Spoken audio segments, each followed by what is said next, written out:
And we are live. Hello, everyone. Welcome to this surprise alien stream. You could be watching from anywhere around the country or the world, and I really appreciate every single one of you coming to you from the spaceship studios from a galaxy far, far away. And I appreciate every single one of you. So, now what we're going to do is we are going to go over to the other window. Alright? Alright, hello, it's me, Alien Spaceship. And we're watching some trials today, and specifically with the Preppy trial was on a verdict watch, and they let them go for the day about, it was either an hour ago or 40 minutes ago, something like that, or longer. And the other spouse murder trial, that one is was ended. It ended for the day, and the judge is really cool, and he has a preppy personality. No pun intended regarding the other trial, but yeah, that guy is smiling and he's just happy to be alive. So everybody likes that judge. So yeah, basically, yeah, it was interesting. I watched it some this morning, and throughout the day, I watched parts of it, and eventually, I went into the chat to talk to the different people there later on. But yeah, hello Jerry, it's good to see you, buddy. And I thought that it was nice talking to the friends. It was fun, and there was a lot of humor, a lot of laughs, especially over in the Preppy trial verdict watch. It was very wild in there.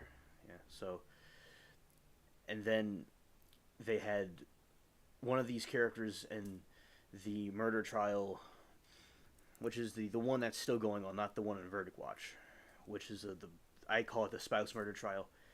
They have one of the people is from Africa, some one of those islands somewhere, and he has a very interesting accent. I like it.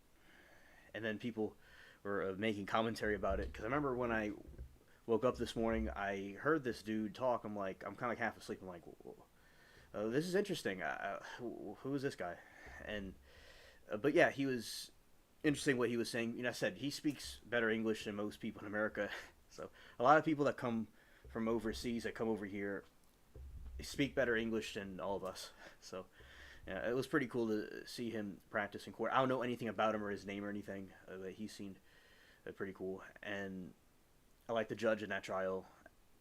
He's always like, he's just like, anything that will happen to that guy, he's just going to be in a happy mood. And another thing is that with the verdict watch, people are making their guesses, which I think is good for people to make guesses about what they think a verdict will be. I think that's healthy. It's what people are supposed to do. But I will also say that jury can be unpredictable. When people are saying they're innocent or guilty, you just never know. Like with the Diddy trial and other trials I've watched, you just you never really know what's it going to be because people. Like I remember, as I said, there's trials where it's like they're guilty for sure, but the jury says innocent. It doesn't really matter. But yeah, so people have been speculating about the Preppy trial. Some people think that he was very young, outnumbered, and he was scared, and he lashed out in that way. Other people think that he could have walked away. He could have done, he might be faking it. So there are different theories about why he did it, if he's innocent or not. But it's interesting to have dialogue about it. We just have to see and wait what the jury says. And the July 4th weekend, it was a very cool weekend for me and hopefully for everybody else too. And now we are back here and back to business, as they say. And I enjoyed the marathons I was watching. I learned a lot of information. It's entertaining and it's entertaining and educational. It's good to have both those things at the same time, but nothing wrong with watching funny stuff too. Laughter is the best medicine, as they say. So I think it's good to have a good balance. And we will have to see what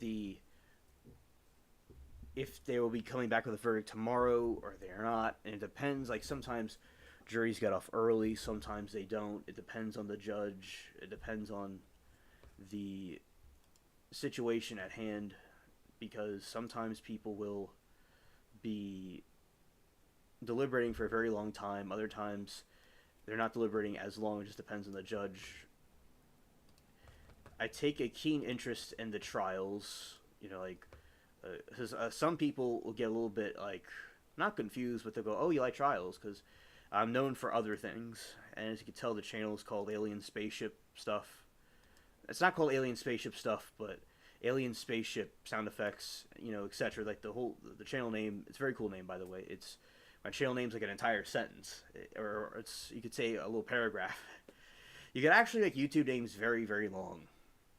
Actually, now when you're chatting with people, it's a little bit different when you're chatting with people, because I like people to either just, if they can tag the whole thing, that's fine, but if they can't, because they could say alien spaceship or alien, it doesn't really matter, because it's like a name or two names, it's fine. The entire name is long.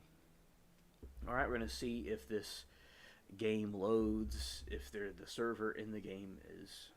Yeah, thank you, Jerry. Yeah, so, and as I said, I got in the trials, as I said a million times, because of the Johnny Depp trial.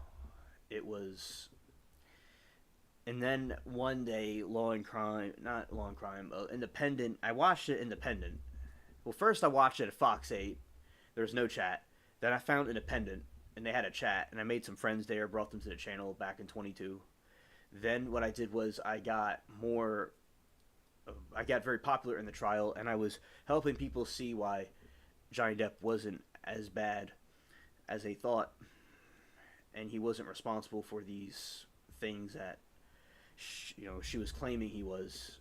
And so what occurred is, one day there was a storm that was from the south to the north, and it spread that far up, and it was causing Independent to have connection issues, and they were saying that Law and Crime was the only channel that was available because all the other channels went out. And so I went over there for one time, but that made a historical change when we did that.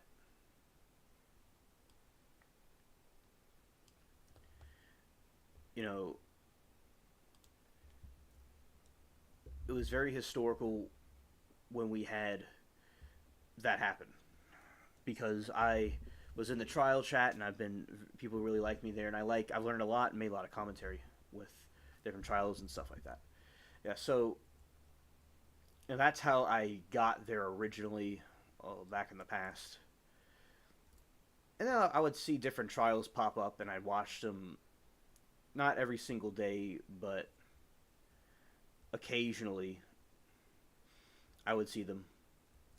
And then Pam, she was saying that she wanted me to go more often, and I'm like, you know what, I could do that.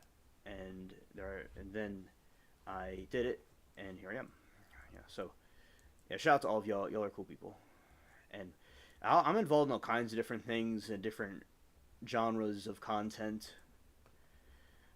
And I will always say the trial chat people are the most united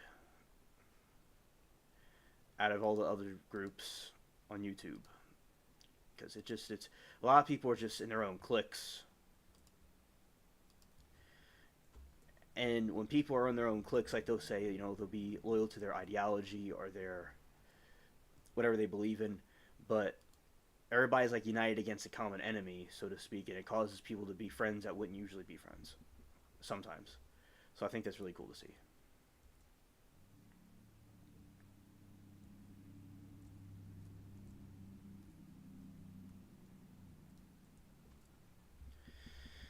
Alright, so we have the Man O' War. We have a ship that will be battling right here. Alright.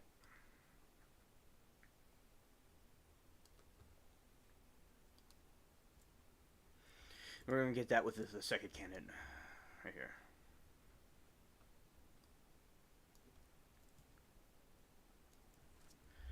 Yeah, and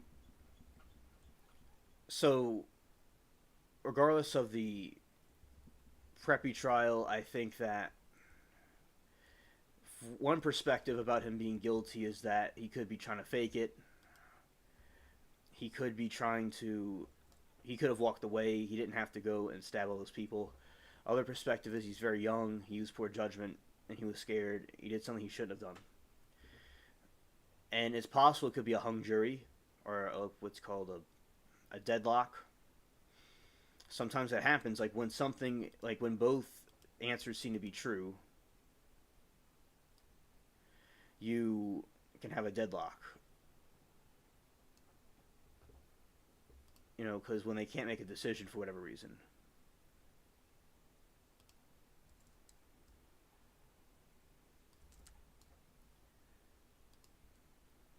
Alright, and speeding past this ship right here and firing. Alright, there we go. That was a good shot. A good shot. So that is my position on the preppy trial. Like, those are two options that people have with their view on the trial. And the other one, I think she's guilty in the spouse murder trial. And it might be called a stabbing trial, but it's something like that. But yeah, I definitely think that there is suspicion, that certainly did it, like with Monica Cimatelli. Someone like that, which Monica probably wouldn't want to be compared to her, but that's basically what it seems it could be.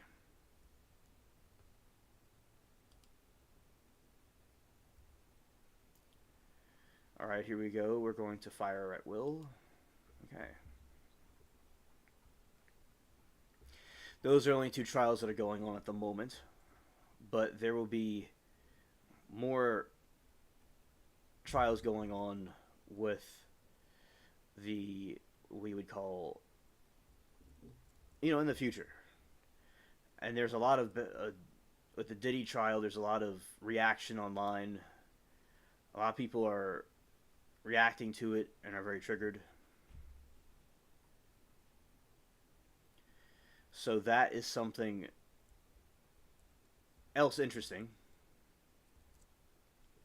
regarding that one, because people thought it would be guilty, but it's not really quite true. All right, Dwayne, shout out to you and Sharon, and thank you for saying hello to us here in the spaceship. And yeah, shout out to you and Sharon. Thank you for your support. Have a good day. Yeah, so yeah, a lot of backlash with the Diddy trial because people thought it would be innocent, it would be guilty, but it's not guilty because the jury's unpredictable and the jury brought a surprise. And although, as I said, it's how our country's supposed to work. And by doing that, we exercise our rights and abilities to, have fair trials for everybody. Now with Diddy, they could have charged him on domestic abuse. That would have been making more sense. But this other stuff, the jury just thought it was too much of a reach, in my opinion.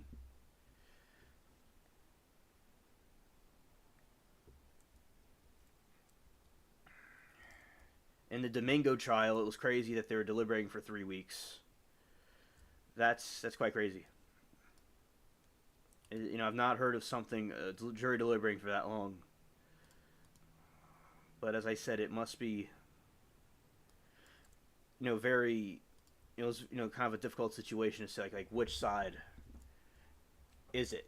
Is it the side of the theory where you have he was doing it on purpose, or he was too mentally ill to make the right decision, but he still did a crime though, and he should get the help he needs. I do believe in that.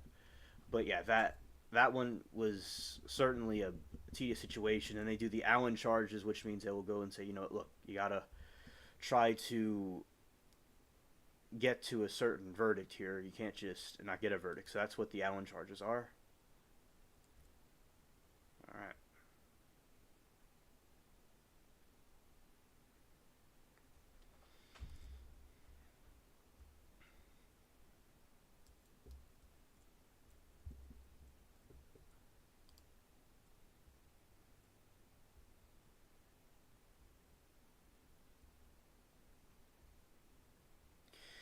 All right. So now we have the Navy the Colossus. I'm hearing some thunder. It looks like the weather's going to be scared. All right. All right. We're going to take that ship out. Okay. So,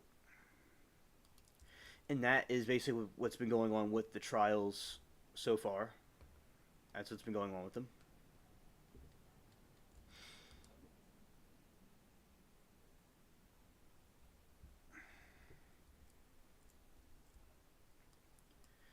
I hear there is some interstellar object coming to the planet, allegedly. Or not to the planet, but they found some interstellar object in space somewhere. I think it's pretty interesting. We'll see how that goes. So, that's what's going on with, space. Because we like to talk about aliens and things like that here. Alright.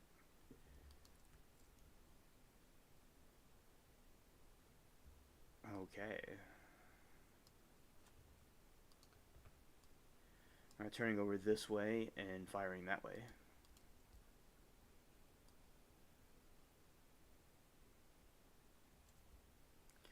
Alright.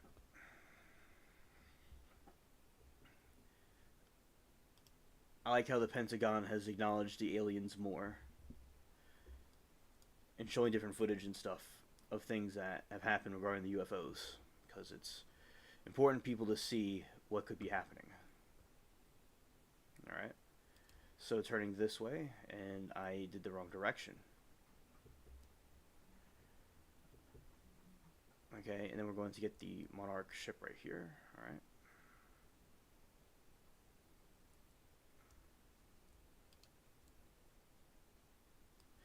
Alright, firing at it again. That's pretty good. These ships are easy to handle, but if not handled properly, they could cause a very big problem to the ship that I'm piloting.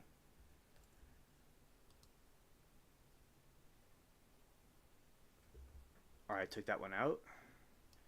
Let's see if this ship is going to cooperate or it's just frozen. Let's see.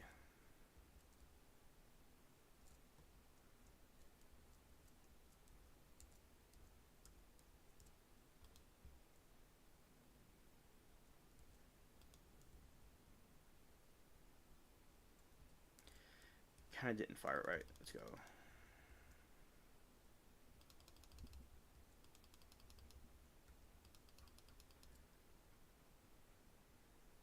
Yeah, I think that the ship is frozen.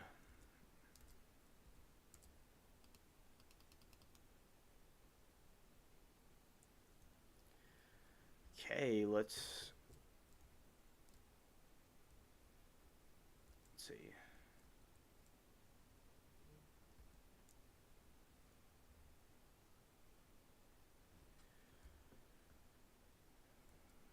Okay, let's fire at this. I fire at will.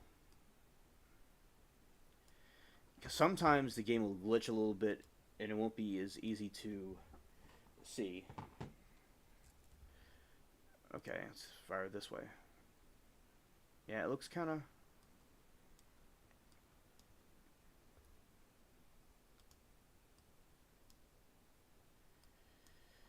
Okay, let's go like this. Ah, yeah, it's not even acknowledging it. So we're going to try to go around the ship like this. Okay. Going that way.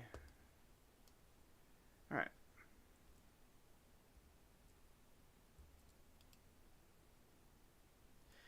It seems like the ship is frozen like that.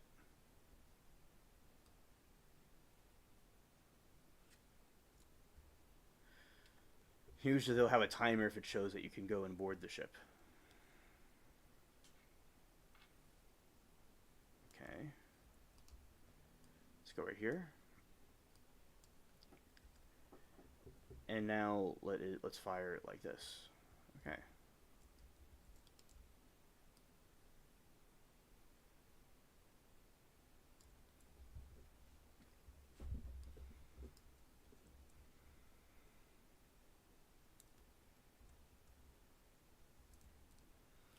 couple of different people are online. It's pretty cool.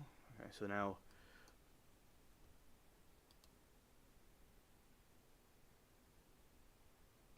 going that way.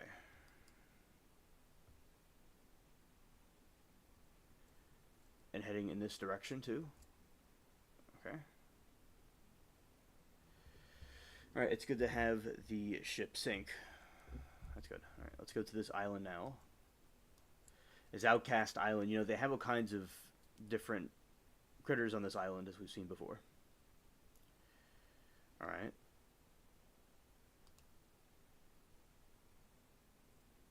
Okay. Couple of diamonds and emeralds and copper and gold bars. It's pretty cool.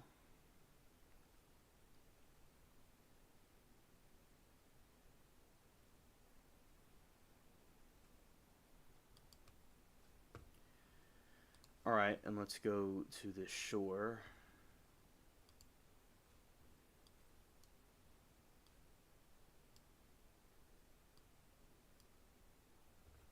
Stay here for a little bit.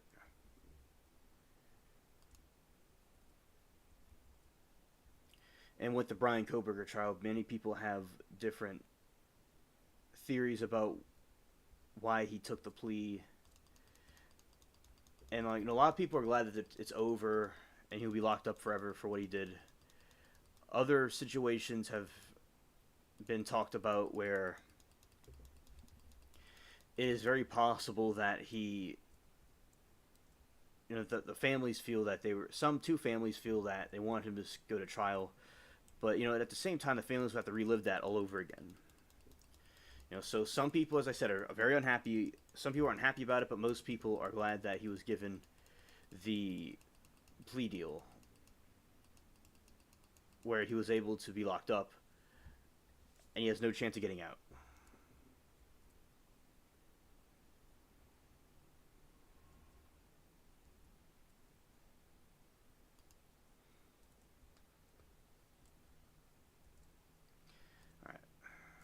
Some people say that he was forced or he felt that he had no choice. So yeah, those are different theories about it. And we have this grok thing. Wrong weapon. Oh, there's more of them. Wrong buttons.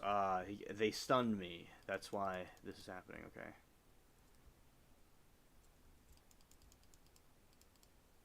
Okay, good. Now they knocked me over, but I took a elixir.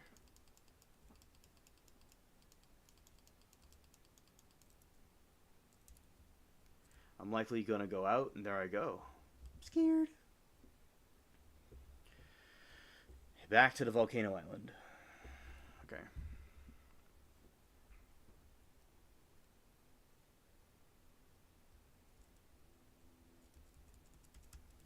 These islands, even when you have a loss, it's an enchanting adventure. Okay, this area has a guy's locked in his cell for a little bit too long. Turned to a skeleton.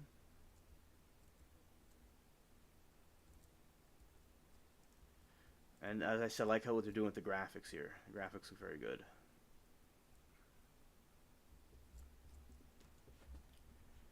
Alright, now breaking out of the prison. It's really a jail technically, but I use those interchangeably. Yeah. So these are, you know, 1700s prisons. I say it looks like a lot like the movie did. You know. All right. So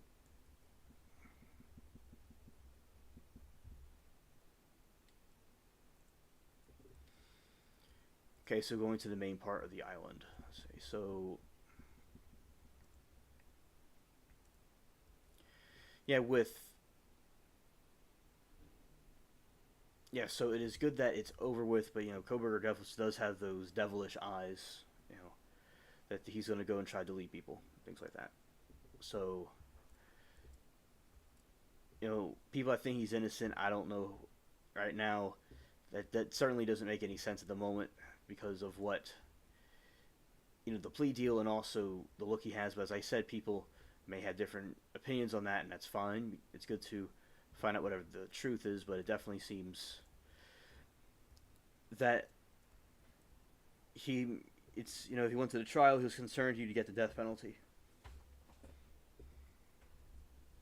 Right.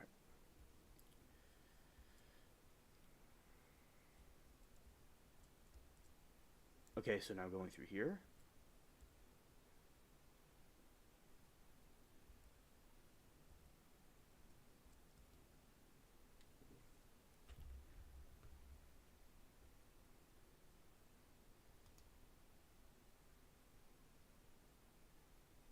Ah, okay. Now I'm going to teleport to this other island.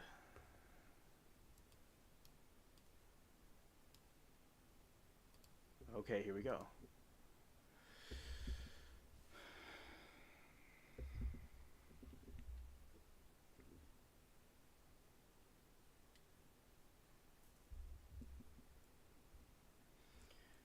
You know, this game kind of it's like hunting. You go to the islands and you fight different beasts and stuff. It's similar to hunting. Okay. Let's see if this is the area that I'm trying to get into. I may have took a wrong turn. Notice in this game there's no horses or ways of transportation. It's just walking infantry.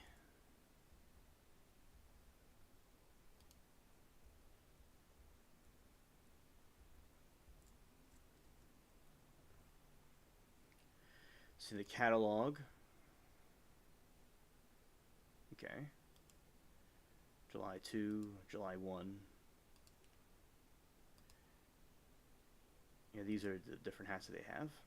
Pretty cool.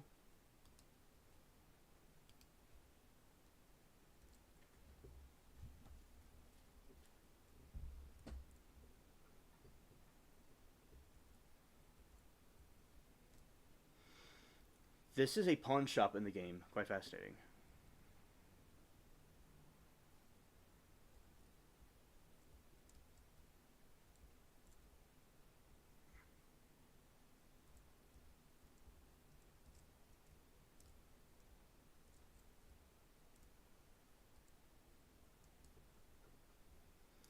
Okay, so this is a pirate pawn shop. Very fascinating. I'm scared.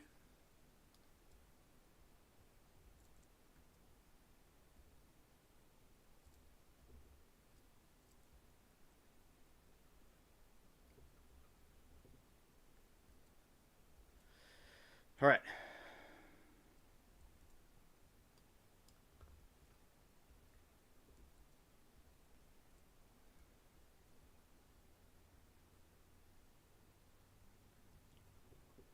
So you're going back to one of these islands again.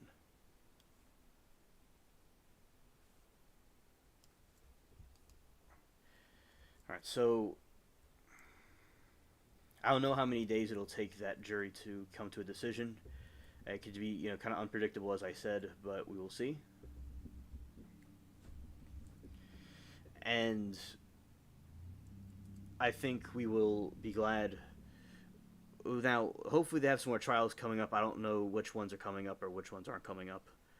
You know, there's people that know, but I don't for some reason. So, you know, there will be more at some point, but there's not really much going on in the trial world for right now, besides that we mentioned. All right.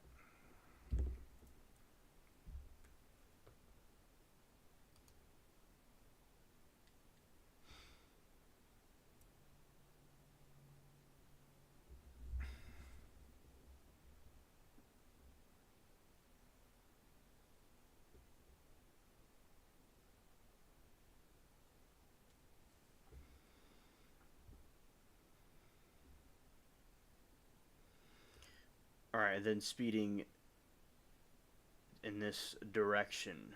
It's going here. It's Cutthroat. Let's go to Outcast. And Outcast Isle is right across the way, right here.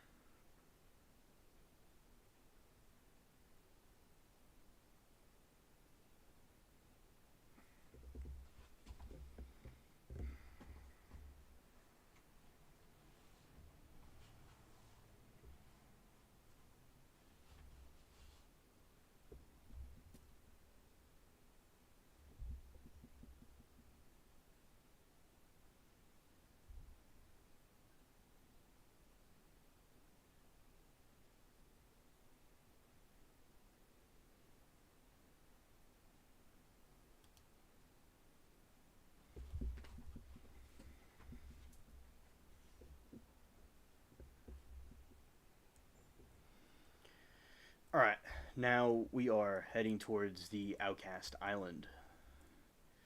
Now that is a very big ship right there. It's bigger than mine. Let's see. I might go and challenge it and see how it goes. Although I have one ship that is bigger than that one, I think. That one is a larger one than I've seen. I've been seeing so many smaller ones. It's good to see the bigger one. Which, of course, the size of my ship is smaller. Scared. So that's partially a reason. Okay.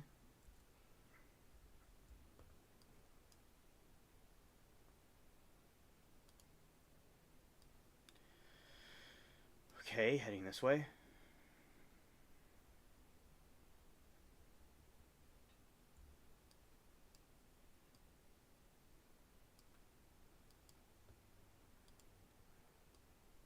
Going through that direction.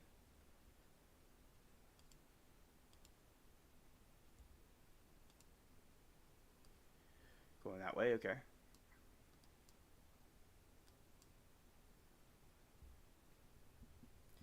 Scared. Hello, Gloria. Scared. Yeah, so Gloria, it is great to see you.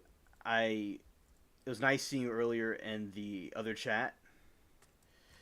I have been talking about my take on the different trials that we're watching. Yeah, it's good to see you, Gloria, and I hope your weekend went well. Yeah, so the chat was the chat was very funny today in the different chats, and I watched both trials and I saw them this morning, but later in the day I went to talk to y'all, but I saw it earlier also. And with the preppy trial, I like seeing the guesses with what people think the verdict is going to be. I think that's always good. Now, at the same time, I always do feel the jury's unpredictable because,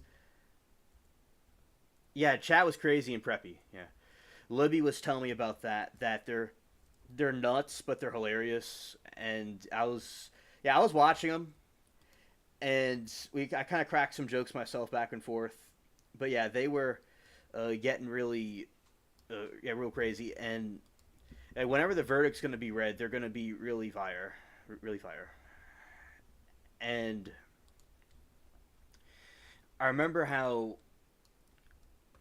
there is not many. I didn't see people really picking on each other too much, which is good because sometimes I'll see some trolls that are just cringe, that are just completely cringe. But yeah, so some people are talking about the trial. Some people are just doing roasts and reactions. It was kind of funny, and yeah, it was very wild. So preppy, like one group, like we'll say, because there's two different opinions. One opinion is that he is very young and he made a mistake and he shouldn't have done. He was scared. Other group will say that he shouldn't, that he could have walked away and he didn't have to go and stab all the different people that he did. So, and some people don't believe his testimony on the stand. Other people do, and it could cause a deadlock. It's possible. We'll have to wait and see what happens. And hello, Lynn. It is great to see you. I'm glad to have you here. Over here, we had, an extended weekend because of the 4th of July. So we're all back watching the trials. So yeah, the verdict watch is still going on, and we'll see how it goes.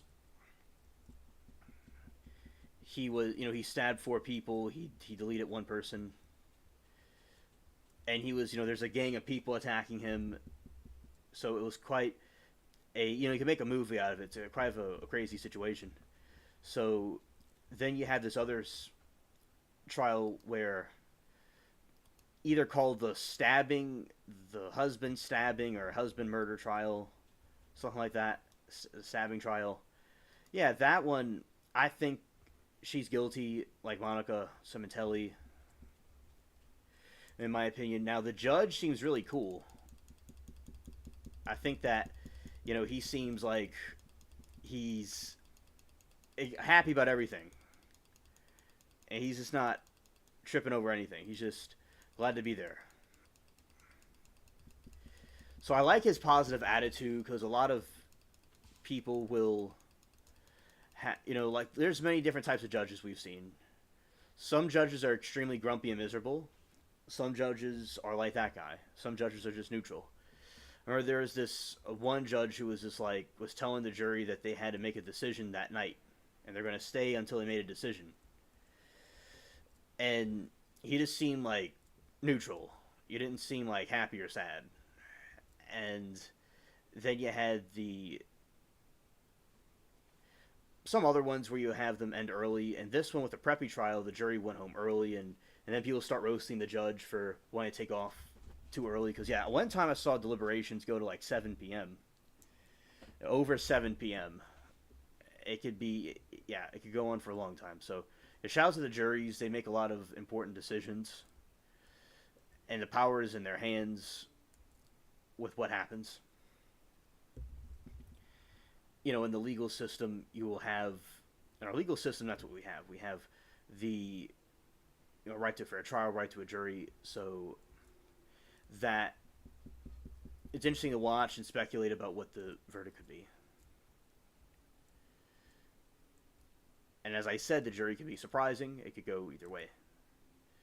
But another thing about juries is that usually, or they're supposed to not have any outside opinions that might change their position. Like if the jury and Diddy, if they saw like people, the public opinion about Diddy, I don't know, like would they have done the same thing? Would they not have? Like that's how you could kind of tell that they weren't looking at what the news was saying. And there's a lot of controversy around the Diddy trial. People have a lot of speculations. I said on social media, a lot of people are reacting to it. And there's not a lot of trial activity going on. They're ending a little bit earlier. But yeah, that, and I liked the. I woke up when I woke up this morning. I was seeing the trial, and I saw the dude and the murder trial with the accent, and I was like, oh, I was kind of surprised. I was like, okay, and he seemed pretty cool, as he speaks better English than a lot of people in America, and he was asking his questions to the witnesses, and you had some people that were insurance agents. I think one was a banker. It's just so it's interesting to see the different types of professions that people on the witnesses will say. And sometimes a jury will have a lot of emotions. Sometimes they don't have sometimes they're just more stoic. Sometimes they get emotional. So sometimes they get angry. You have a wide variety of emotions. Now also something interesting to see will be the victim impact statements for the preppy trial, how that would go. That's something interesting. I think that will be quite interesting to see what the chat, how they react to that. Always having a funny, humorous chat will certainly brighten up the mood. Now, sometimes there's trolls and clowns and stupid people in there, but it's good when you have a group that's good at laughing. All right, Lynn. Thank you for coming, telling us hello. I appreciate you. All right. Yeah, so you have all kinds of different people in the chat, and I think that the chat is a good accessory to the trial, is my point.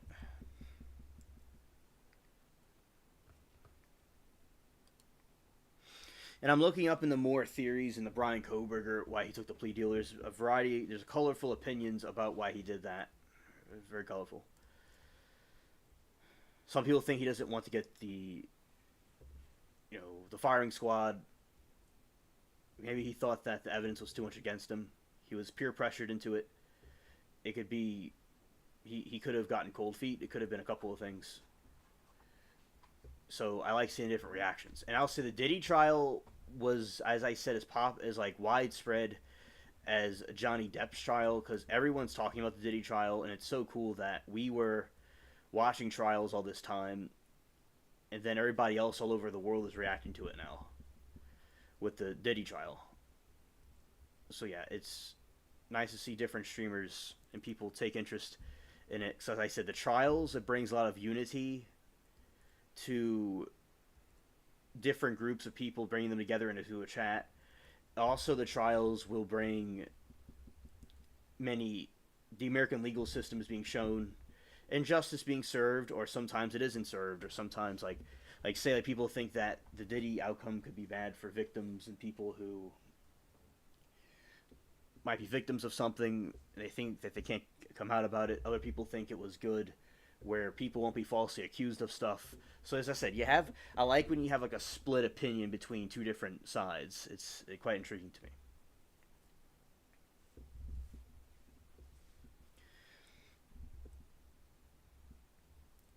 All right.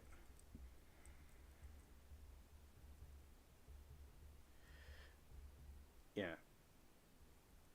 So as I said, these tree stumps they remind me of the Nephilims that we talk about on the channel. We had a pretty cool conversation yesterday about the UFOs and the what you would call the pyramids and stuff. That was quite interesting. There was no trial news at that time, and also I like I talk about eclectic things. All right, so now we're going to probably going to we did this before. Let's use. Yeah, we would try this again. Let's see how it goes.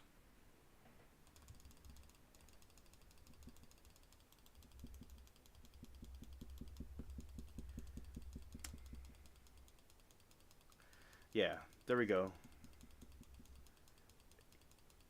See, that seems to have helped. Okay, he got me that time, but we're going to get him.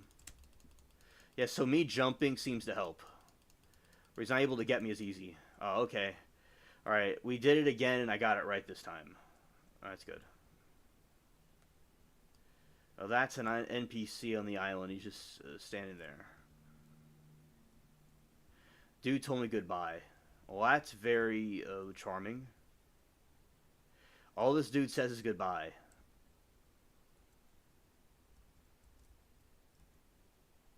Why are you talking to me when there is Raditz attacking? Go get the cannon and go to the defense. He wants you to try to defend some island or something. Okay. Okay, so we were able to get that enemy pretty good. Now in this game, I don't really see much is the mermaids, and I would like to see a Kraken character if they're able to make it. When I was little, I'd have ideas for toys and stuff that weren't there, but I'm thinking that could be done.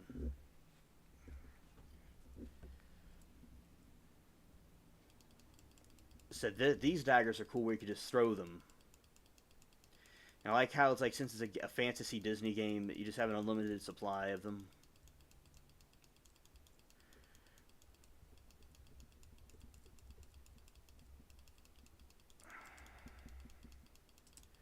Alright, so jump in. It's kind of funny. Alright, there we go. We're getting the enemy. Dude's like rocking his head back and forth like he's listening to some music or something. Alright, so it seems like the jumping up and down, that seems to help.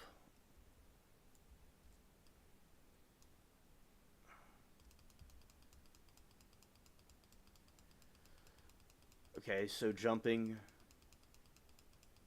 He's still hitting me as I'm jumping.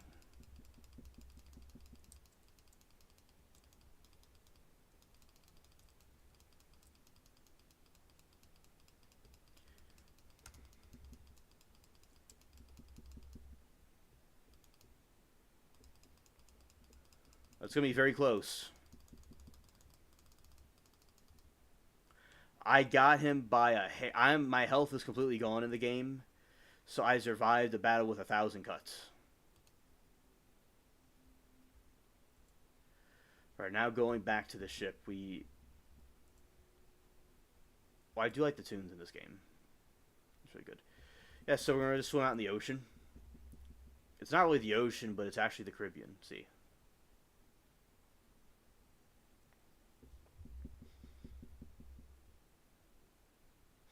They're letting you swim pretty far out. Okay, that's pretty cool. Yeah, so that's the island. Yeah, so they don't let you swim too far out without a boat. Kind of like at the beach where you can't go too far out, where it's like in a danger zone.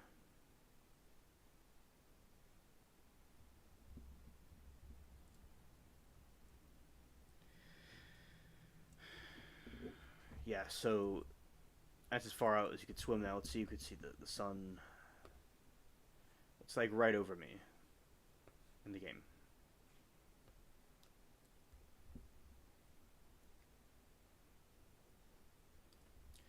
Yeah, quite a bit of adventure. Yes, yes, indeed.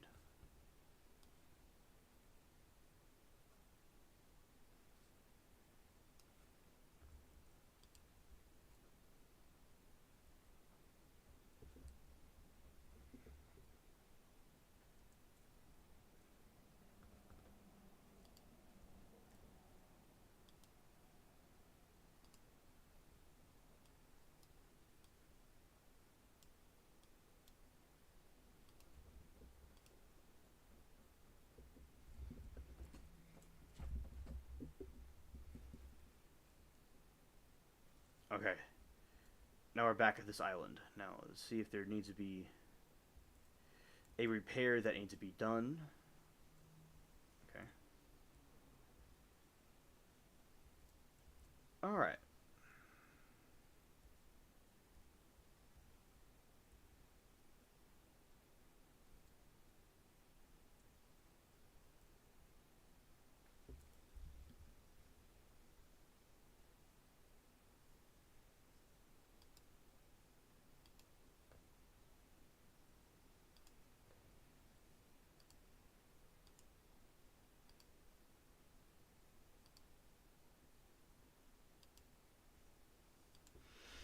All right. Here we go.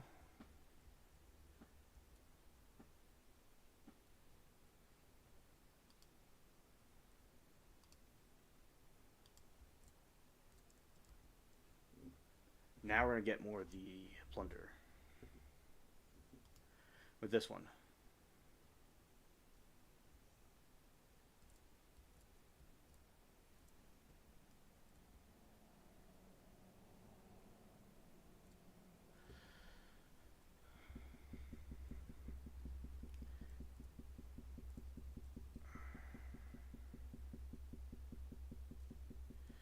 I'm gonna take out all four of those ships right there quickly. Scared. Here.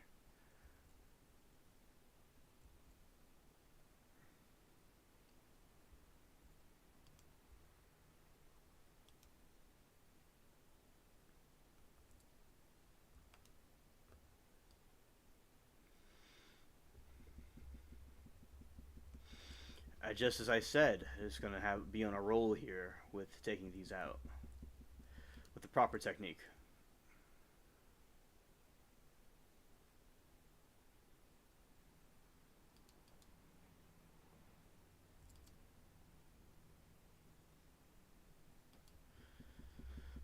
Almost got it, but not quite. Let's see if we could turn it around. There we go. All right, as I said, we got it done quickly.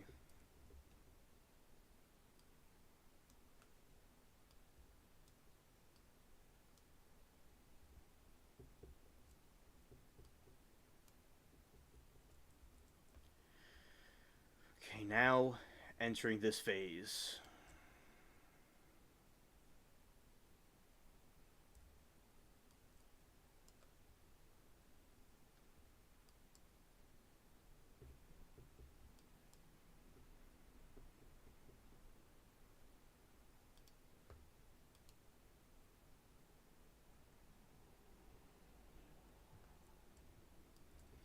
Okay, I got all of them as I said I would. There we go.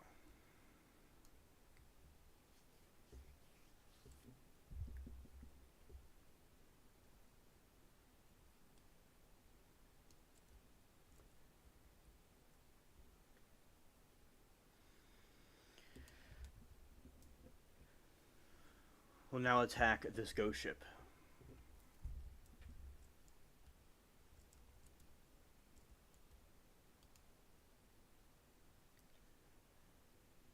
I did it like that so I could get an upper hand right here. There we go.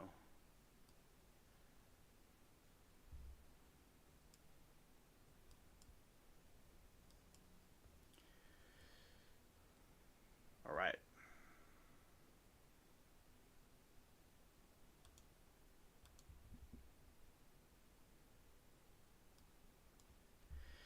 That is quite how you're supposed to do it.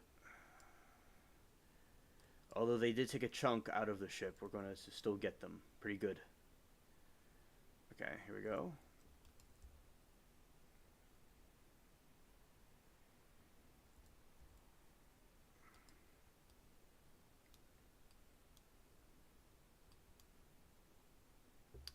Okay, that way.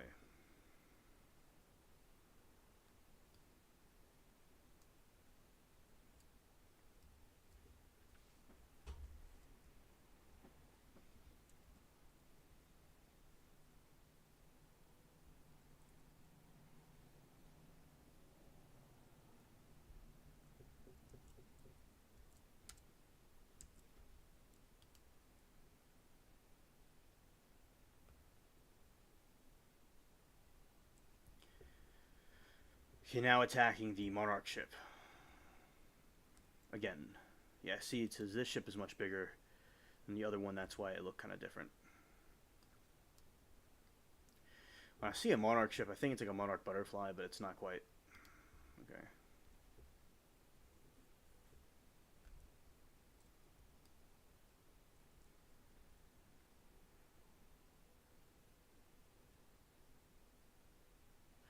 Alright, this island, Blightwater, has a liar's dice game I like to play.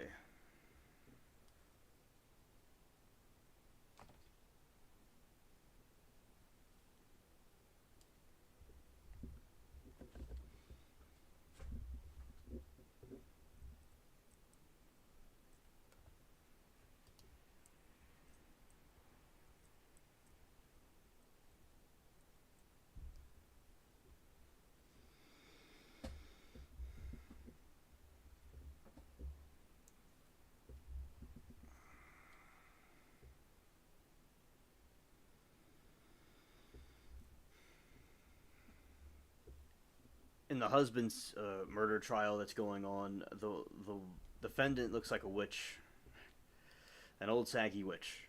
That's what she looks like. But she certainly did it.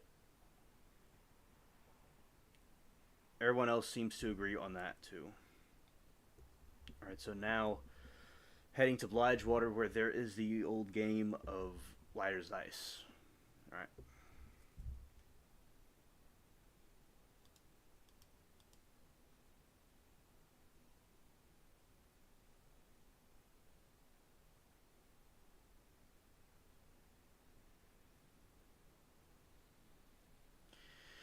Hello, True Crime. Good to see you, friend.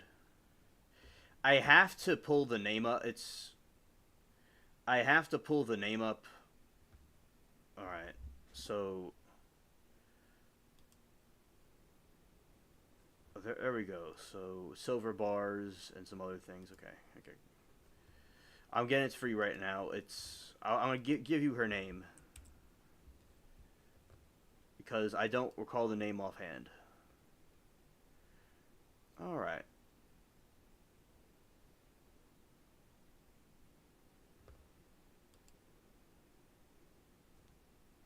Okay, here we go.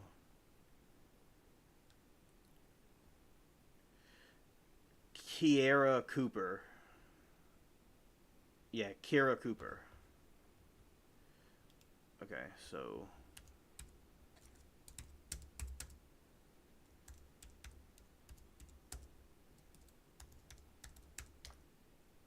okay. Do this again. It wasn't even typing. IA versus Kara Cooper.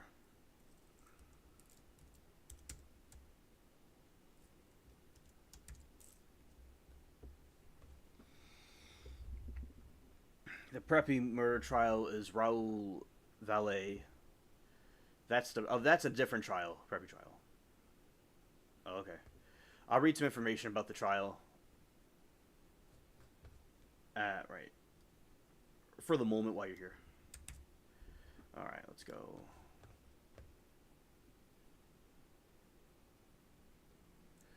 Over this way, but we go. I don't know. We could use this window. Why not?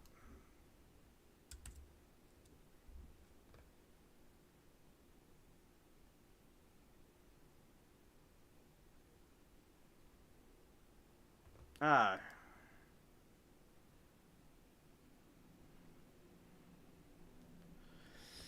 Here we go.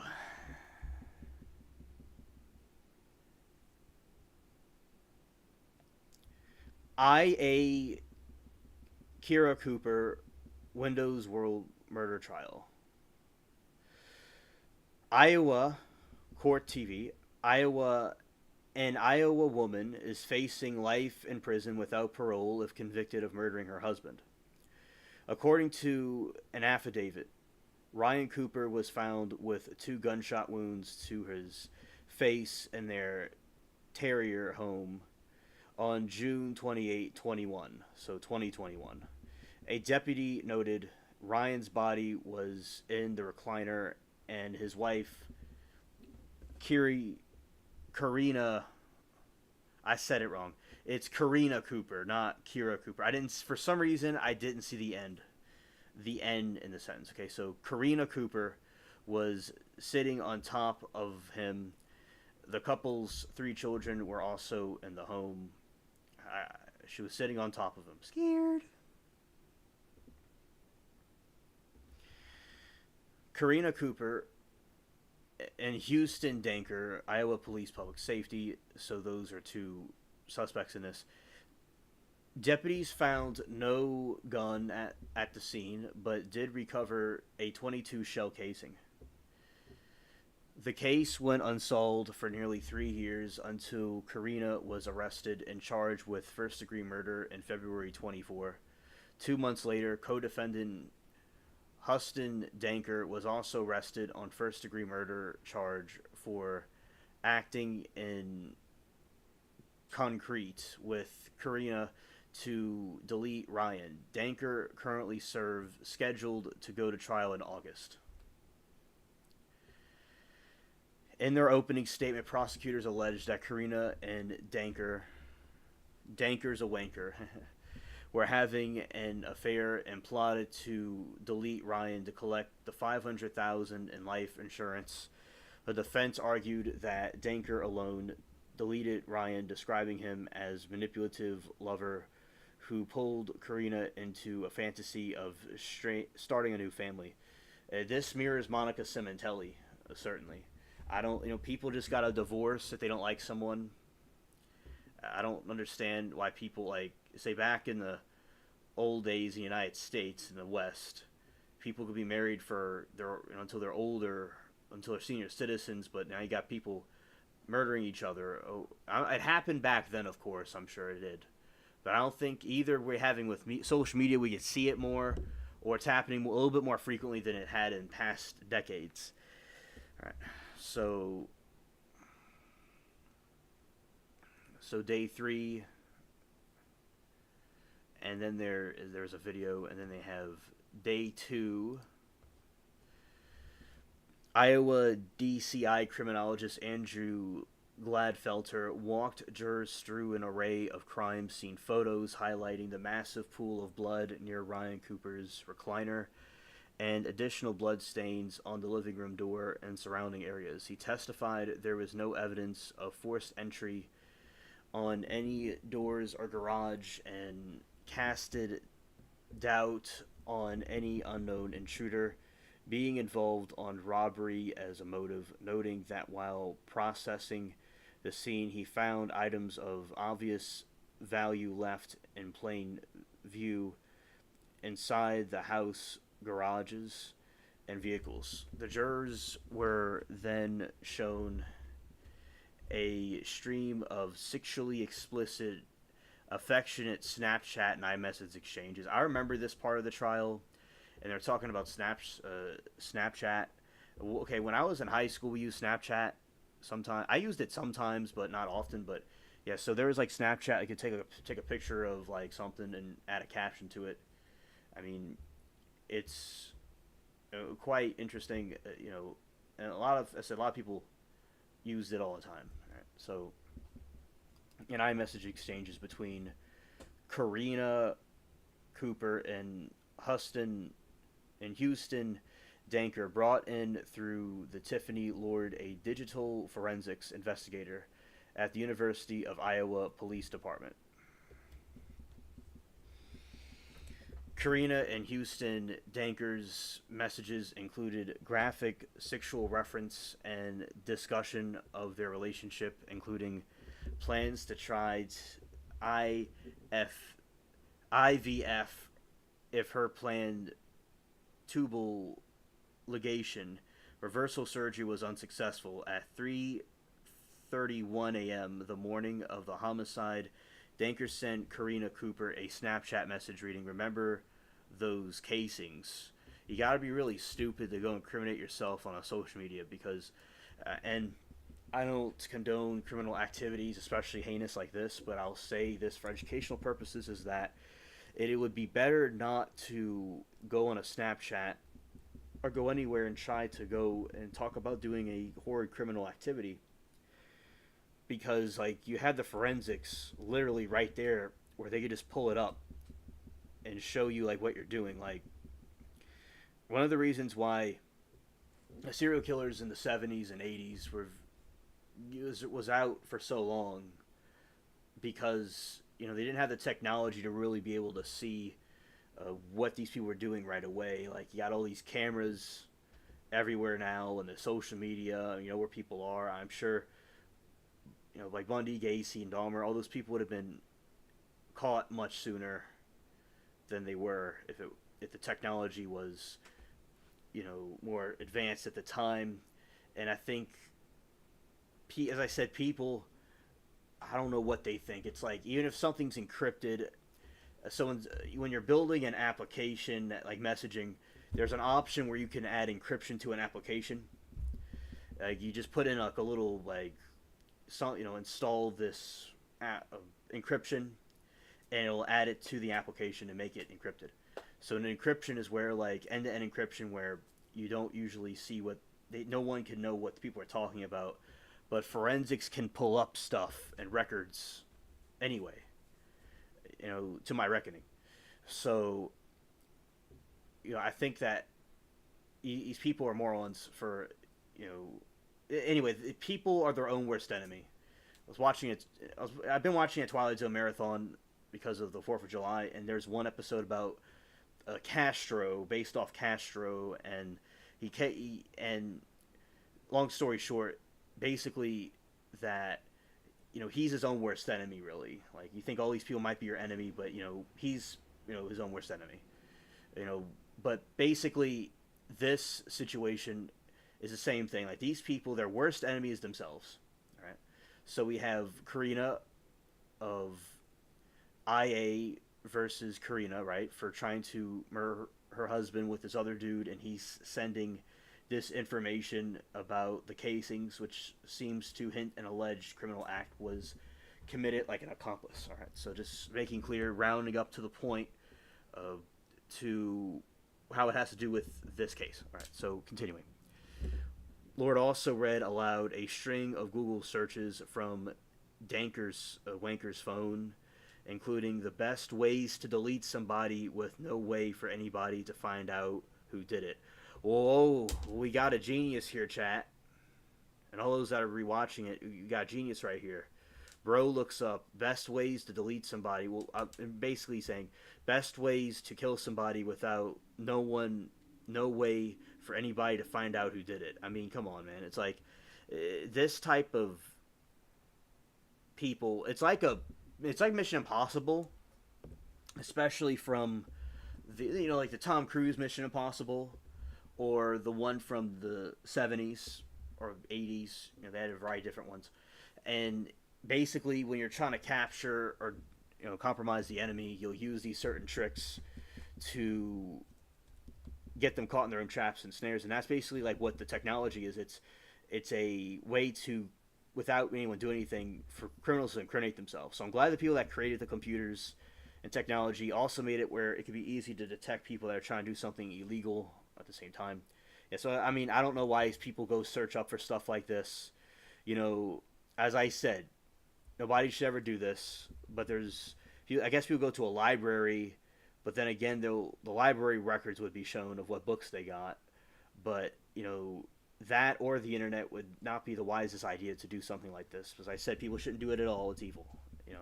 Do unto others as you'd have them do unto you. Why am I so early? Basically, I have done. I wanted to do another earlier live stream again because I like doing the late night lives. I still will do them. I just want to do this time. I want to do it a little bit, or do earlier one because it's been a while since I've done a daytime one. And Lord also read aloud a string of Google searches from Danker's phone, including the best ways to delete someone with no way of finding out who did it, and how positively to get away with the murder, and how to delete the Snapchat data. So another thing that he searched for is how to delete the Snapchat data. So that is another way to find it out as well.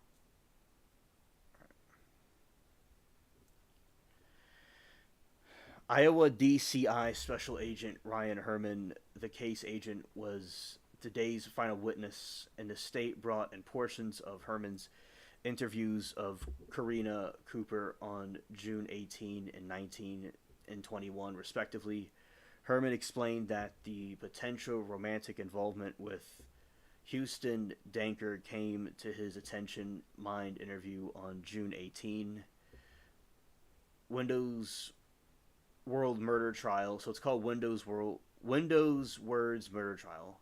All right. So during a break in the interview, Herman learned that Karina's brother-in-law, Aaron Cooper, who was being interviewed at the same time, alerted his colleagues that Ryan had seen the Snapchat notification on Karina's phone from Danker's referencing a married woman and having seen you naked. This promoted the agents to ask Karina about Danker. When her interview resumed, Karina forcibly denied any intimate relationship and told investigators she thought that the Snapchat message incident was non-issue after Danker offered assurance of the messages had been met for someone else.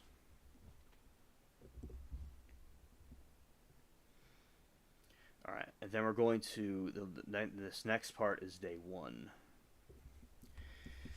The state's opening argued to delivered by the Assistant Attorney General Israel J. Kodiaga. Okay, so that's the guy that I was seeing that was from the other country. All right, detailed the allegations that Karina Cooper and her lover Houston Danker planned Ryan Cooper's murder to collect $500,000 in life insurance. All right, so Kodiaga described inconsistencies in Karina's accounts of the events. For one, health app data recovered from Karina's phone indicated 170 steps inside the house from 4:23 to 4:33 a.m., tolling nearly 400 feet of the moment. An hour before the 911 call, Danker messaged Karina, "I'm going to get this shit done," and she replied, "Go," Kodiaga said. Kodiaga told jurors that it was just one example of numerous recovered messages from Karina to Danker before him and wishing for the rogue semi-accident no survivors, and during and after her husband was shot, deleted the family home. Public defender Nicole Watts' opening was relatively brief. She argued Danker alone deleted Ryan, described him as a manipulative lover who pulled Karina into the fantasy of starting a new family, noted she had her tubes tied, making future kids impossible, and she said neither wanted Ryan to be unalived, as people like to say, or died. That's what the word is. Ryan died nor received his insurance money, which remains trust for their kids. Two Tama County Sheriff's deputies testified there were no signs of forced entry, broken doors, or missing property. Before calling the 911, Karina called Ryan's older brother, Aaron Cooper, a volunteer firefighter who lived just a few minutes away. Aaron Cooper took the stand Wednesday afternoon and told the jury he immediately called 911 while pulling out to his driveway and helped after receiving the call. He made a short drive to their home and found Karina on top of Ryan's blood-soaked body and the recliner, screaming hysterically with her face resting up against Ryan's but not attempting CPR. Aaron also testified that about 2 weeks after Ryan's death, Karina called him, having seen news reports that shell casing had been found on the scene, and asked him what the shell casing was. And what the discovery meant, he found that the question told because he knew Karina had been around hunters' pew-pews, which is a gun, ammunition frequently through the husband and sons. Karina and Ryan's son, who is now 15 years old, testified he usually slept on the living room couch next to his dad's recliner because he had been scared to sleep alone, but said he wasn't down there that night of the killings because Karina asked him to stop sleeping downstairs just for a few days prior. Wow, so that is the case so far of Karina versus IA.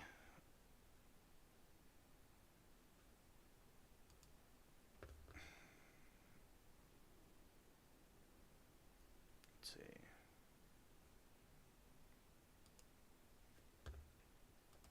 So there you go.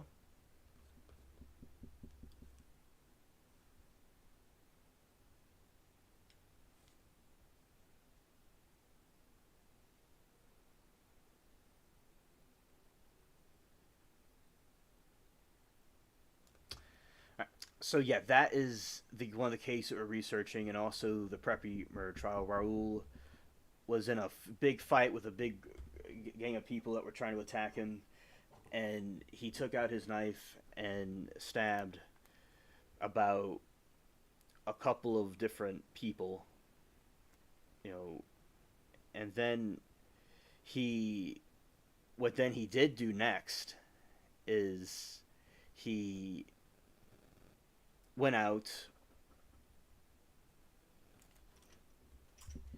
and deleted the other person, unfortunately. And now he's on trial for that, and he will be tried for murder, and now there's a verdict watch going on about that.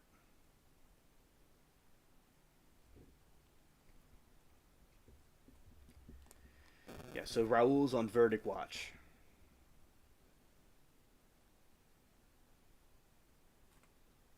When something's on verdict watch, there's a lot of tension, there's a lot of different opinions going around. So the dialogue's always quite interesting with that one. And this pirate was sleeping, and let's see if he's ready to play some of the dice. There's a lot of birds in this island. I'm scared.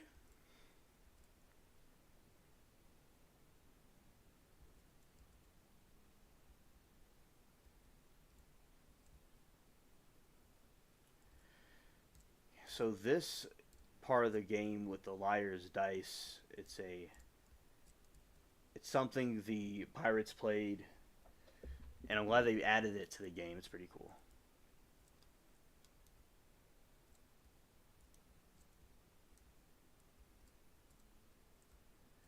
There you go. There's poker.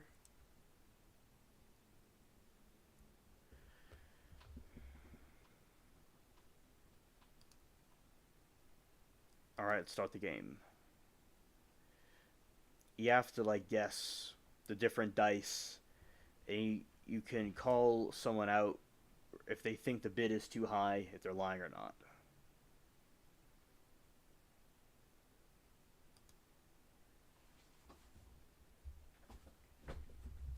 Now it's the game's turn.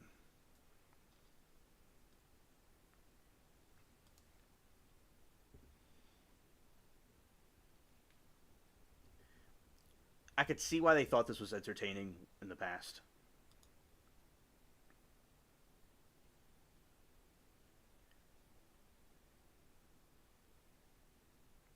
Okay, let's go that.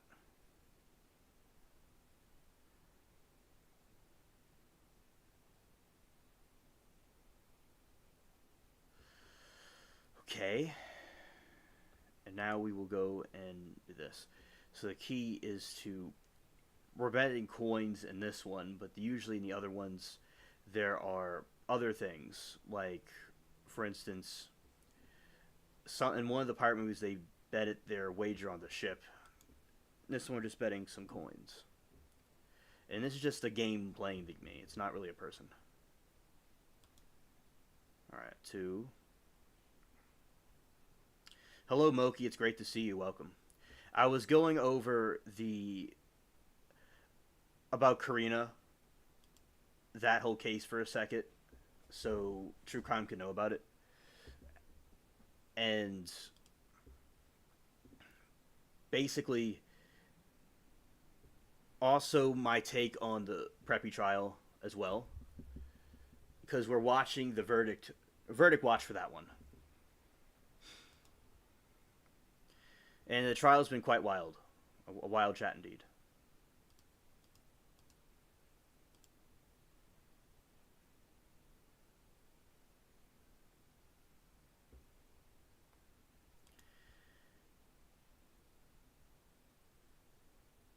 Yeah, and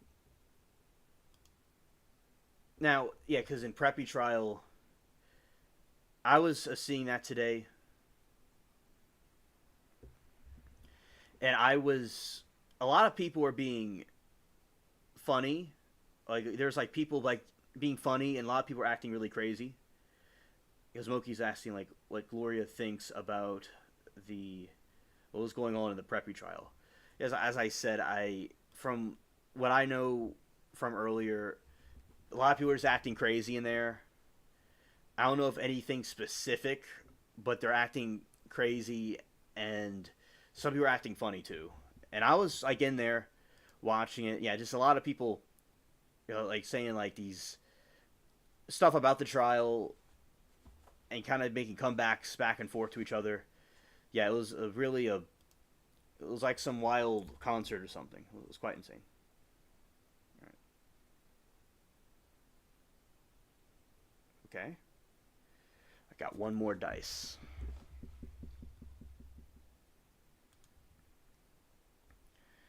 It's going to be rolled.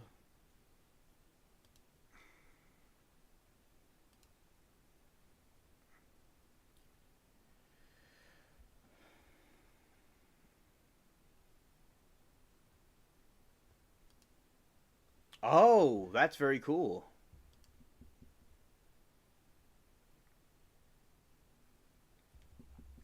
Moki said that she was reading last night about a tall white alien that lived on Neil's Air Force Base, which is by me. Oh, that is so cool. And also scared. It's also scary too, in a way. The tall whites, yeah. Yeah, because I do believe that they were being harvested at those Air Force bases. And I definitely think it's true. Although I don't didn't see the whole story, I do certainly think that they were holding them. And other bases, like there's bases that have claimed to have like what like with Rush was saying how there were so many UFO bases holding. There was bases that were harboring those UFO crafts and stuff like that.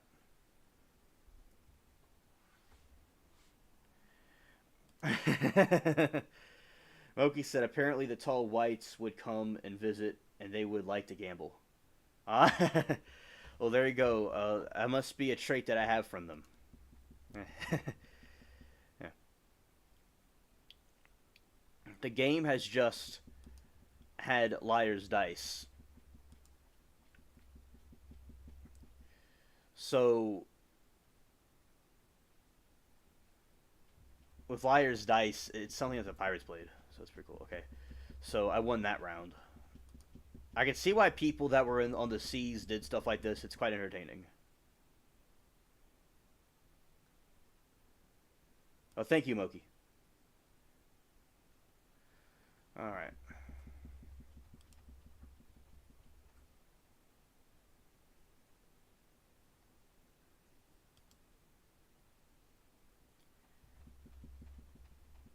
All right, let's see.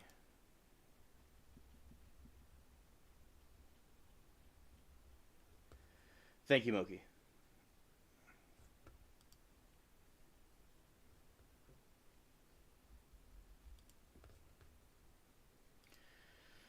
Let's put this over here, and let's go there.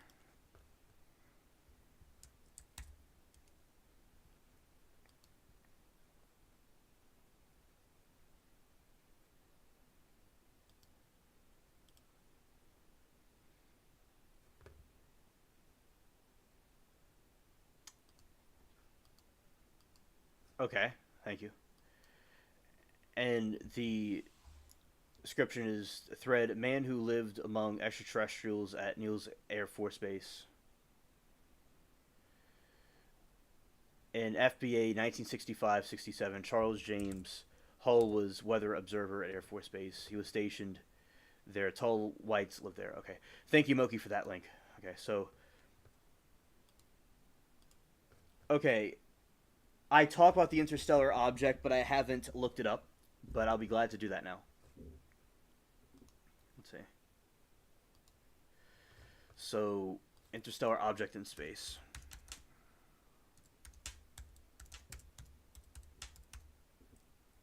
Okay, here we go. Here we go. Yeah, thank you, Moki. I really like the links you sent me. So you send me. I'm glad I came across you. Very good links. All right. So, yes. Okay. We're going to see about reading about this. Okay. And we're going to leave that game. We're going for a moment. We're going to have a nice view of this little place, and we're going to read about this interstellar object. Oh, you're welcome, True Crime. All right, let's see. New interstellar object. 3-1 Atlas, everything we know about the rare cosmic visitor.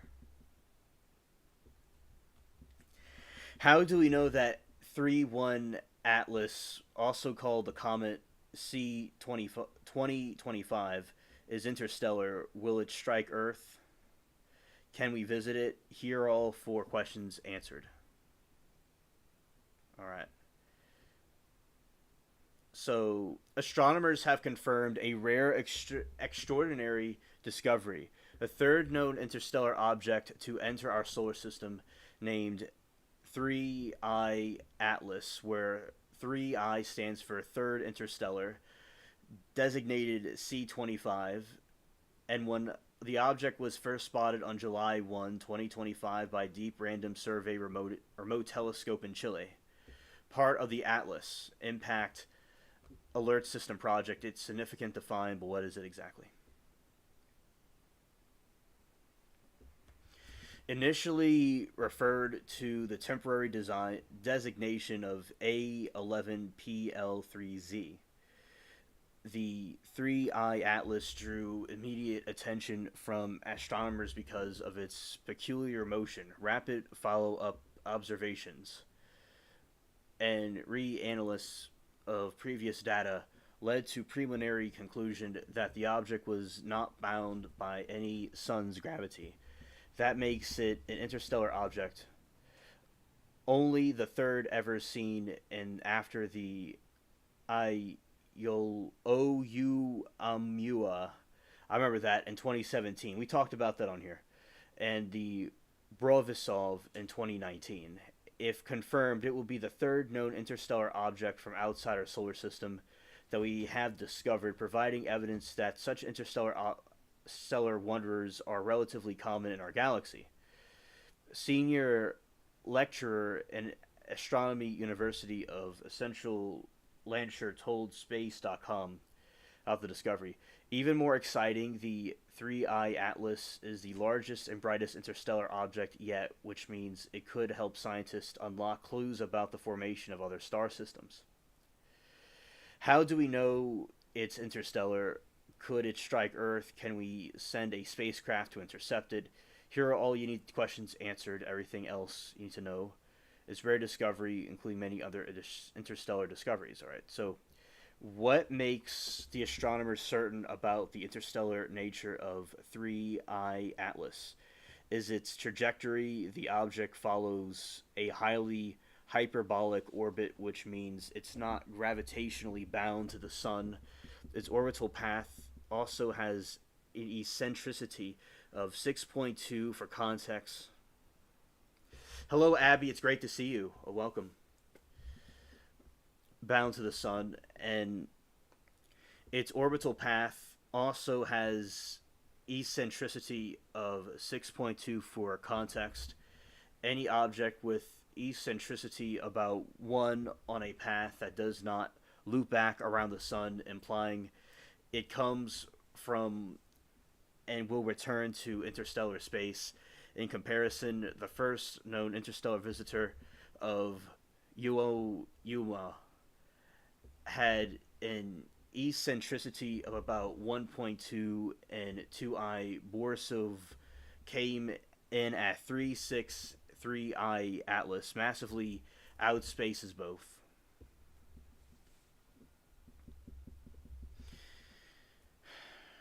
I hope you're doing well, Abby. It's very great to see you, and we're talking about a new interesting object that has been discovered, and talking about some other things and trials and stuff like that.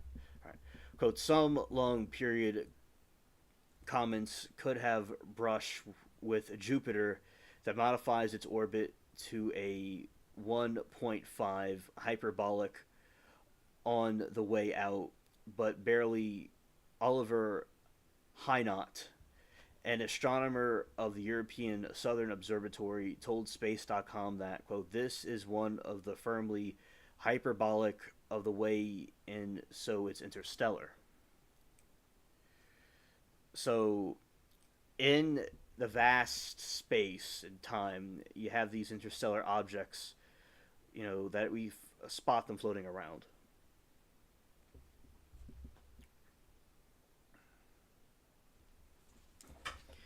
It's always quite fascinating when we have these things like this.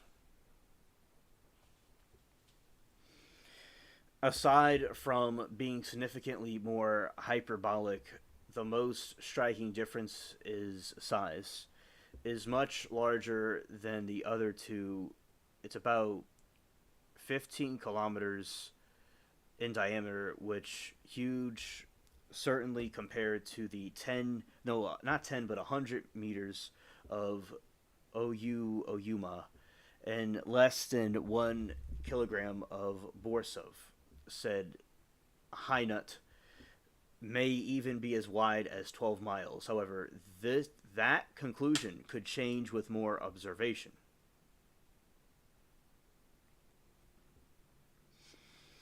What 3I Atlas and 2I Borsov have in common is that they are comets shortly after its discovery, signs of the comet like coma and tail being evident, giving it an additional designation of C2025 N1. Atlas, the naming of the convention for comets.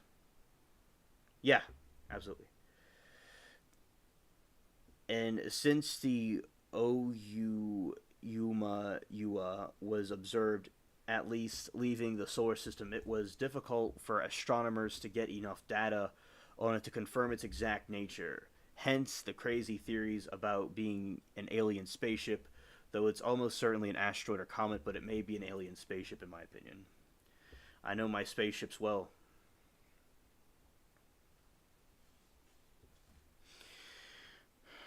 Right now, The 3I Atlas is within Jupiter's orbit about 323 million miles, 520 million kilometers from Earth, and 420 million miles from the Sun. 3I Atlas will reach approximately 167 miles, 270 million kilometers. Yeah, Project Bluebeam. Yeah. From Earth on December 19, and at no point will it pose a threat. It will get within 18 million miles of Mars on October 2, within 130 miles of the Sun, its closest point of pre-Helion, an object on October 29. That's close to Halloween. A pre-Helion, it will traveling around 42 miles per second, about 152,000 miles per hour. Yeah, so basically with this path, whatever this celestial object is, it could be being used for Project Bluebeam, which is a staged alien invasion to get a certain world order established. And I think that it will be, and also everybody that believes in freedom and justice or whatever, or God, universe, that beware of wolves in sheep's clothing. And also, I've read that there's a correlation between the true aliens and Project Bluebeam together. So you have this situation where Project Bluebeam will occur, and then what they will do is when you have Project Bluebeam, then the good aliens will come and save the day. But it's actually controlled opposition, and also the governments are influenced according to Christianity from a certain interpretation of Christianity that I suppose other Abrahamic religions that would believe in Jesus too, that these false things will occur, and that the fallen sons of God govern over the governments of the world, so they influence the governments. That is something that they are, known for. So it's all interconnected. And Abby said, I am in dark self-destruction path, but it's actually kind of fun. It's like I feel inside surviving right now. I'm living. Okay. Abby, we're glad that you're here with us. Shout out to you. Only with the right equipment and patience. Right now, 3I Atlas is in the constellation of Sagittarius. Abby says, freedom, yes, and I've been seeing a lot about UFOs lately in the news. Oh, okay. Oh, okay, Abby. So, yeah, with the UFOs, it is absolutely crucial for people, as I said, to have a broader understanding about this. So thank you, Abby, for the update about the UFOs. And yeah, they certainly are appearing everywhere. And as like what Abby said and others have been saying, and I do believe it's part of a bigger plot or something going on. I'm not saying that all aliens are bad. I'm sure there are good ones out there, but I do believe some of them are not completely on our side. So it's like with people, you have good and bad people, right? So I appreciate that update.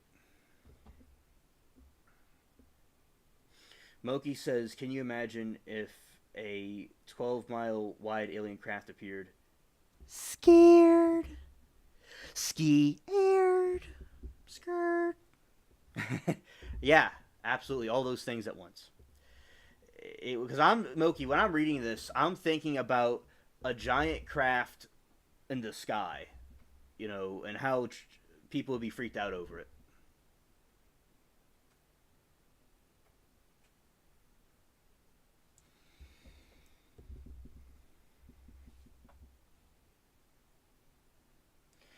Thank you, Abby. I'm glad that I helped you love aliens again. And y'all ever see Nope? That alien made me say, screw big extraterrestrial vessels or beings, but alien made me convert back to loving aliens. Yeah, I know what movie you're talking about. Yeah, I know exactly, and I'm glad that I helped bring you back to loving the aliens again. Facts. Yeah, I know exactly what movie you're talking about. Yeah, Moki, I've been thinking about that this whole time, and I will also say about the nefarious aliens that the correlation with the some of the gods of past religions that could be connected with them, or that may be what they were seeing. Because on you, the gray aliens are depicted in hieroglyphics and stuff like that. So I do think it is quite. Uh, it could be like the same thing, like they came down from the heavens and they want people to worship them. So I'm not saying that all were bad, but that I think is connected, like the nefarious aliens that may do things that are not good. Those aliens are, part of either in cahoots with them or have an alliance with them, or they are them themselves. But of course, there are aliens somewhere in the vast times and space that are good, that would not do things that are harmful. So, original theories about aliens was that the aliens were these the Greys specifically, and some of these other groups were not good because they were trying to do nefarious things to the humans, and they were in cahoots with their, like I'd say, an alliance with the forces of darkness. Now the newer theory is that those aliens are the forces of darkness themselves. But also at the same time, besides that group, because as I said with people, you have good and bad people. You have aliens that are good that would try to help us. But of course, beware of wolves in sheep's clothing. That, always be on guard. But as I said, yeah, there are good ones. Like, I'm a good alien. And like the Twilight Zone I was watching the other day, there is this alien that came in the form of a human. And this alien was trying to help humans understand how to cure cancer and stuff like that. And what they did was they didn't like him too much, and it didn't end too well. But the point is that, and the alien believed in God. People don't have to believe in God to be good, but it believed in God and stuff. So that, as I said, would be a good angel. But the Twilight Zone also has another episode of where they have this alien that comes down to try to make world peace with all the nations of the world, with the United Nations, and he brings aliens to his home planet just to be eaten. So, so that is what synchronicity, Moki. I was just talking about that as you were talking about it, just at the same time with each other. So, some of the theory that the UFOs are biological. Yeah, so there's a theory. So the aliens are abducting humans to eat them, and that, like War of the Worlds, for instance, you have the tripods that were destroying all the humans, and they were destroying all the uh, livestock and using the Earthling loot, which is blood, for their own nefarious interests. So that is something to keep in mind also. So you have a balance between there are good ones and there are bad ones, just to be clear. And yeah, so there's a theory that the UFO is a biological organism. That the UFO itself, yeah, soul harvesting. Because, like they say, the devil comes for the ruin of souls and to deceive the nations. It's the same type of concept with what some of these aliens are doing. And also, you have the soul harvesting and what these terrestrials are trying to do. So with the biological organism theory is that you have like the UFO itself is an organism. So it's, say you have critters in the sea and critters on the earth and things that fly around the sky. So there's a theory that in the upper atmosphere there is these beasts of some kind, or these UFOs that are flying around, or an organism, and that when they abduct things and stuff, it's them trying to like feast on something. So like you had this like octopus depiction trying to take an older aircraft and playing around with it, so it might be an organism itself. So that is a theory about some of the UFOs. Now,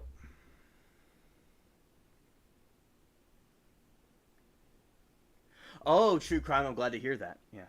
and I'm glad to tell it and talk about it. And all people, if they believe in these things or not, it's like with the like God or not, it's quite entertaining to see the concept of this.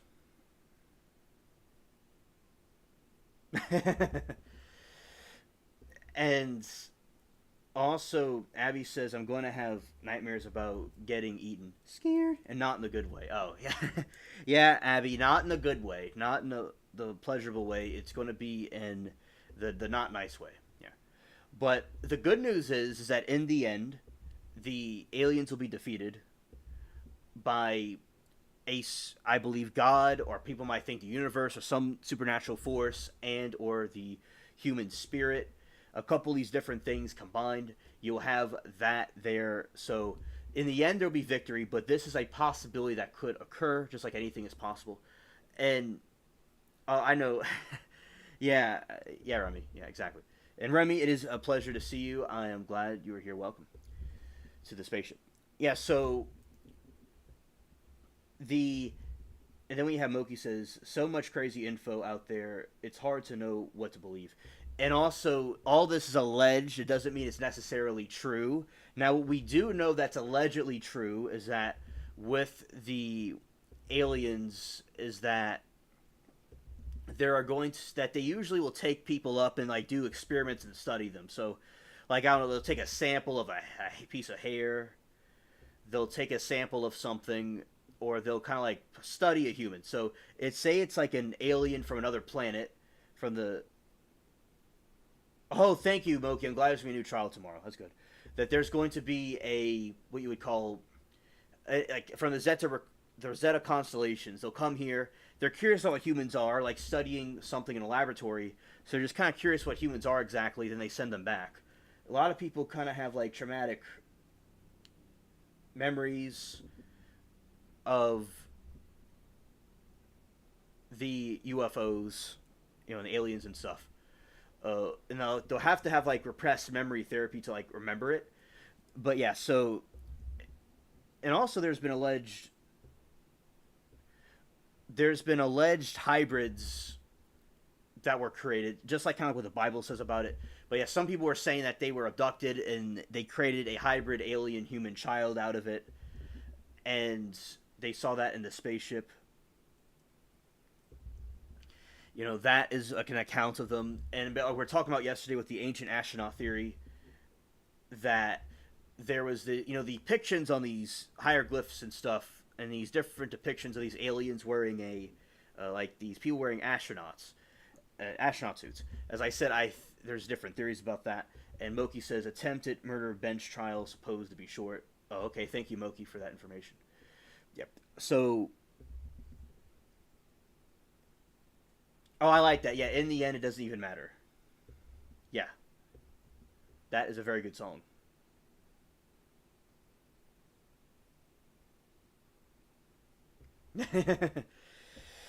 And, yeah, so what we're talking about, basically, is there's a new interstellar object that has been seen in the solar system, in the galaxies. So, just kind of like a summary about it. So, right now, there is the 3-eye Atlas in the constellation Sagittarius, the arc of the Milky Way, low on the southern horizon as seen from the mid-northern latitude in July. Traveling south, it's around the magnitude of 18.5, making it about 2.5 million times fainter than the Polaris.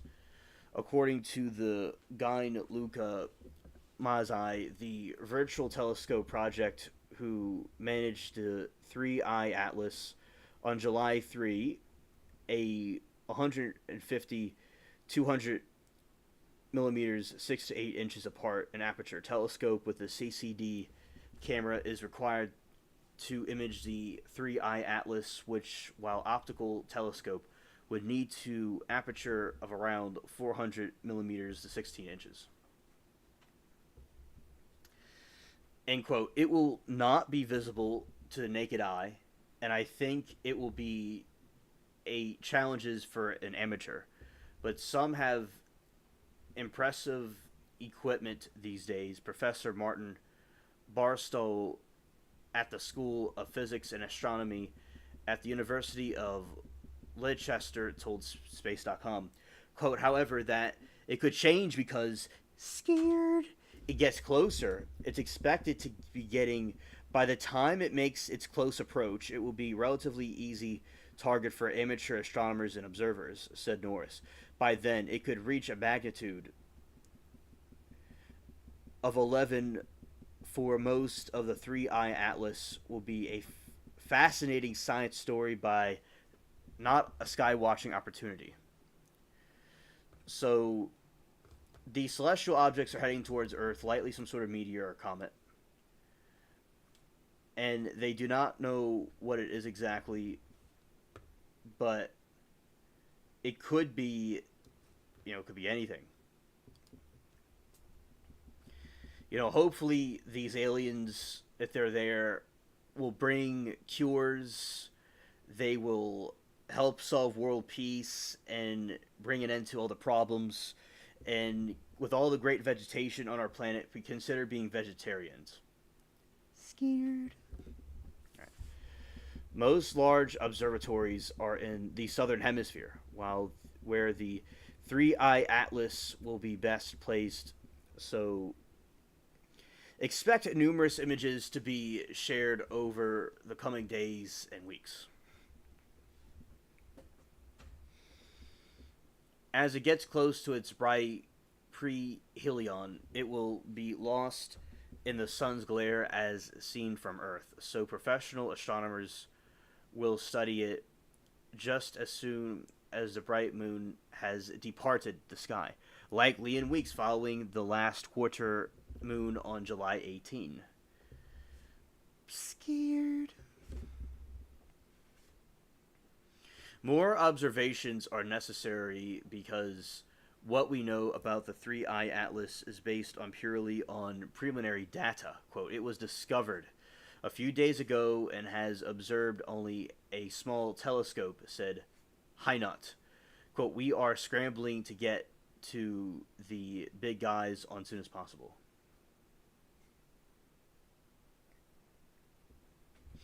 He didn't really think much of the last interstellar object.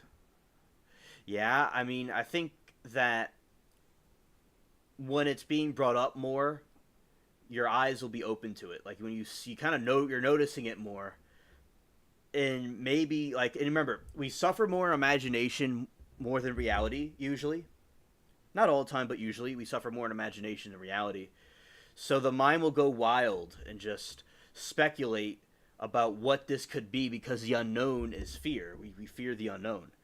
So we're just thinking about what it could be. What are all these interstellar objects doing? Like what is it exactly? Why are they coming to the planet?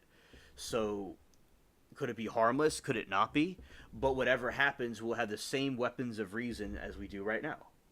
And it's not likely anything bad will occur. It's just probably some celestial Timu object that came to float by. And I think that it's probably an asteroid or meteor of some kind. The greatest threat it could possibly do is if it try to go and hit the ocean or something like that. So that's what this is likely. It's likely a asteroid of some kind, but could have it been a UFO in the past and it just for thousands of years was just floating around and it floated back to our planet or just to our planet. But it's likely just an asteroid. We're all going to be okay. But, the asteroid, does not have the biggest appetite for us. So, shout out to Mary Toodles. And so, we're not going to be on the asteroids menu anytime soon.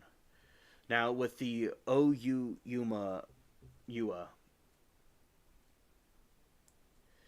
and basically, there's a theory that the one from Hawaii was some sort of a spaceship at one time. A lot of these things were allegedly spaceships or something like that from a long time ago that were just fossilized, allegedly. But as I said, just like scientifically, it's like an asteroid from the Big Bang or whatever. God created the world, and that's how it is.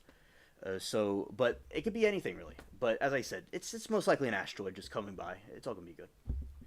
And Remy says your train and swamp sounds are wild. It's quiet over her. Well, thank you, Remy. I appreciate it. Yeah, it is quite wild over here in the city, and it's actually the quieter area of the city where the other parts are even more loud and it's even more intense in different parts. But yeah, so yeah, because all the bugs and all the everything was chirping and having a good time. Yeah, the bugs, the animals, the train, everybody was just real active over here. The moon's even active over here. It's the party city. Basically, it's the city of partying. So, and also in the evening, what I'll hear is a bunch of cicadas chirping, and they sound like a really loud. So it's like being in a jungle. So yeah, so shout out to all the little critters out here. Thank you, Remy, for your commentary on that.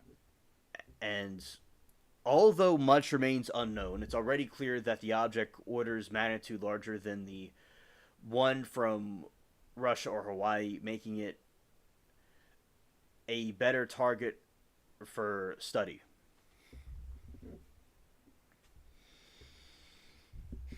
All right. It could be valuable opportunity for planetary scientists as interstellar objects offer a tangible connection to other star systems that carry chemical signatures that can provide insights into how planetary systems form. For every offer evidence for life elsewhere in the galaxy. Quote, they undoubtedly carry chemical signatures from outside the solar system, so gaining observations tells us a lot about the possibility of material traveling because between planetary systems, Barstow said, quote, if we could get a sample from one day, it would be an incredible breakthrough.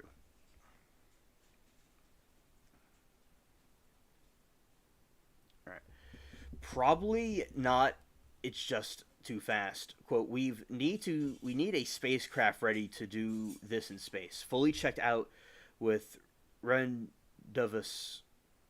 No, that's not the right word. Yeah, rendezvous capability. Yeah. Ski aired.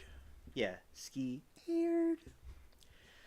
Brostow said the need to have a spacecraft in orbit ready to react to an incoming interstellar object such as 3I Atlas has been considered before. The European Space Agency is currently readying its Comet Interceptor project for a launch in 2029. Deal with the intriguing comets that suddenly appear. Quote, however, scared.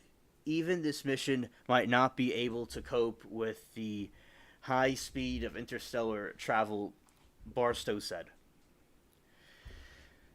Although the sample of 3I Atlas is not going to be possible, it would be provide a huge shortcut for planetary scientists. Even with a faster rocket, it would take tens of thousands of years for us to reach a nearby star. Said Norris, quote, thanks to these visitors from outside the solar system, we may not have to travel that far to sample star systems beyond our own, but we'll need technology to catch up and reach them before they pass through our solar system. All right. So it is not a coincidence. Clearly, our telescopes don't affect the outer solar system, so that the fact that we get more simply reflects that we are getting better at finding them, Hynot said. And we're just getting started. Vera Rubin Observatory, which I did a video about, which just released its first images, could discover many more interstellar objects. Atlas during the decade projects plenty of finds. In 2020, paper estimates that around 7 interstellar objects could pass within on Earth's distance of the sun each year. We haven't been able to see them until now.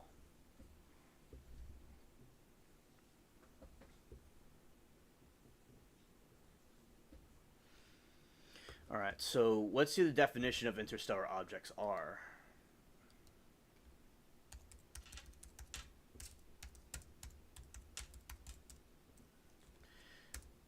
definition.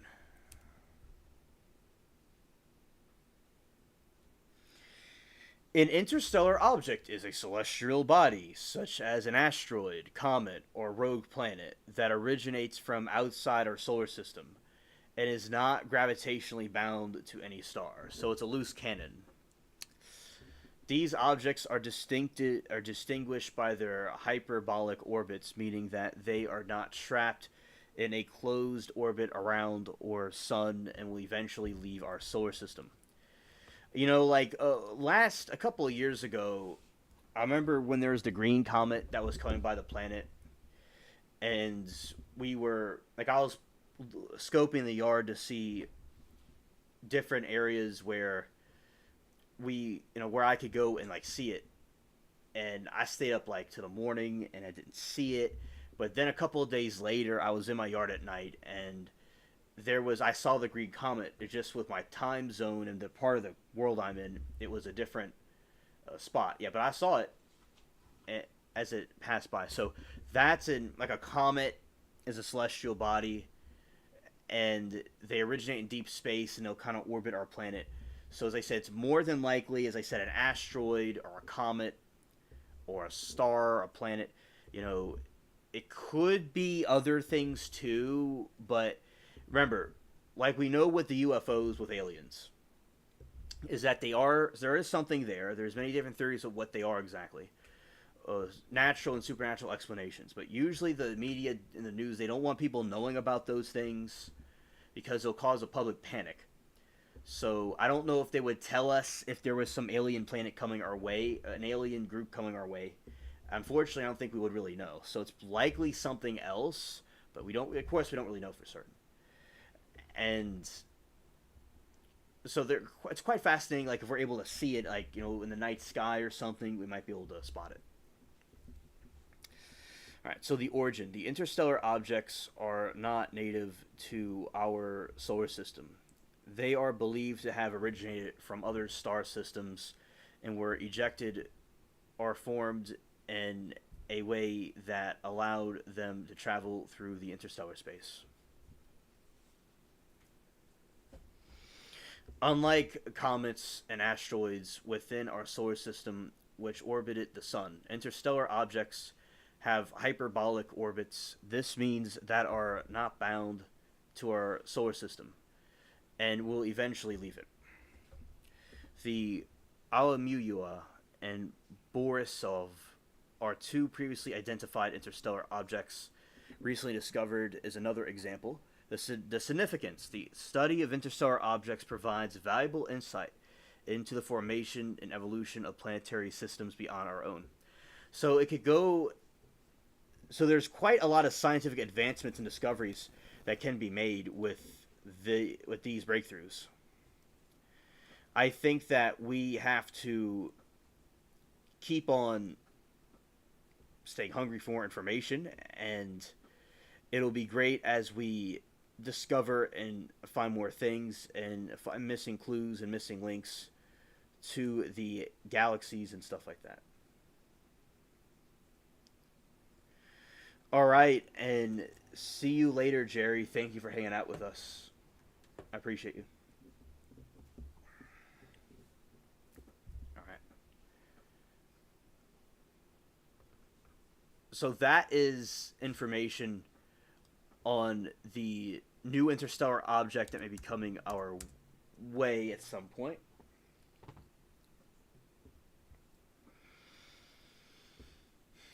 Now, when you have one of these objects, there's been some wild theories out there. So there's now sometimes an object can look like something it isn't. Like you say, like you look at a sky and you see a face in it, but it's not really a face. It's just your mind seeing something there. But it is a face of a happy cloud, of course. But the point is that your mind will see things there isn't something there.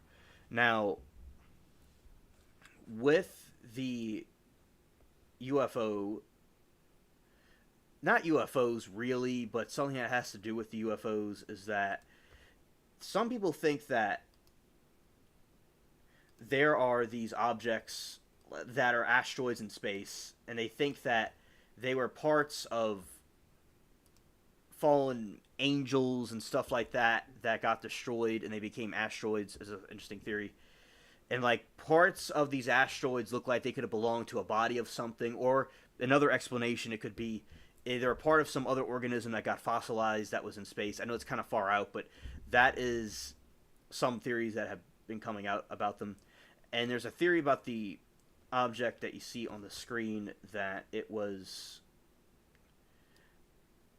this is one of the celestial objects that they're seeing.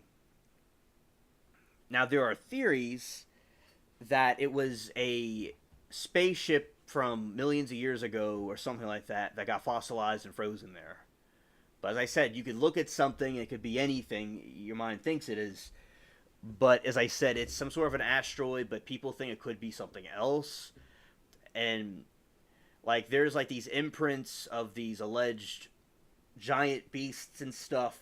If you look at like a satellite picture of like North Africa in the desert, you could make an alleged outline of a dragon-looking thing that could have been from thousands of years ago. But as I said, that is interesting theories that have been coming up with about things you think is like a mountain, but it was part of something else at one time. So that is quite fascinating that I've been looking into. Because as I said, no matter how far out the conspiracy theories are, I think that it should be looked into. And there are a lot of them that are not true, but there are some that are true. So the reason why I do that is because you never really know if something could be true, and then people said it wasn't true. It's best to have open. I like to be open about things, right? So there you go. You have the interstellar objects, and they're being spotted, and they're coming towards our planet. But as I said, it's a cigar-shaped asteroid for whatever reason. Now you see this is a depiction of it as a spaceship, where you have that right there, but it was like a spaceship, but now it's something else. This is a concept of one of the objects being a former spaceship. Oh, there we go.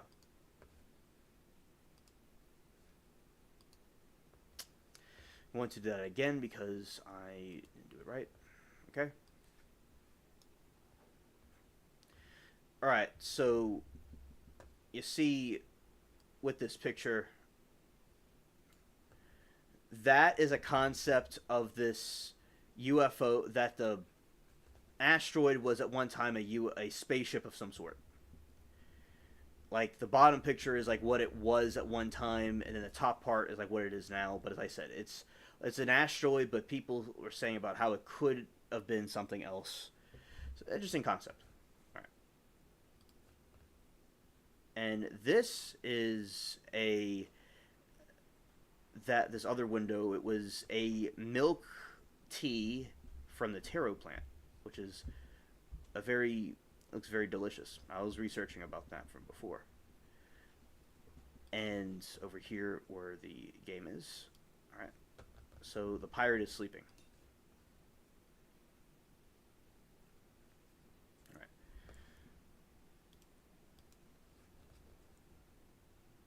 Alright. And Abby says it looks like a turd. Yeah, so it's a giant space turd. Yeah, there you go.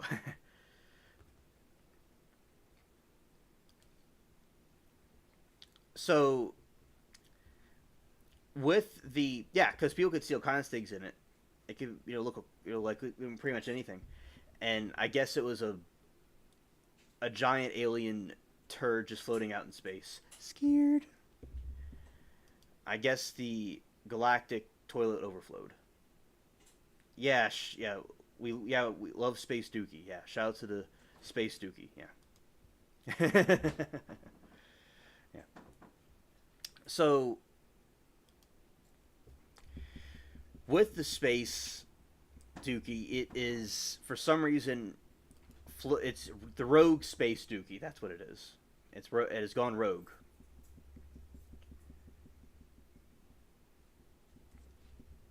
And when it's gone rogue, it completely is just floating around. It's just being impolite. It's just doing what it wants to do. And just, it has dookie pride.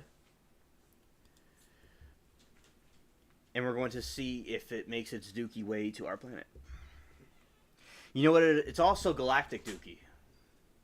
It's the dookie that got away. It's like that one turd in a punch bowl of space. It's like a space punch bowl with the dookies floating around in it. The space dookie. So that is certainly what it is. Yeah. Shout out to the space dookie, and it's going to go and hover over our planet and bring us dookie enlightenment and dookie intellectualism. Like in the night skies of the U.S. and Canada, you're going to see the mighty dookie of the stars.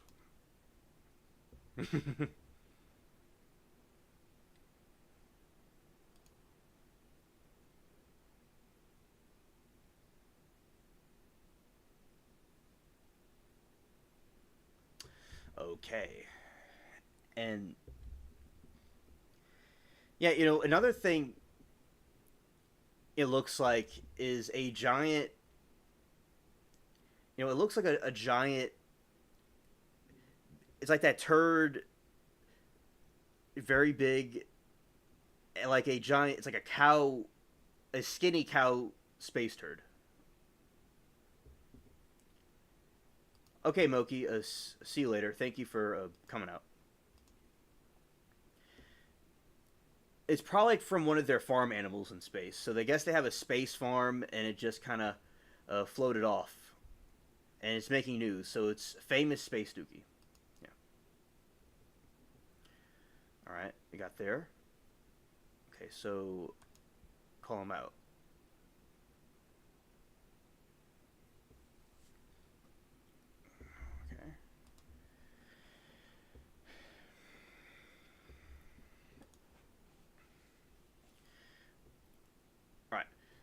So, and then we're talking about the chat earlier over at the Preppy trial was very wild, very crazy stuff going on over there. I thought it was quite fascinating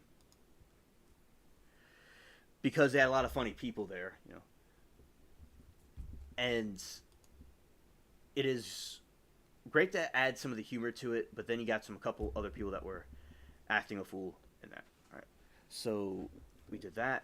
Now we're going to leave this and go over this way. All right, and so this is a nice dookie bar right here. I'm standing on top of a chair, I mean a stool rather. Okay, so going this way.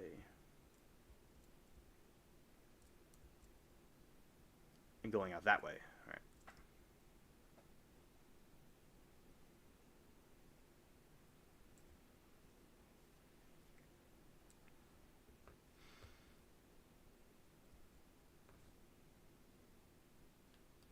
Okay.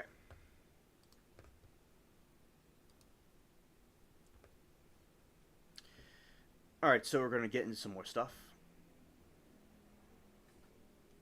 Here we go.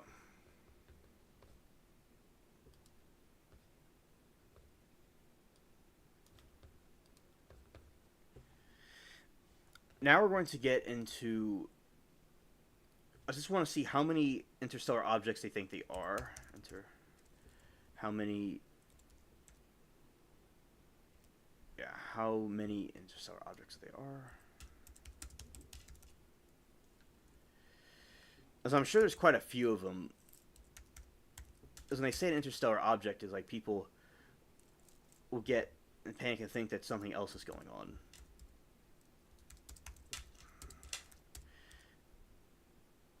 Okay, so while research has only observed 3 interstellar objects so far, there may have been more entering our solar system without detection. Alright, so there's only 3 for right now. Let's see if there's any updates on something else I was seeing from earlier.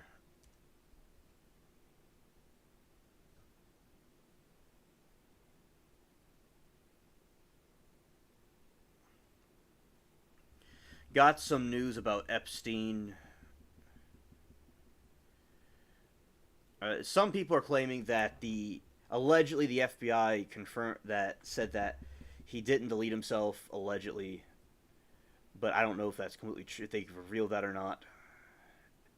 And actually, I'm seeing it right in front of my face that I was right. So the DOJ FBI concluded that Jeffrey Epstein had no that yeah had okay. So they're saying that had no client list, commit suicide. Let's see what this is about. I don't know how true this is, but go see what this is for a moment. All right. I was seeing some stuff about it earlier, but as I take everything with a grain of salt, I don't know what is really true, what isn't. All right, so it says President Trump's Justice Department FBI have concluded that they have no evidence to. They say they have no evidence that convicted six offender, the disgraced financier Jeffrey Epstein, blackmailed powerful figures and kept a client list or was murdered, according to the memo detailing the findings obtained on Axios. Now, I believe, in my opinion, that it's not true, and he did delete himself. No, he didn't. That he may have been deleted by someone else, and there is some sort of a list, in my opinion, but they're saying that it's not there.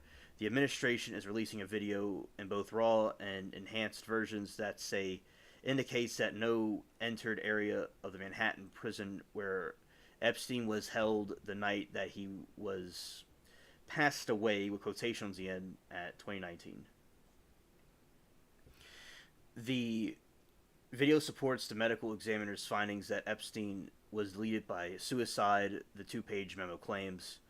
So they're saying that he deleted himself, but I don't believe he deleted himself personally, but thank you, Abby. Thank you. And why it matters. The finding represents the first term of the Trump administration has officially contradicted conspiracy theories about Epstein's activities and his demise. Theories have been pushed by the FBI's top two officials before Trump appointed them in the Bureau. As I said, I believe either they got rid of the evidence, if it really isn't there, or something's being hidden.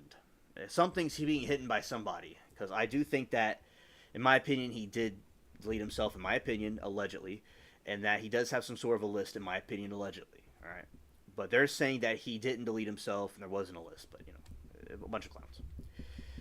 Why it matters. The findings represent the first time and as social media influencers, activists, Kash Patel, director Dan Bong-Ego were among those of MAGA world who questioned the official version of the Epstein file, and Patel and Bong-Eno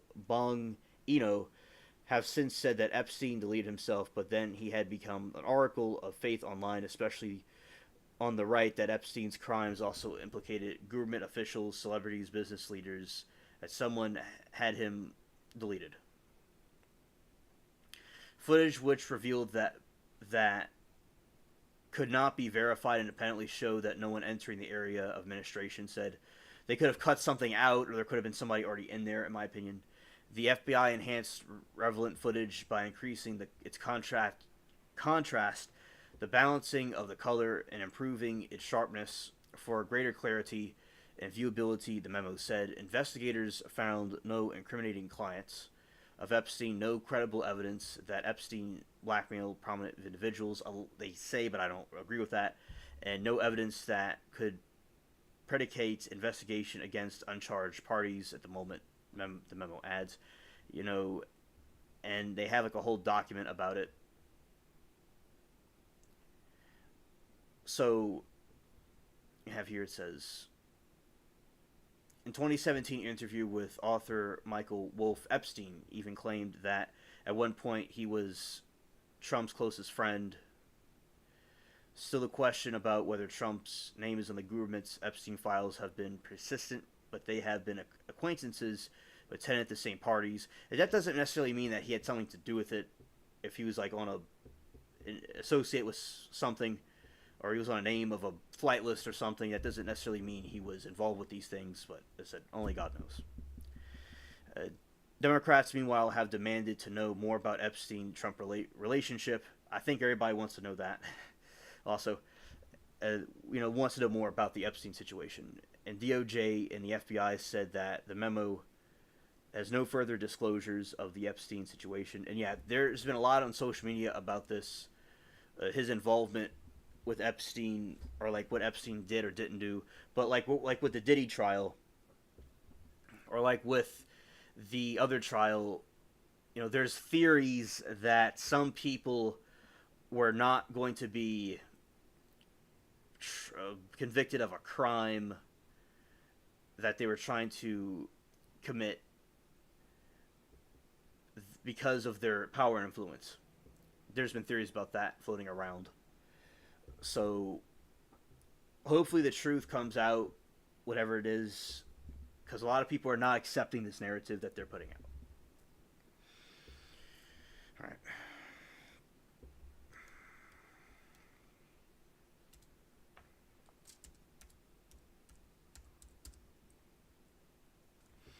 Okay. And all right, so we talked about the space dookie.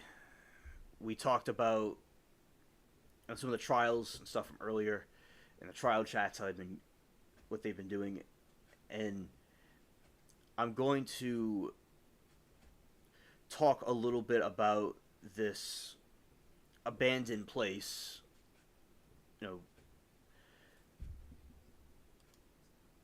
which is quite interesting, that I've talked about before, but we'll talk about now, because it's good to talk about it every so often. So there is the abandoned Six Flags. I'm going to read some information about it, and the Six Flags New Orleans was a theme park located near the intersection of the Interstate 10, Interstate 510 in New Orleans. It first opened as Jazzland in 2000. Yes, so we've arrived to the place of the Six Flags, and I know all about it, quite a lot of things about it, and then we will go to right here. All right, so this was the abandoned Six Flags. As I said, I was there. I remember when I was little when I was there, and it's crazy to see how it was abandoned for now. This August, it'll be 20 years. The 29th of this August, its demise would have begun. So, 20 years ago, right now, it would have still been in service, but 20 years ago, this August, it'll be on the 29th. It'll be finished. It'll be a 20th anniversary of it being abandoned. Now, this is an image of it before, like when it was alive, and it was a nice park. I said I remember going there and everything. So it was on Interstate 510 in New Orleans. It first opened as Jazzland in 2000, and leasing the agreement was established with Six Flags in 2002. Following the previous operator's bankruptcy proceedings, the Six Flags invested $20 million in the upgrades, and the park reopened as Six Flags New Orleans in 2003 following the substantial damage caused by Hurricane Katrina in 2005. The park was closed to the public to make efforts to repair and reopen it. However, in 2006, Six Flags declared the property a total loss, and the park was permanently closed. The lease was terminated in 2009 during the Six Flags bankruptcy proceedings. And they spent a lot on the park, and as I said, it was a very nice park. And I remember Halloween there was very interesting. I'll show some of the pictures of it. But Halloween was very interesting because they had people walking around in costumes and stuff like that. But when I was a kid, I was a little bit scared. At first, I'm like, whoa, what's going on here? Well, what are we doing? So, all right, so we have some right here. This is an image of it. All these are images of it. So yeah, that, as I said, totally different looking 20 years ago. That was the cool zone, or that. And this I remember going on. This ride, it spins around, and you just kind of like a Disney ride. You kind of float around on it. It was a type of carousel, and over the years it has decayed, and parts of it has fallen off. I'm scared. And like what it is, it's a carousel with like some chairs on it with some chains, and parts of the structure have collapsed. And that is like what's being seen. Is over the years, it has been more and more worn down, where more parts are falling off, and it's just becoming like a skeleton. All right. So this was a roller coaster and an entrance way, but it's been completely taken over by trees and taken over by just the wildlands. Now, there has been stories about a lot of alligators being put there, and not being put there, it doesn't make any sense. There's basically like a pond or like a lake, something like that there, and over time the alligators just kind of took over the area. And one time, people like in the early 2000s, like after it got abandoned, they looked into the gift shop, and there was like alligators like hanging out in there. So that was a pretty sight to see. Yeah, so they have alligators kind of floating around in different parts, because some parts are flooded, some parts are not. Oh, okay, true crime. Well, that's great to hear that you want to go there. I mean, I would have encountered you because I was there all the time. Yeah. So this in the screen is the SpongeBob ride, but there's different forms of decay with the SpongeBob ride. So putting this to make it even bigger is that they have creative people that made it into graffiti art, and I guess it was salvaged for artistic reasons, which and I have to go and do this again because it was being a little bit silly with me. But here we go. I'm just going to do that again. All right. So you have the Six Flags. I mean the SpongeBob ride, and in this picture it's heavily graffitied, and people have done their. As I said, I mean it was salvaged some kind of a way. I mean it was an abandoned place. No one did anything with it, so it was used for an artistic expression. We always go to the Atlanta one. Oh yeah, I know about the Atlanta one. It sounds very fun. And there's one in Texas too. And there's rides that were actually salvageable from the one from New Orleans, but they brought them to Texas and New York. They brought a couple of them in different parts of the country that were able to be salvaged. And yeah, so they made SpongeBob look like a a plotting green ferret thing, or with like a fox dude that snorted some crack, or it's SpongeBob on crack with a bunch of teeth and a black nose, and he's just yeah. I mean, I don't blame him. I think that's probably like what he would feel like being abandoned for 20 years. I'd feel like that too. So yeah, he's just like green now, and he's like kind of his wild eyes, and basically, the door is kind of busted open because someone must have went in there. But yeah, so a lot of graffiti on it. I remember, as I said, I remember that ride when it was brand new, when it first because the original was a pirate ride where you were like kind of the pirate game that we play. It was like you were a cannonball hitting a ship, a couple of different perspectives of a pirate walking around a deck. It was like a movie theater, and the movie theater would move around up and down. It would have hydraulics in it, and then they made it the SpongeBob ride when you're a Krabby Patty, and you're just kind of a Krabby Patty being carried around by SpongeBob, and a couple from SpongeBob's perspective, and it was animated very well for its time. It was close to the time period where they had the SpongeBob movie, and I said I remember it was brand new.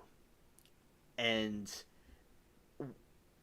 fun fact, I was a food and beverage director for an amusement park once. It was hard but fun. My office overlooked a carousel. Oh, that's very cool. True crime. You know, I'm glad that you like doing that.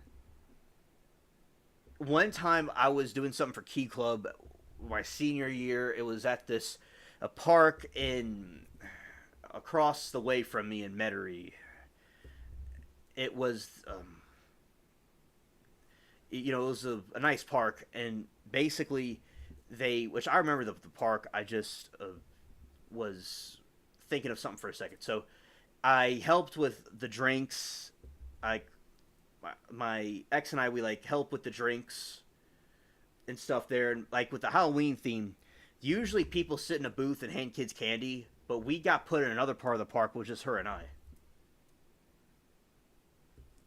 And that is like what we, so I understand. I actually did a job like that for like a little bit, like what you're talking about. I enjoyed it. It was hard but fun, as you say. Yeah. And so yeah, I think it was amusement parks are very festive. Abby says, I cannot believe they still let the machinery sit there. I cannot imagine how deadly the still water in the basement of any building there. Rain eating amobia. Scared.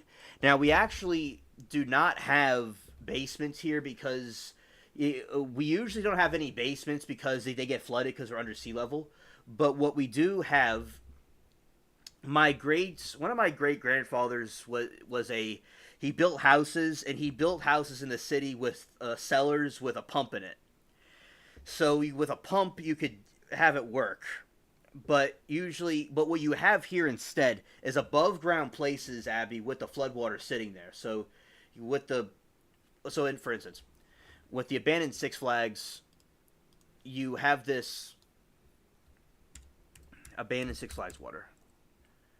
Abandoned Six Flags. Flags water. Yeah. Yeah, you have these certain spots of the park with abandoned. So let's put NOLA, because NOLA's is an abandoned place anyway.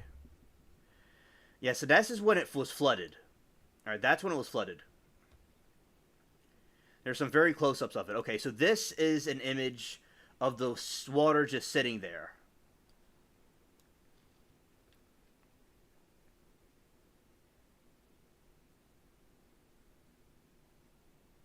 It's okay, Abby. It's all good. Yeah, we don't have the privilege of having basements. Only with some sort of a pump, you could have it. Now, my grandpa told me you could get a swimming pool made, and then put a room inside the swimming pool and put something over it, and that could be a good basement. And he said that like a pool is a good like nuclear bomb shelter. Like a pool is a very sturdy structure to put like a building or something. It's a little house or a thing inside of it. The Abistos, though, yeah. yeah. So that is the water that's been sitting there for 20 years. That was the log ride. And I remember being there with Mary Toodles, and it's like, there's like a picture that would take a picture of you on the log ride. I remember it was one of my favorite rides. I remember it like it was yesterday. It was like a log, and it would bungle around, but I would not want to go on that ride right now. No way, Jose. No.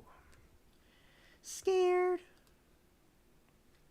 And this is the SpongeBob ride before it got heavily graffitied. So yeah, that's SpongeBob chilling. And you see right there the two different entrances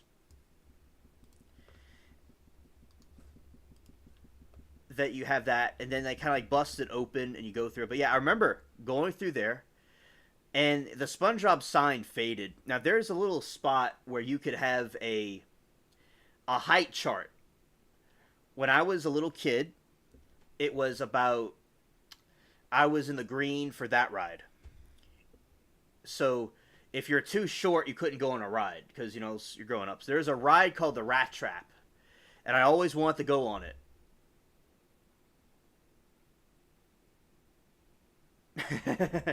Abby said yes, the best type of adult content. Abandoned urban water damage rides. Yeah, exactly. Yeah. So basically, when this situation happened, the rat trap, I was like, I was going to go in it when I'm older. But guess what? The good news is that very sweet, kind woman working the ride, I'll never forget her. She said, you know what, you could go on it with your, you know, because I always want to ride to my family, with my mom. And she said, you could go on it. And I got to ride the rat trap. It would be a roller coaster that would go really fast and stop and go and stop. And I'm glad I got to go on it because I didn't get to go on it when I was older. I didn't get that. No. So basically, what we got to do. So yeah, that is the SpongeBob ride. And throughout the years, that is the other part of it. Oh, there is more. There is so much more. All right, so that looks like, yeah, it looks kind of wet. It must have just rained there. Okay, so we're gonna go to the part of this. That was an interesting ride right there. That was the hot dog stand. Yeah, that got completely, messed up, and it got the sign faded out. And this other cool picture right here.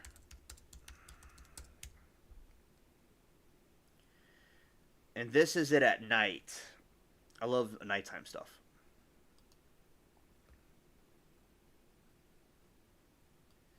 All right, so that is it. That's it at night. It's very spooky, like a ghost town. Something like a ghost town. And that one,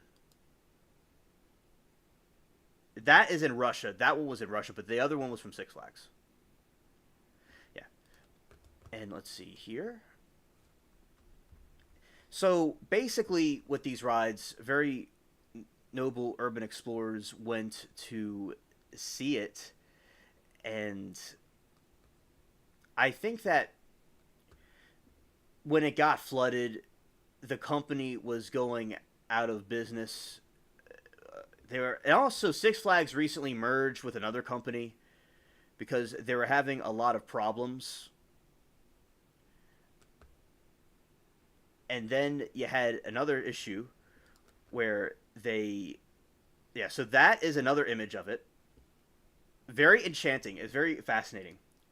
So their biggest problem, the company was having financial problems, and they didn't rebuild the rides. Yeah, so that is the abandoned roller coaster right there, and you saw all those stars. I love that scene. That's really it's tragic but beautiful because I love watching stars and constellations as we do on this channel, and you could see like the swamp scenery and the roller coaster itself. Yeah, so that is one of the rides that are stuck. And shout out to the brave urban explorers that should get a reward for going there at night and taking those pictures. Shout out to them. And all right, so then you have those right there. Yeah, so that was once a roller coaster thriving. You could see that it still has the paint on it. It is very eerie, very spooky. Yeah, and that is the SpongeBob and Decay. Yeah, Cedar Point owners. Yeah, yeah. Okay, and I'm gonna show you all another one. There. Oh, hello there, Aaron. It's great to see you. We are looking at the abandoned Six Flags and talking about my encounters with it before it got abandoned. Okay, so we have another section here. One of my favorite rides, besides the Rat Trap, is the Mardi Gras ride. NOLA. All right. Mardi Gras ride. Six Flags. Six Flags. All right, so this was Mardi Gras Madness. It was one of my favorite rides. Well, a very spooky theme because a swamp is very spooky.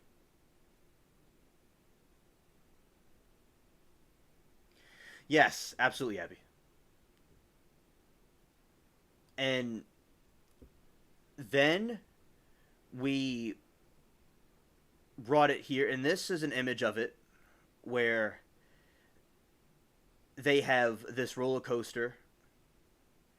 So that was it at night. So I'm showing Aaron that one. So yeah, that was it at night. Yeah. So that ride was very cool, and then also this other part while it was abandoned.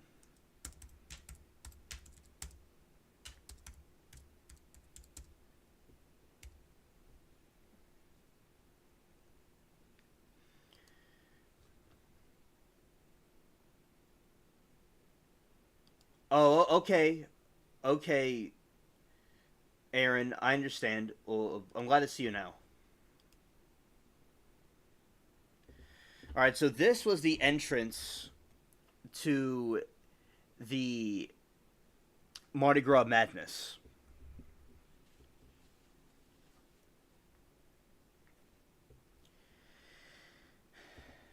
So with the Mardi Gras Madness, you had this, it looked like a spooky cypress tree, because the swamps are kind of spooky already.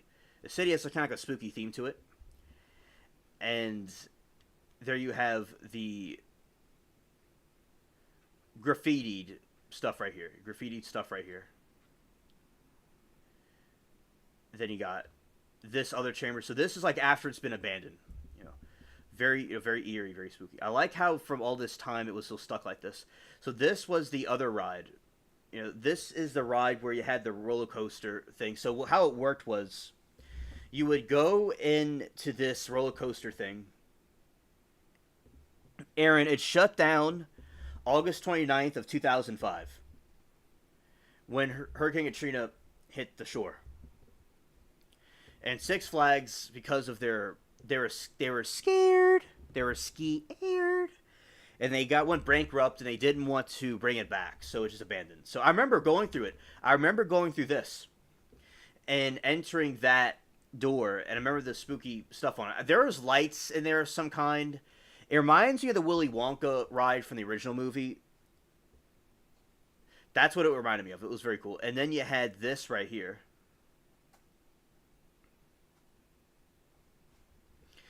So inside there, you see you have the queen, this is the king and queen of Mardi Gras. So something that they have in the cities, they had the king and queen of Mardi Gras, and that was an image of, like, you could go put your head in it and you could be like one of them. So that was something like funny they did for the people that were there at the time. And then you have the SpongeBob ride flooded.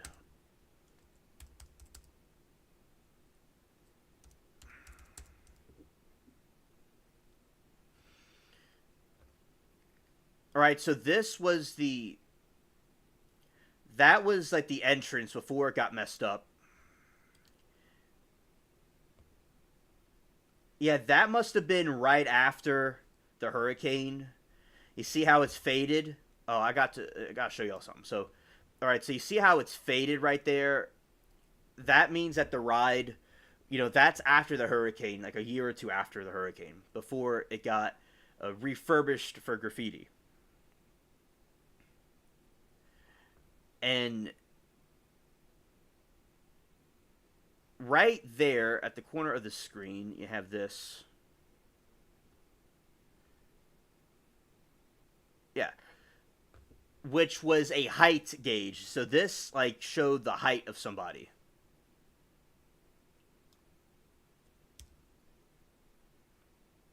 Okay. Go here. Alrighty. Move myself out the way.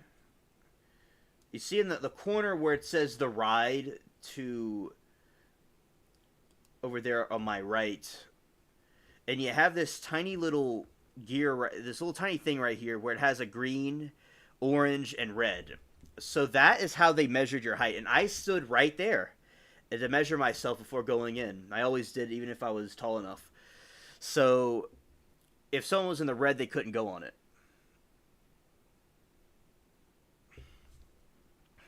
And you have the orange and the red. It was very cool.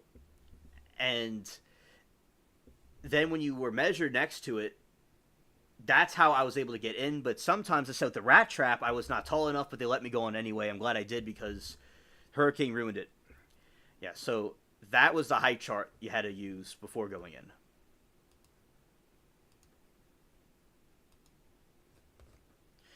All right, and flooded rides give me a thrill. Looking at them, it's so freaky. Water shouldn't be touching the structures.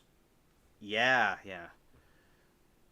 And we speaking of flooded, we got a flooded.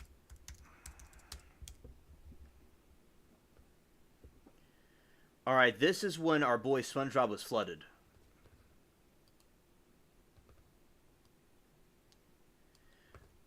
All right, so this is the flooded SpongeBob ride, and these people, I didn't know that they got that close in because usually I basically this ride it was so they got right next to it. To see a flooded structure during the hurricane is quite intriguing, and terrifying. I mean, I remember seeing the Superdome when I came back, where it was the roof was all ripped up. I saw that in person. I wasn't here while it was flooded, but I came like right afterwards, when no one else was here. You had to have special passes to get into the city, and I was not a happy camper. I was quite traumatized, but still, it was an interesting experience in general. But still, Aaron says, "Murica, I'm a huge baby. I can't handle any rides. Literally fainted on a kids roller coaster at Canada's Wonderful. Scared, scared, scared." Yeah, so that is very fascinating. Like, right, and they have SpongeBob underwater. Wow, SpongeBob was, well, he's an underwater, creature, so he didn't mind. But that was SpongeBob, and he was kind of like hanging in there. He's like lurking, like he's like watching his ride, and he's like looking at the boat. Yeah, so that was really insane, and that they got to catch that. Yeah.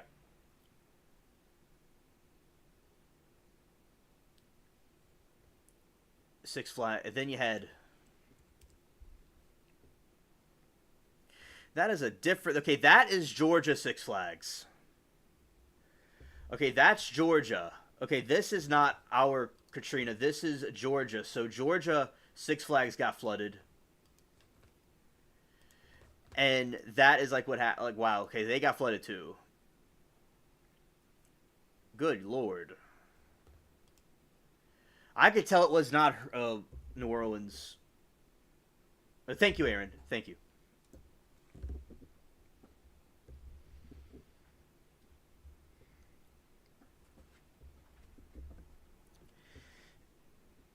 And then you have this other one right here. Yeah, right there.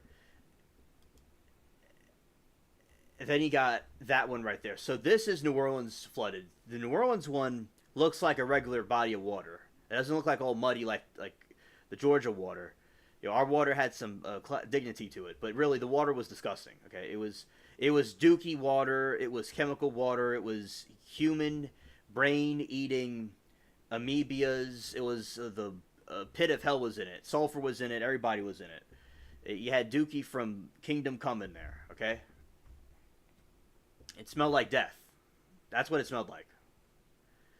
Especially when you got back here, the smell was here for a long time. It smelled like death. It did not smell like a body of water. It smelled like like some kind of like death and some toxic chemical. That's what it smelled like.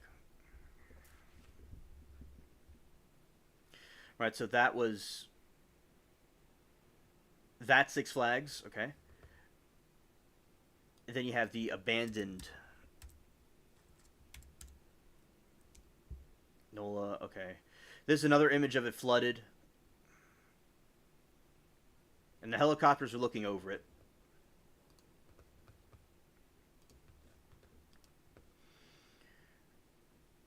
And this is like after the water was. Yeah, exactly. Exactly. Shot the Moki. Alright, so you got this. This is like right when the water was pumped out of the city. You had a convenient situation when it flooded where the pumps went out. and they couldn't pump anything out. So it just filled up like a bowl. I know the orange water from Six Flags from Georgia. Yeah, yeah. Scared. Scared. All right, so you got these goofs, and the city's real goofy. Okay, that's a secret. I love the city. It's a good city. All that stuff. The people here are very nice and sweet. But oh, Georgia red clay in some areas. Yeah, because I know about red clay because when I was in Mississippi during Katrina and there other hurricanes, as I was in a certain part of like southern Mississippi, uh, there was the clay is very different. Like my soil is very dark brown. It's like black soil, brown soil. But the soil up there is like clay. It's like red clay up there, and it's hard soil. So that is the soil. Like in, up in Georgia, it would be a different type of flooding than you would have down here because it's like a swamp. All right, this is when the water was being pumped out of the city, and yeah, that's what it looked like. It was just like barely any water there. It's like halfway there and halfway not there. So yeah. And I remember, like, there was a couple of years ago, actually, there was this container that we opened, a storage container, and some of the jars had water in it still. This is like 2019, and it just was kind of damp. There's still water lines. There's a water line still in another part of the area, but yeah, their water lines are everywhere. That was all over the place. And like, this is what happened to a house. The interior, and Aaron said, we're lucky that up here most of our water are clear blue, just cold as hail most of the year. Scared. Yeah. So like, you would have you would have like a sheetrock wall, like a regular wall, like a white wall or any kind of color, and you have like a line, and under the line there's thousands of black and gray and green mold all over. It's like that's what it would be. Cover the entire wall, but the rest of the wall would be fine. Then like when you're doing, and I was around as a kid when the sheetrock work was being done, and like they gut out the sheetrock, and also what they'll do is they'll cut the part that was affected and take that part out first, and you have to get insulation. So I like the Pink Panther insulation. So it's like pink, fluffy. It looks like cotton candy, but you can't eat it. It would like probably really make you sick.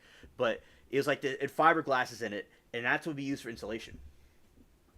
But yeah, I tell you, that smell lasted for years. There's sometimes I still smell it. Sometimes it's either me, my mind playing tricks on me, or it's somewhere. But I'll smell it sometimes for no reason, and then it goes away.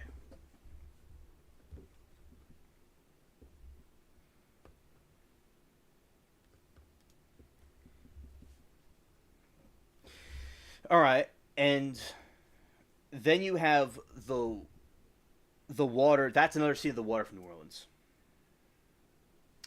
A true crime says our river water is extremely clear until storms hit and it causes mud runoff and and that makes sense. And Aaron said, "Yeah, I get that.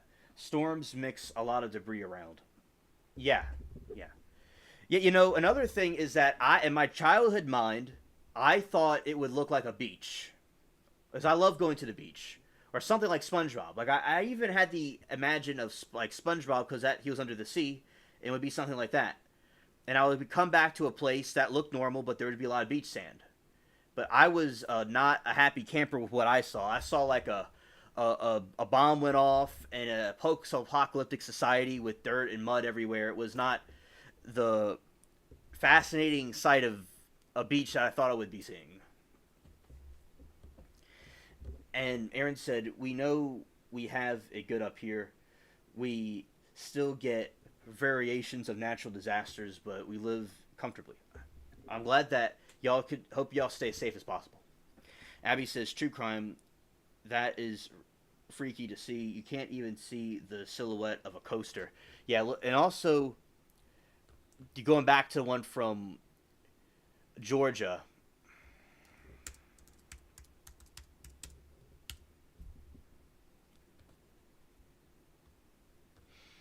Look at this. Look at this. You can't even see this. Lord have mercy. Lord have mercy.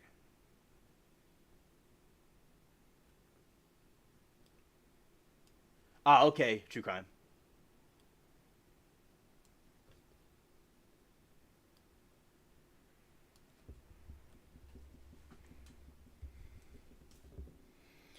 All right. And then, you know, we have this brown water. You can't even see a freaking roller coaster. The roller coasters are like, they're stuck. They can't help themselves. And they are stuck in the water. And yeah, that is very eerie because it's like if you're like in that and it's hot and you hear the cicadas and you're just walking around in the whooshing of the water, kind of like Titanic, but with a different colored water. Like when Rose was going through the Titanic when it was flooded. It's kind of like that, but hot, and you can't even see anything. One thing that I thought was eerie, especially during the Katrina, was that you can't really see the water's blue or whatever, but it had to be terrifying for people to walk through the water because there could be alligators in it and all kinds of things in it. I mean, the ocean is not far away from the Gulf of Mexico, and then it overflowed and it broke the levee, and then it went here. So God knows what was in there. So, yeah, and there was. I legitimately thought I'd be a tornado chaser when I was younger. Yeah, y'all do it. Yeah, let's do that.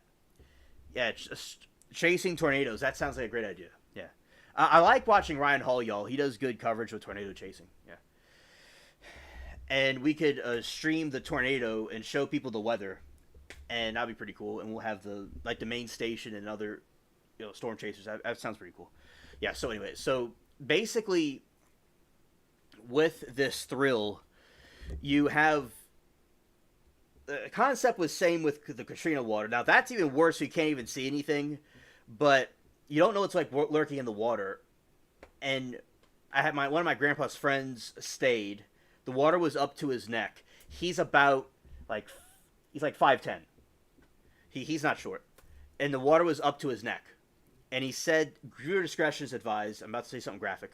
The guy saw tied up bodies to posts because there's bodies floating everywhere.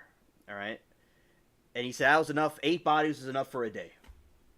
So yeah, he certainly went through a messed up situation seeing that, but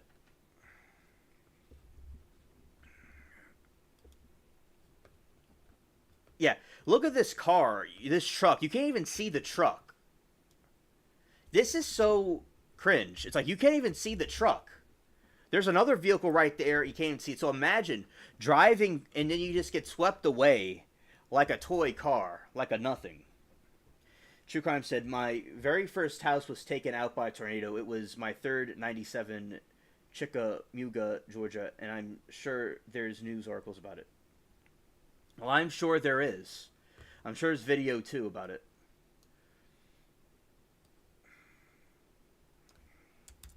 All right. Yeah, so that is just very eerie the way that the water is, and then yeah, and that like look at that like you can't even see the silhouette of the roller coaster in this one. You can't even see it. You can't even see it. Yeah, very interesting. And then bumper cars.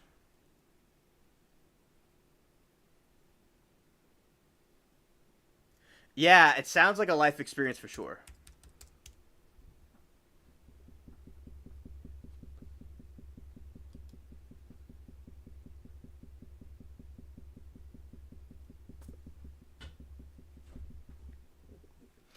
All right, this is the abandoned bumper cars. I enjoyed riding in these when I was a kid, and certainly, I really enjoyed it. And it's really just crazy to see they abandoned all this, all these years later, and you can see like why all of this That dust you're seeing on the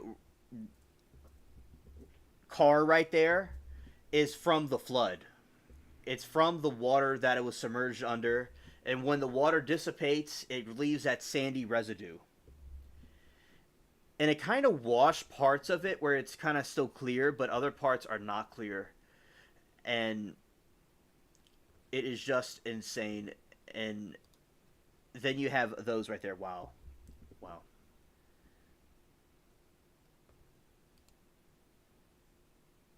Yeah, and then you got those right there. And this is the eerie sign of the Six Flags. It says, "Do not enter." And you have the Six Flags right there, and it's faded. Yes, you do need a certain type of car. It's like an SUV type car. You could use like a truck too.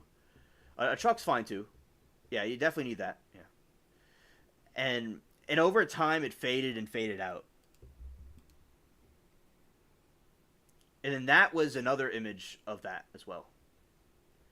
Yeah. And there's the rides.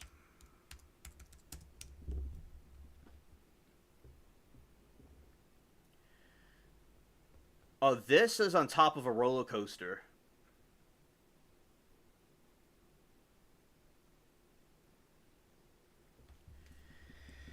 On top of the roller coaster, and the paint it looks beautifully still. It looks beautifully blue. And the aerial view of the park looks pretty cool, actually.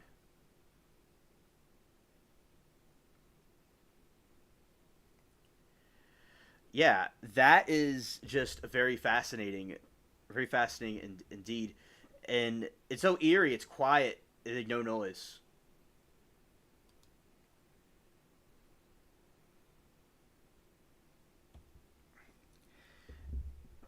And then this is another ride. It was these like 50s cars. And with the 50s cars, you would stay there. You would stay in there and just ride around and go, kind of ring around the rosy type situation. Yeah. So, but yeah, it's all abandoned, all gone, all gone. Yeah. And then right here, let's see.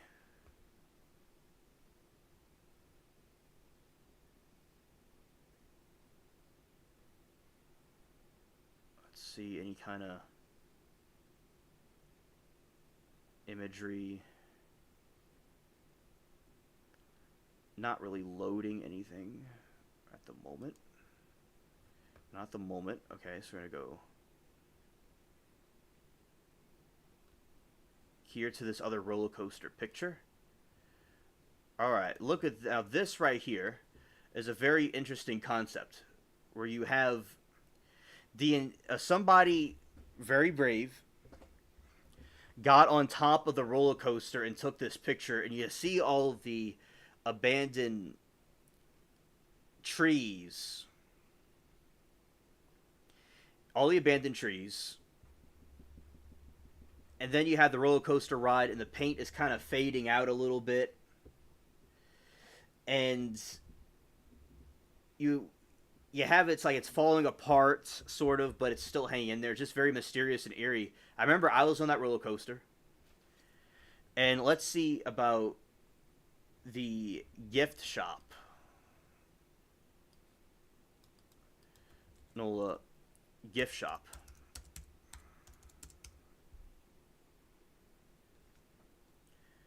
Let's see, because I've seen them before. Gift shop. Toys. Alright, this is inside the abandoned Six Flags. Wow. With the transient population, I'm surprised they haven't taken it over. Oh, I know. Now, if you're talking about, I'll tell you about New Orleans, this city. So,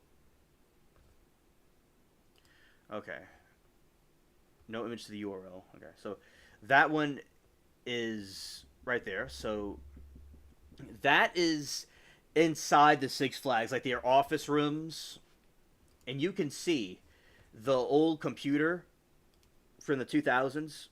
You see the water lines and the roof caving in, and that is just so eerie. Like that, I remember when I was a kid growing up, there was like that's what it would look like because the water would push everything to a certain part of the room and leave like some random thing on the table that doesn't move, and then everything else just gets flooded and messed up. So yeah, that's like the inside their office. All right, this is the abandoned Six Flags safe room. You could see all the mold, and you could see all the water lines right there. That's like what it looked like everywhere.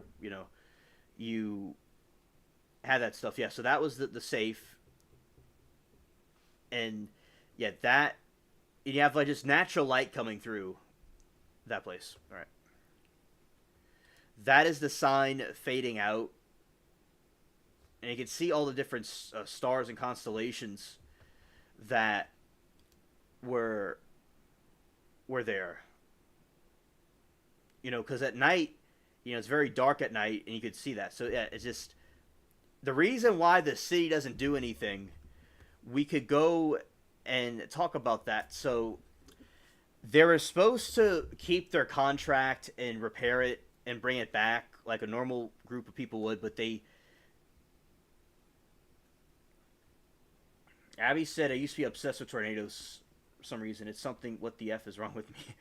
Yeah, Abby, I was obsessed with when I was a kid. I would draw pictures of destruction from hurricanes. Yeah, Walcott and candy. Facts. And with the construction that I would draw these destructive pictures, and then what I did was tornadoes too. So yeah, I was like that also. You have like a little toy right there that was abandoned, and let's see, the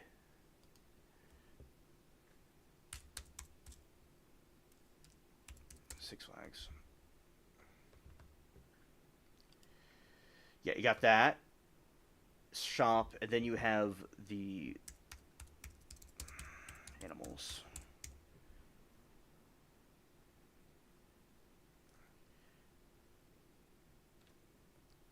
Okay, that's something right there. That's one of the toys that were abandoned. All right, that is a toy that was abandoned. So this is the Six Flags New Orleans, and I remember that toy. I remember it. I remember that one.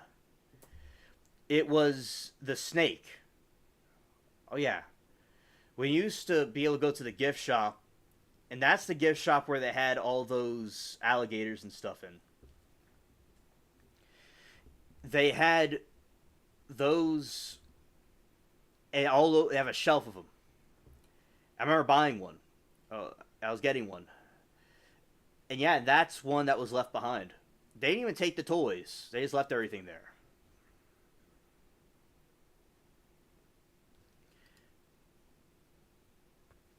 And that one is this one is Felix.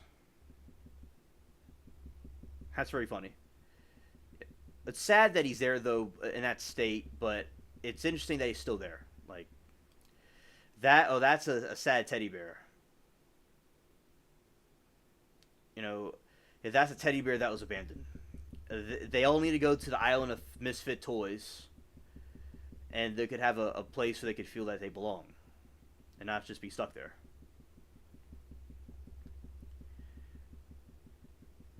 You got a whole collage of creepy images, and then you got this toy that was stuck there. Yeah. Let's see. And you got these all right, these are different artwork that we have basically referring to like Mardi Gras type architecture, I call it, and like how the city makes architecture with the gestures and the king and the queen. So basically, the city was based off of Europe and France. And in France, they had a monarchy and they had a gesture and they had clowns and stuff for entertainment purposes. And like they had, for instance, you have similar images to like Harley Quinn's type, but the hat, that kind of type of hat that she's kind of seen with having with the comics and stuff. So yeah, those type of characters in it because the city was based off of Europe where they had that. So it's interesting. It's statues from a dystopian. It's like a dystopian apocalypse, and you still have a lot of stuffed animals just hanging out there. That one is a gesture. This is like the Joker. This is a Joker, and he's just kind of hanging there, and he's getting impatient for the park to come back. So basically, the park came out downhill, or the park went downhill because they didn't want to renew their contract, and they got into a couple of lawsuits, and they went bankrupt, and they got insurance, and the insurance didn't pay for the whole thing, so they had to go and sue the insurance company. And yeah, they just didn't really get anywhere pretty much with what they wanted to do. So that's like Six Flags' demise of like their company. So they filmed a couple of different movies here, and there's another angle of the abandoned Six Flags. So that's on top of the roller coaster.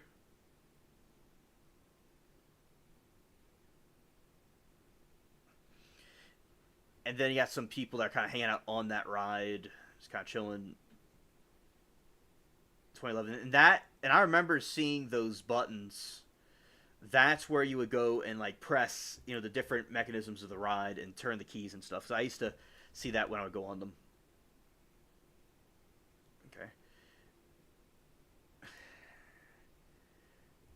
And then you have that is like where the Coca-Cola thing was. You go and like drink something and have a good time, but it's all like, kind of messed up. Okay, True Crime. Shout out to you. Thank you for coming to the stream and hanging out with us. What's this? That's a Looney Tunes plush toy of one of the Six Flags park. That's interesting. Alright, so this is the gesture ride. Alright, that one, as I said, the gesture, they really have a gesture ride, actually. And the gesture ride, I believe it was one of the ones that was salvaged. But yeah, that one was a very good ride. The Batman ride was also salvaged and saved. So yeah, very, very eerie. Oh, this one is one of my favorites. One of the other favorites. So the reason why is I love the sea and the ocean. And that was where you would go and drink some water. And you had the two merman, and they kind of had like the Greek god depiction right there. So that was very cool. And I'm glad it was able to stay intact all that time. Yeah, but that is where, people would drink water and stuff. This is where you get a nice hot dog.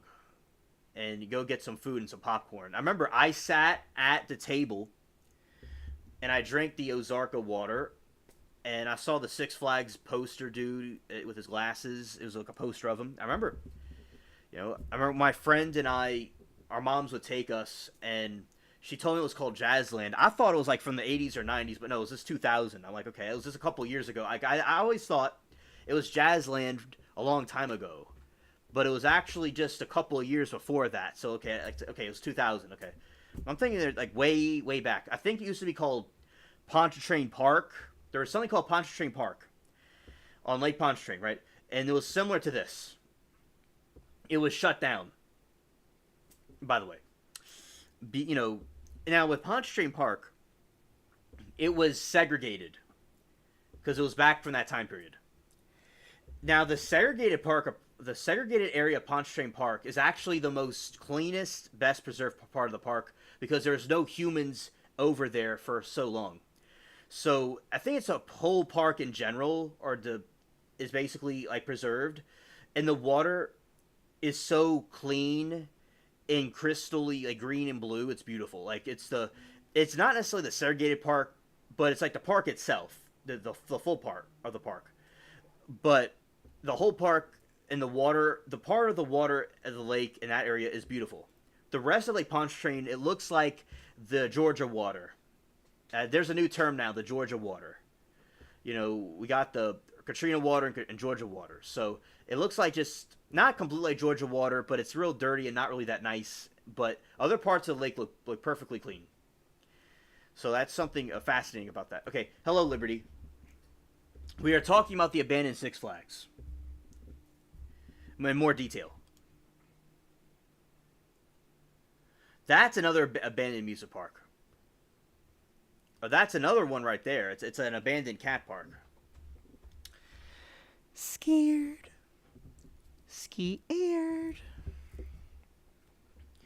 All right, so you have that cat right there. Oh, I remember this. I remember the clown. I remember this clown.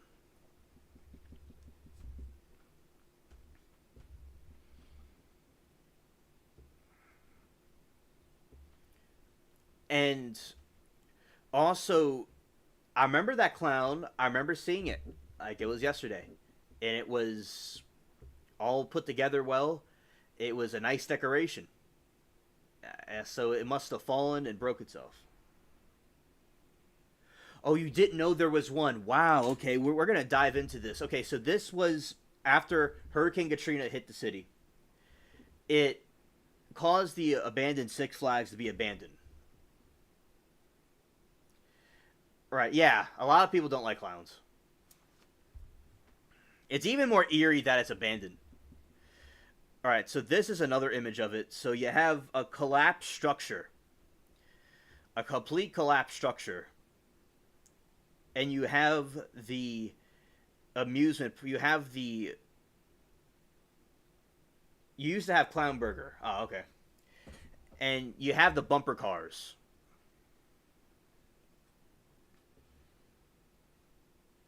And yeah, the bumper cars are, you know, just stuck in time. Alright, so here's another image. Yes, Katrina... Okay, yes. That's true. Well, this is what Katrina did. Katrina caused Six Flags to shut down, and I will read you a reasoning behind that at this moment. And by the way, chat, this is the log ride, so your homeboy alien was on that log ride at one time.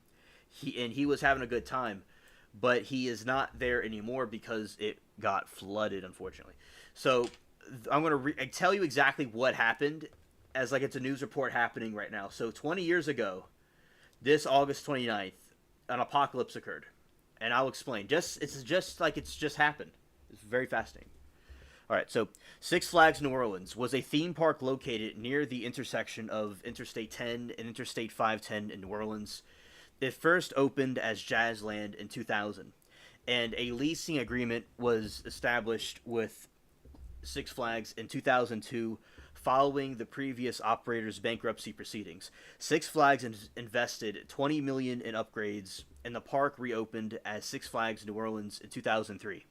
Following the substantial damage caused by Hurricane Katrina.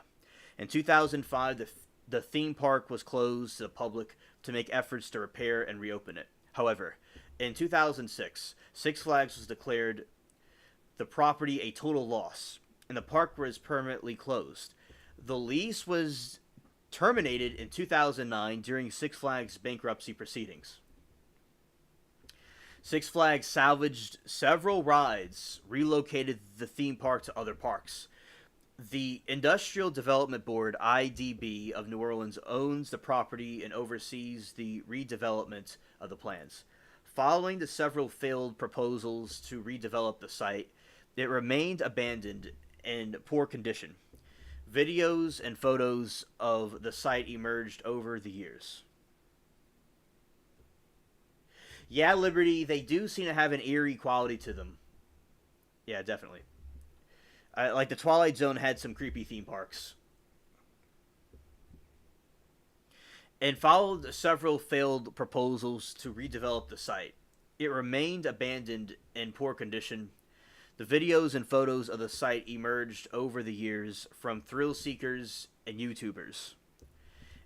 As results, a city officials became more diligent in securing the park and banning tourists, tasking the NOPD, New Orleans Police Department, with patrolling the abandoned site and arresting trespassers. An option to demolish and clear the land was explored in 2019 following the complaints from residents, which was estimated to cost the city 1.3 million.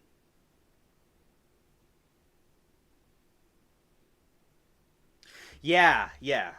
I understand Liberty.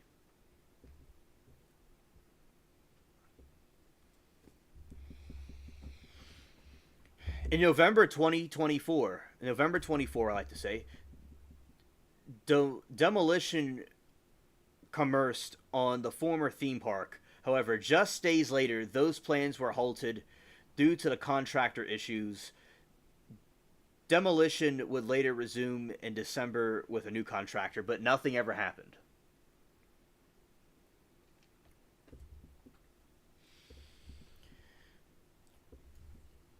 And I'll show you images of it, Liberty, when it was flooded.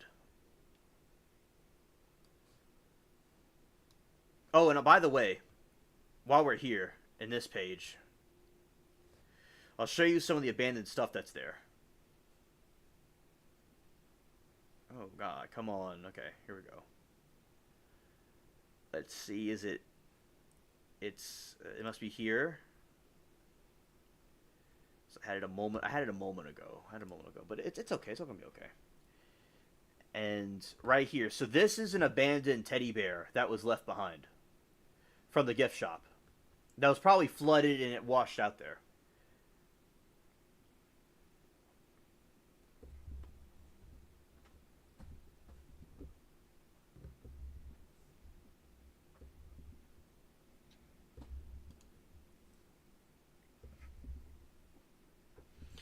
This is one of the abandoned because their gift shops are still like it's all like all the merch is still there.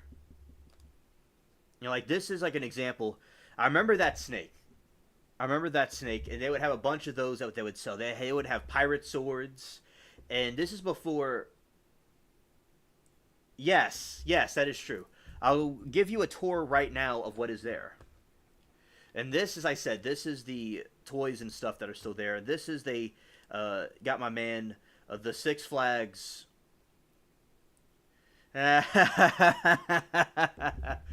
They got the Six Flags mascot, and they graffitied our bro, and it says "Welcome to Zombieland, kids." They're not wrong. They are not wrong. That is true. Very smart. And a shout out to the people that I don't know who they are exactly, but shout out to the urban explorers that captured these images. They deserve a reward for what they did, in my opinion, allegedly. All right, so abandoned Six Flags Music Park, and we're going to put the SpongeBob. Well, that's the beginning of the tour. So this is when SpongeBob was flooded. Yeah, scared. That's when it was flooded. And over here is that SpongeBob kind of hanging there. And in a shop, right? And then you got over here. This is another image of it. And I remember going to that when I was a kid. I would go in there and they would have this warning that they would display, and they would say, "Warning everybody, if you a fire happens or something happens in a ride, wave your hands up in the air and scream." It was a animated lion, and it was a funny voice, and it would tell you scream. If somebody's like trying to, if like Diddy is trying to talk to you, wave your hands up and scream. And I think, I don't know, it's like when you do it, I don't know how I know this, but when you do something, all the lights turn on and all the ride just stops and all the things get released. So it is just, and that's how it works. So the SpongeBob ride was a movie theater. It originally was a pirate ride.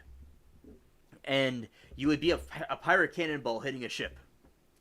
And then you were SpongeBob. And the SpongeBob ride during this is like kind of like when the SpongeBob movie was coming out. You would be a SpongeBob ride. You'd be SpongeBob delivering a Krabby Patty, and you would feel it, and it would have like motion sensors in the seats, and it was like a ride going up and down. But it was just a movie theater type thing. So I could compare it to the World War II Museum. It's kind of like a ride like that, but it's like a movie theater and a ride.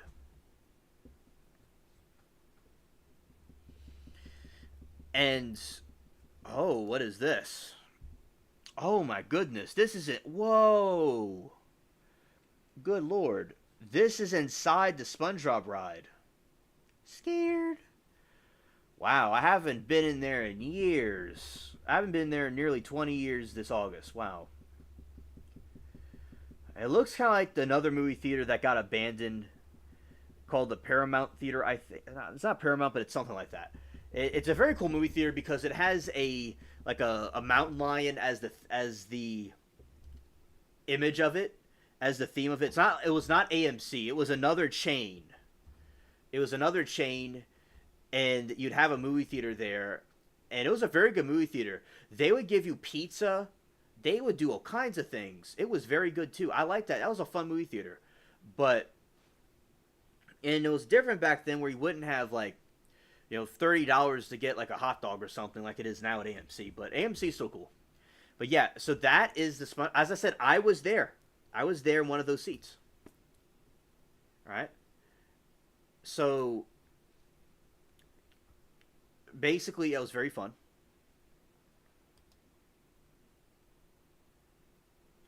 Yeah, you see, I just told you. I remember that. So that was the pirate ship. Because remember I was telling you it was a pirate ride? You see, this is a ride, and it was a pirate ship. Because you were a pirate in a ship originally, but then they made it a SpongeBob ride. Exactly. All right, and this is when it was being graffitied. It was converted into something else because, for artistic expression. I don't mind the graffiti; it's something that happens. And they gave SpongeBob. He was getting kind of angry and because of what was going on there, and they kind of busted it open. All right, and then you have this.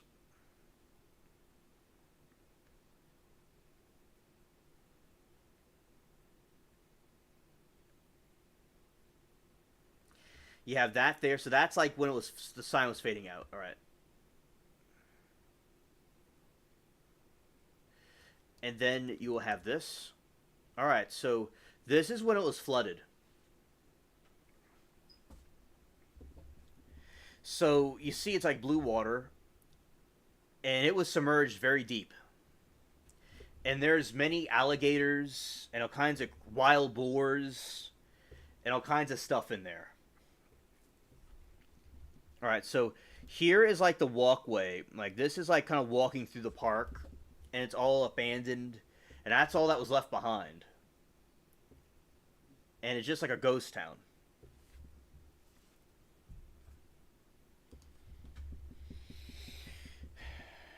And then you have the carousel type ride where you kind of sit on a thing and it spins around.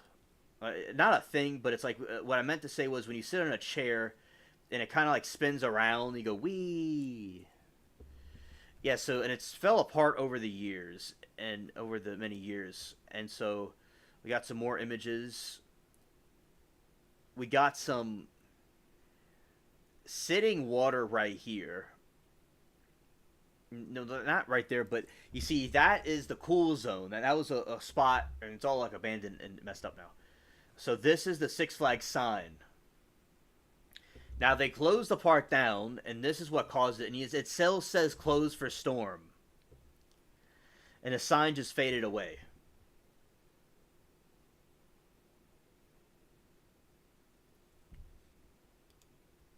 And then you have the Daffy Duck sign.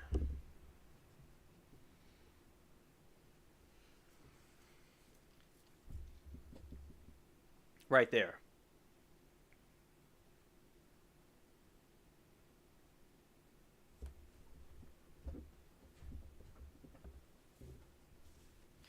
because it was, based off the Looney Tunes and things like that. Right. This is an image of the haunting beauty of the Six Flags roller coaster.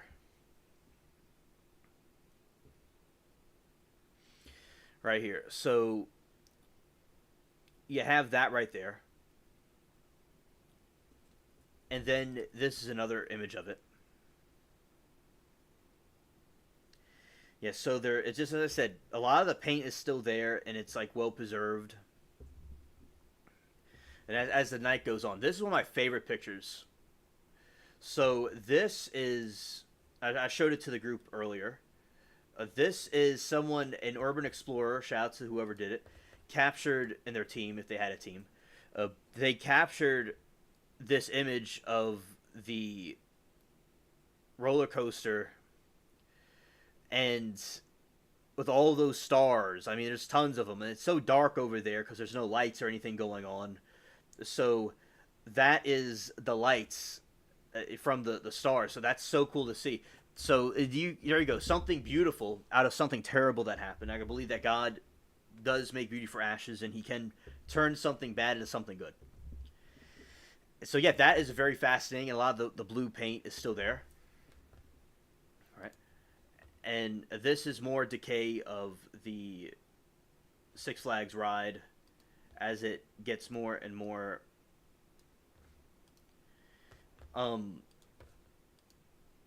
graffitied and things like that.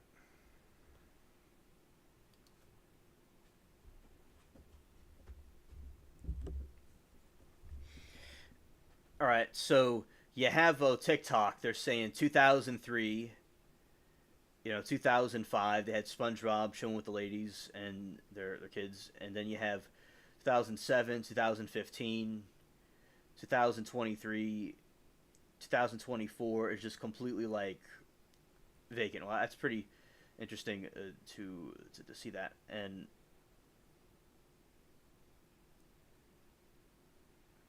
yeah, as the years went on, it just completely decayed. All right.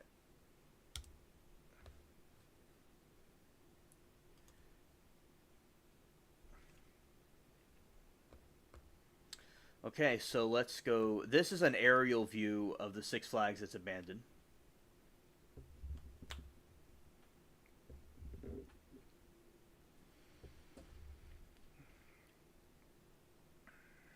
Yeah. So, yeah, it's frozen in time. Because there's some urban explorers that were exploring the gift shop. That's a story I read. Like, kind of like in the earlier days, there's these alligators that were just kind of chilling in there. And there's wild boars over there. And let's see who the alligators are.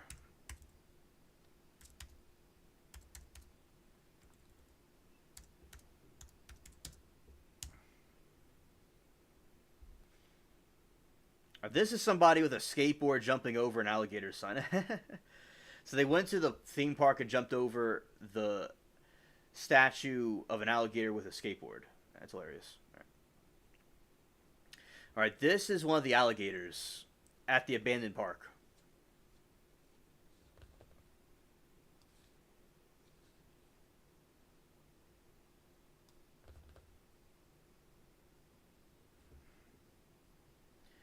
Okay, and like they'll be like lurking in the water. And that is like where a lot of the alligators were at in that like the water area. So you had like these boats where you could kind of kick paddle and stuff. I would have gone on it when I was a little bit older.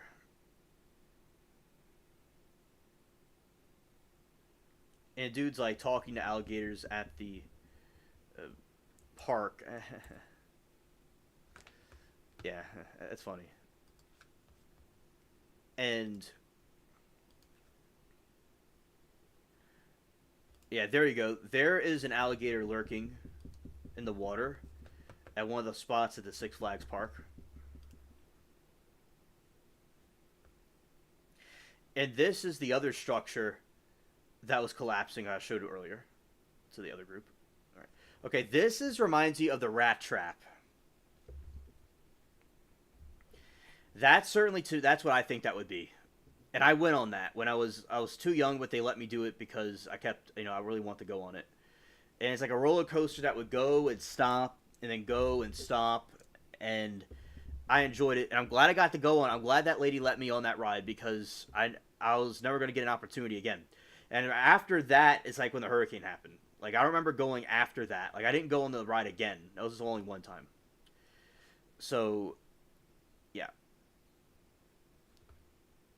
Then you have the inside.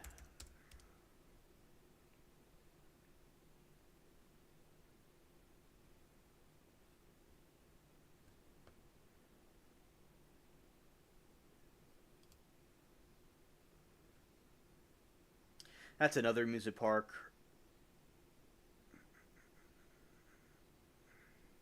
Okay. Yeah. Is that another? Yeah. That is the Kentucky one. That's Kentucky Kingdom Abandoned. And also something else we were talking about at the same time is Georgia. The Georgia one got really badly flooded.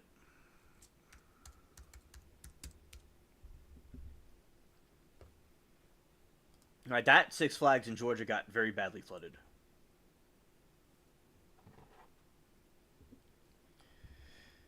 You see, the water with Georgia is very different than the water we have over here because their water is just there's nothing you could see.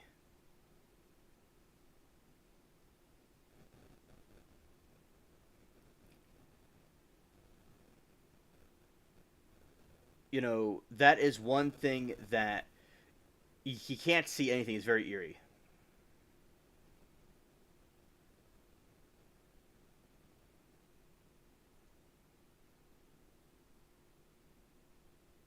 Okay. Oh, here we go.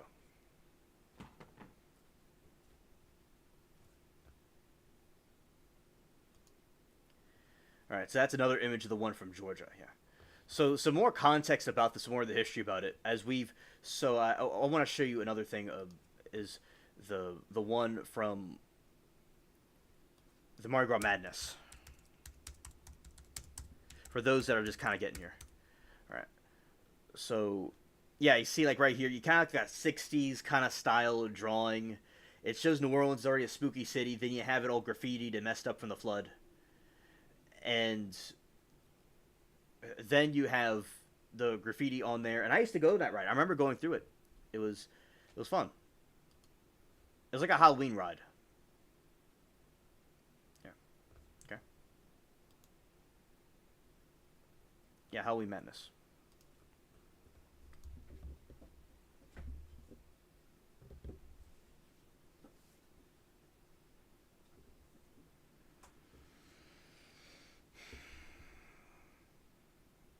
Functioning theme park periods of 2000 to 2005.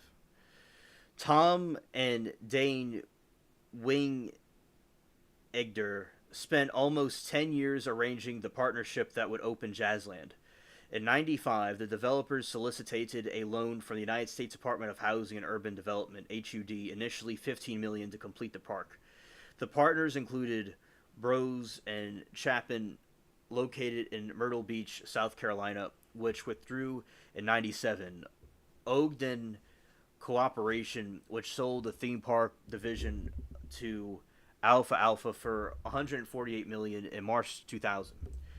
The New Orleans City Council approved of its final master plan in April 1998, and the state of Louisiana provided funding in July 1998, and the park is built on the concrete deck of 4 feet thick. That was a map. You see, I was talking about Pontchartrain Beach. There you go. That's Pontchartrain Beach. All right. I know Liberty. They're supposed to clean it up 20 years ago. So I'll read you about the. All right, these were some of the rides. This is kind of like the stuff before the apocalypse happened. All right, and you know, that's what it used to look like. Like that's how I remember it.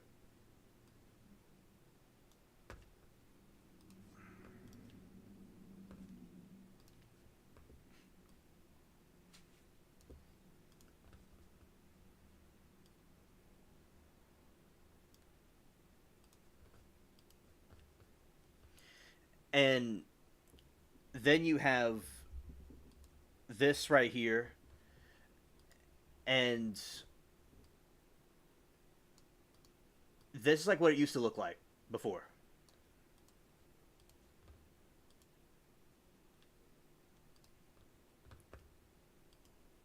Yeah, that is, it's a very, very different looking than it does now.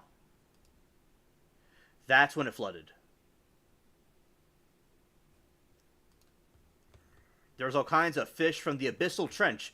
There is an abyssal eel in one part of the one of my grandma's yard. There's one part like on top of something. There is this giant eel. So some abyssal eel was found. So I mean, this thing was crazy. All right, it says 26,000 city residents took shelter in the Louisiana Superdome, and that wasn't really that good of an idea. But so, all right, so we're gonna read after the Katrina, and I want to go through like the reason why it is the way it is.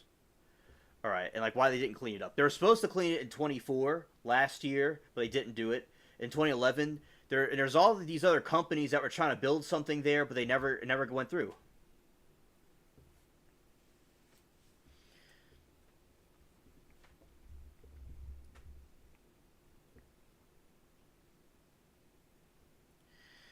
After Hurricane Katrina, the park grounds are located on low-lying sections of eastern New Orleans with a 6-foot Ethan flood berm running along the perimeter.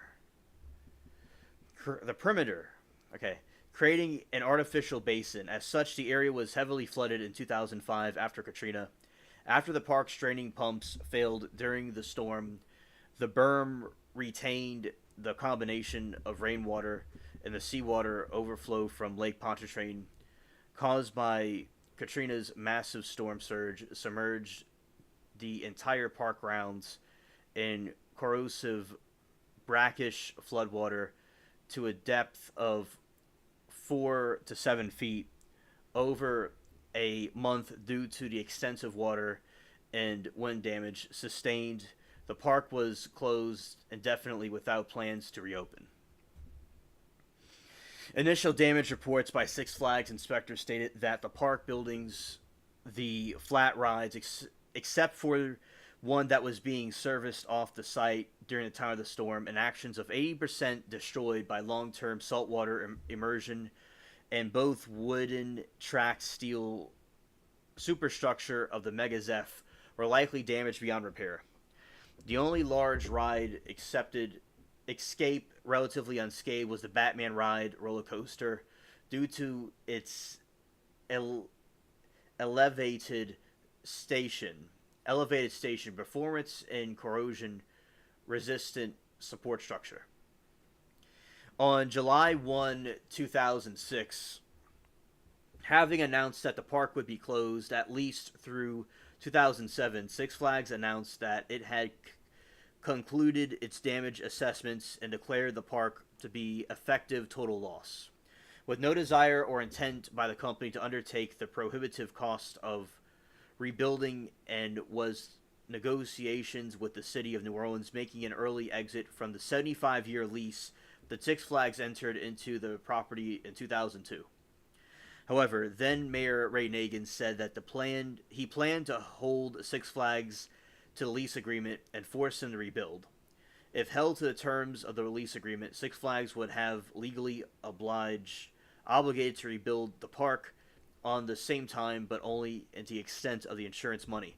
Six Flags received determined the value of assets, and a storm destroyed was $32.5 million as of September 6, 2006. Six Flags, that's triple six, scared, had collected $11.5 million of insurance, and bringing the insurance receivable balance, Six Flags had collected $11.5 million of insurance proceeds, bringing the insurance receivable balance to $24.4 million. In 2007, Six Flags officials revealed that New Orleans Times-Picayune that the company was suing its insurers for the remaining $17.5 million in coverage. All right. This is a classic water lines. Classic water lines. So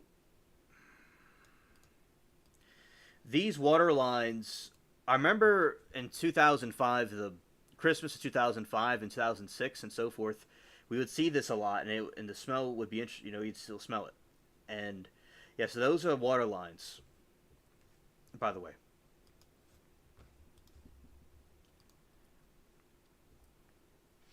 The park had been one of the least profitable parks in the Six Flags portfolio, though the park was located in New Orleans East near some of the area's more affluent neighborhoods, but after the hurricane, things could have kind of gone in a different direction. But the park was originally budgeted to bring tourists from the city's downtown. I'll answer your question. So, the park was budgeted tourists from the city downtown. Okay. Oh. Liberty, I think it's very possible.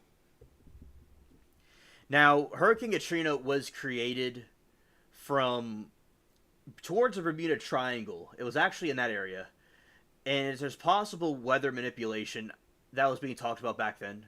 Yeah. Now, the biggest conspiracy theory with New Orleans is that the levees were allegedly blown up on purpose to save the French quarters and other parts of the city.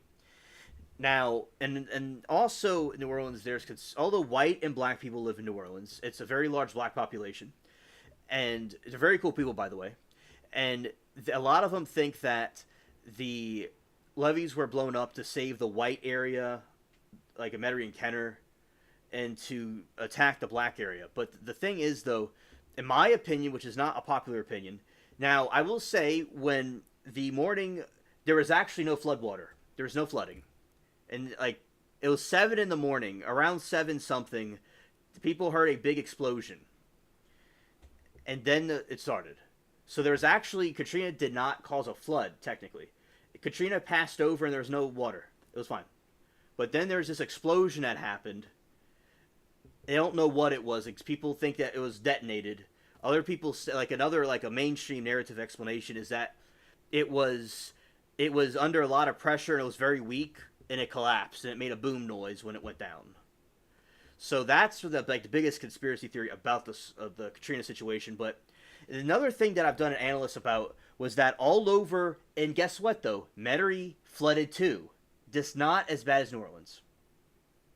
So the white area flooded, and the black area flooded. They both flooded. So that's not true. Everywhere flooded. Over across the state towards the west, it flooded over there too. There was when the levees went down, it was a chain reaction. All these levees all over the state pretty much were going down. It was crazy. It was it did a domino effect. Because I had a teacher and her father worked for the Army Corps of Engineers, and he said certain spots of the levees were weak. And those are the spots that broke. So they just didn't, the state was, in my opinion, neglectful, and they didn't do anything about keeping it together. They're actually going to shut the city down. So then they had to build levees that were sufficient. God willing, knock on wood, it stays that way. But they had to build better ones because the thing they had before failed, and people were trying to say that they overflowed, the top of them overtoppled. But there's firemen, the fire department, saying there was these breaches in the levee. So the fact that they breached means that it was a failure. It failed. It's like you made a Timu Sheen levee. That's what they made. And the thing also is that Metairie and Kenner and the other parts, like French Quarter and stuff, they need the city to survive. So if the city shut down, all the other parts of the state and the country goes downhill. That's why King George III wanted New Orleans. He wanted it too because it's a valuable city. It's a very important port. So they were actually going to, so I don't think that it was done on purpose, in my opinion. I think that it was just a man-made tragedy because they didn't build it right. And, I do think it's possible that there's weather manipulation because, for instance, Liberty, Beans and I were talking about one time, something that refreshed our memory when I was talking about this another time, is that there were 3 hurricanes before Katrina came in. So it's possible that they got weak. And there could be weather manipulation that caused that to happen. I do believe that, Liberty. Or if they're doing weather manipulation, because it's true. They do weather manipulation, it's true, in my opinion. But it's actually true, though. But they could have been doing it, and then a hybrid hurricane happened that they either were trying to create on purpose or weren't trying to create on purpose. For whatever reason. I do think it's possible, Liberty, that it was manipulation of weather. It's possible. I'm not ruling that possibility out. Because I remember they were telling me about dropping a pill or a seed into a hurricane to either weaken it, but maybe that strengthens it. Yeah. So, yeah, Katrina is a big conspiracy theory rabbit hole. Yeah, it's a big one. Anyway, so it was supposed. So the theme of the park was to bring tourists from cities' downtown attractions to supplements of the city's relatively smaller population base. New Orleans had been experiencing a decline in population before Katrina.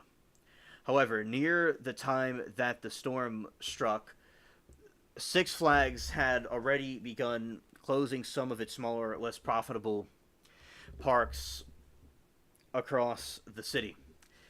Hurricane Katrina cemented New Orleans Park as another part of the city's portfolio. Eventually close permanently on December 15, 2006, Six Flags confirmed that it was removing Batman, the ride for refurbishment and relocation to the new park. Considered only salvageable ride, Batman ride was resembled at Six Flags Fiesta Texas in San Antonio. Open under the new name Goliath. Scared. On April 18, 2008, an additional Batman ride at Six Flags was removed, covering the ride parts, lights, and security cameras, planting structures, and various other salvageable items.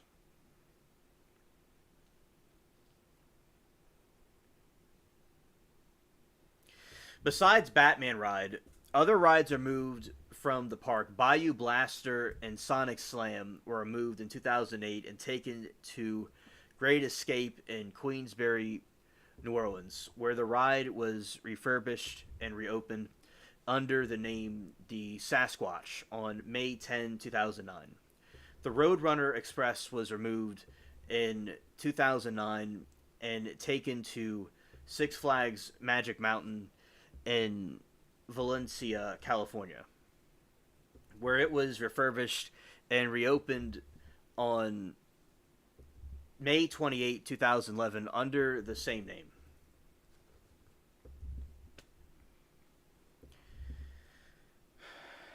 As the fall of 2009, Six Flags website said that the company was still in the process of settling claims with its insurers due to the sustainable damage caused by Hurricane Katrina, adding that the park would remain closed.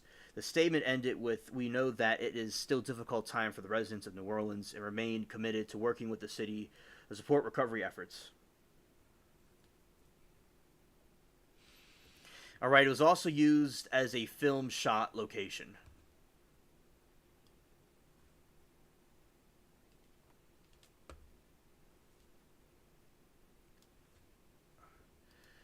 In 2011, Killer Joe was filmed at the park featuring the wooden coaster of Mega Zeph. Stolen was also filmed at the park. Your Stolen used the main street section additionally through the theater and was home for the film's villain. IMDb approved of 20th Century Fox film 2013 film Percy Jackson's Sea of Monsters in the theme park during the summer of 2012 through August.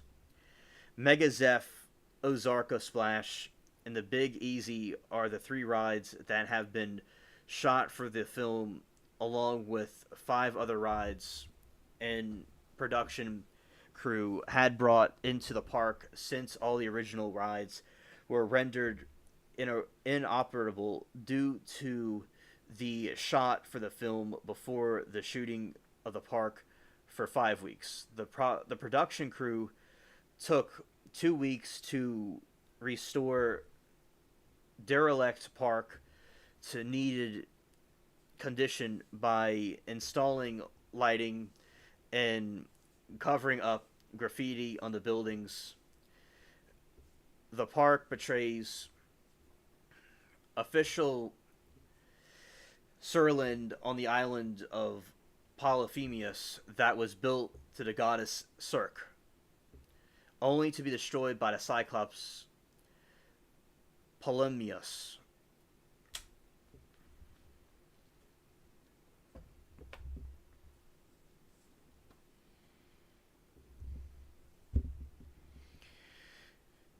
During the summer of 2013, productions for the film were moved to the Dawn of the Planet of the Apes until mid-August. The park was also used for the movie Jurassic World in 2014.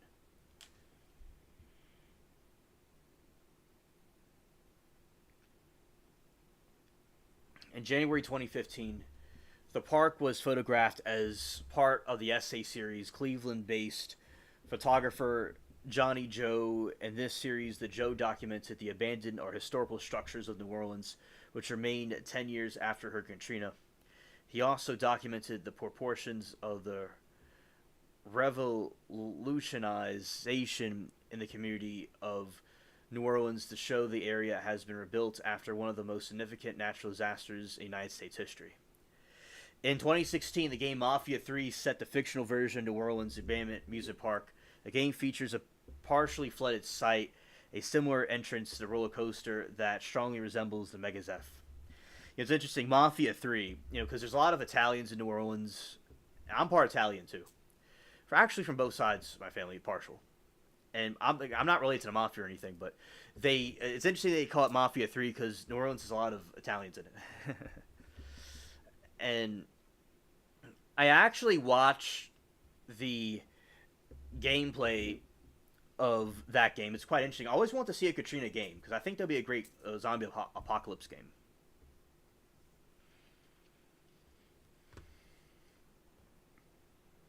Isn't that crazy, Liberty, that they try to have a contract to demolish it and they don't get it demolished?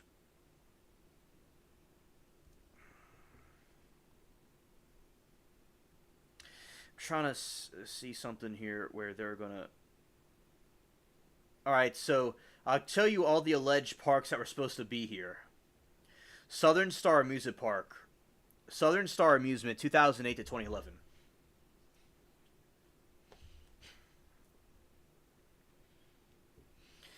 And in April 2008, Southern Star Amusement Park proposed to take over the site lease from then owner Six Flags, promising to expand the park over 60 rides, double the size pre-Katrina.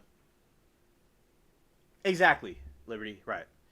Incomplete work of the water park that Six Flags had been planning to add an RV park. Southern Star Amusement pledged to open the park as Legend City Adventure Park with 60 rides in place, including a new water park by the summer of 2009, and the city approved the lease over work. Takeover. With the campground to follow, one issue concerned the rebuild was the Six Flags continued removal of infrastructure from the park. In quarterly conference call, the Six Flags discussed plans to remove the S&S towers by 2009, which more rides removal. Following the items, the existing Jazzland rides, such as Megazeth trains and Spillway Slafishouts boats, and were sent to the parks on September 27, 2008. The Southern Star started on its own website that would no longer be trying to revive the Six Flags New Orleans. Scared.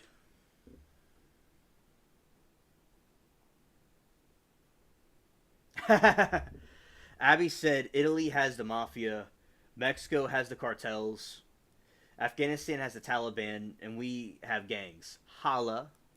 Facts. Alien gang all the way.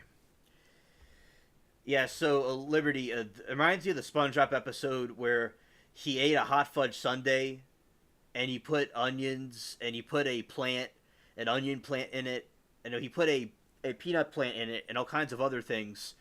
And you're talking about the bad breath. Yeah, he was walking around his city with bad breath, and he was causing all the fish to get deleted.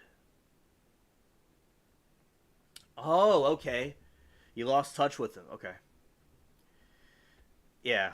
Well, shout out to your friend in Metairie. And also, yeah, it was just very interesting to, you said that because it reminds you of that SpongeBob episode. And they thought he was ugly. Yeah, alien gang. Facts. Yeah, so that was that failure. And he got these people, a dude with a Jamaican hat, a dude with a Bob Marley type hat, and he's jumping over the crab dude, the alligator dude with a skateboard. Alien gang, I had to sing. Look at that. All these alien things. I'm fierce, I got alien fangs. SpongeBob with the bad breath from the onion, hot fudge sundae. I call that alien tang. Or alien Wu Tang. Yeah. And also, yeah, because he thought he got the ugly. And then you got right here, fudge. Oh god, Sunday. Let's show some pictures from this. All right, so this is what bro did. They thought that he had the ugly. They thought bro had the ugly, but he just had bad breath. Yeah, and that's him eating it, and he's just happy to gobble it all up in his mouth and swallow every piece of that sundae. He gulped it up, and he said, "Morning, morning."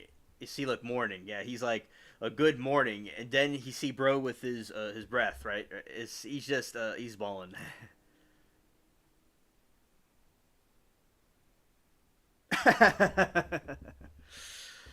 Scared. All right, and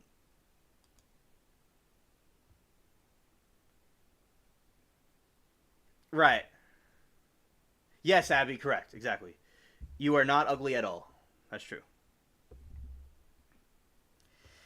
And so basically, right here, you have this bro right here, and he's trying to ask everybody in the middle of a movie if he's ugly. And look at it does. Look what it does to the man's face. A dude's existence was offended. Abby said, "Morning." Nah, bruh.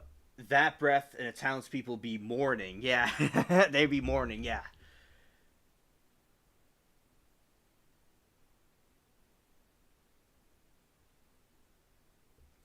Yes, Abby is beautiful and gorgeous. That is true. Not an ounce of ugly. She's beautiful on the inside and the outside. She's like the star Sirius with all the enchanting space diamonds on it. Yeah, that's what she is. Absolutely.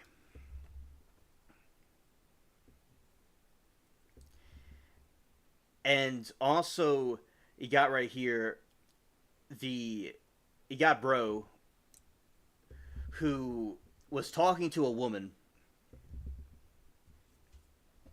and he was asking her if she was ugly, and it caused her to be vaporized in an instant, right there.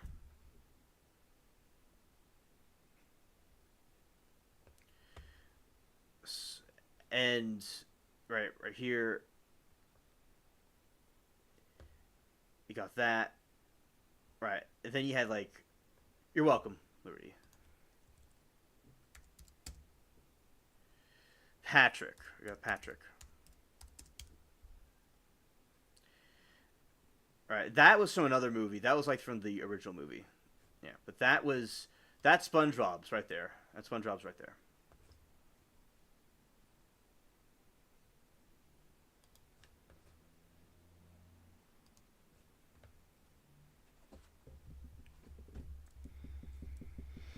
Right. In February 2009, the Southern Star was taking another look at the park and considering a overtook a takeover bid with the city of New Orleans. Southern Star planned a scaled down effort with the intentions only a reopen to the park and added to existed Midway area. And also, thank you for being so amazing. And that's my favorite scene. You're welcome. The sound effect is like a zap. When she vaporized, I swear to God, that's comedic as fuck. Yeah. And also, basically, yeah, that was so hilarious with a SpongeBob. So, it basically, a zapped her, and her face was just vaporized.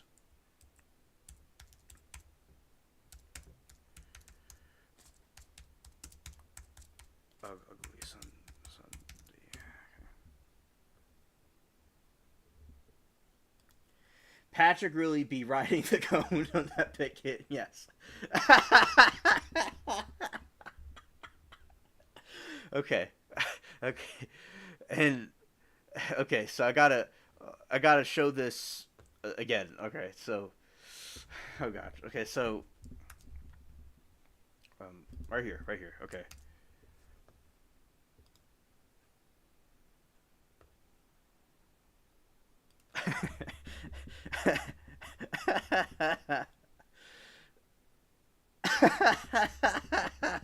Yeah, he's riding that cone and he's enjoying himself. Y'all see things that I overlook sometimes. Okay, I'm gonna live. I'll be okay. Okay, Abby said, didn't she lose her eyes too? Oh, I gotta calm down. Okay. But okay, she did lose her eyes. She got completely vaporized. She completely lost everything. Like a bull rider. Oh, look at bro. He's gobbling up all that toothpaste right there. Okay, I gotta gain composure. I gain composure. Okay, I'm gonna be okay.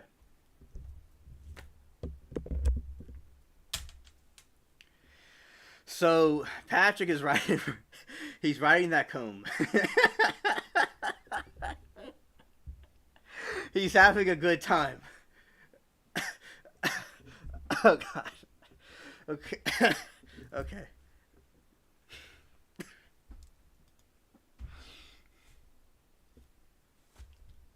Okay. So he is devoured by the ice cream cone. Okay. All right. He had a little bit too much fun. Haven't laughed like that in a very long time. All right. Patrick is a starfish.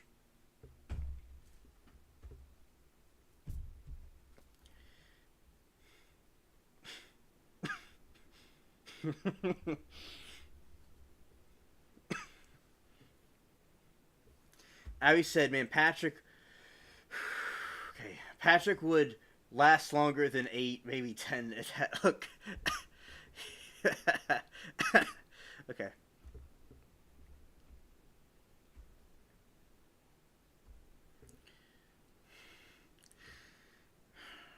Okay.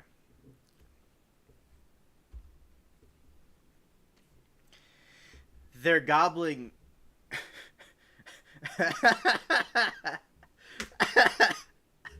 Abby said, Don't he? Damn, he really got taken out by that cone. Get dreams.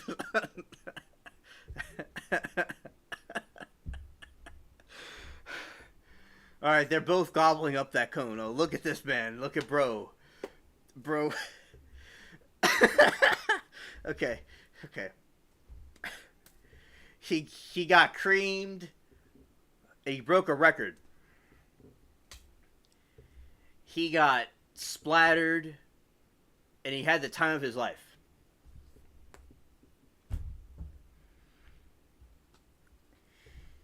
Yeah, so yeah, he is just so unconscious. He's just not even here anymore.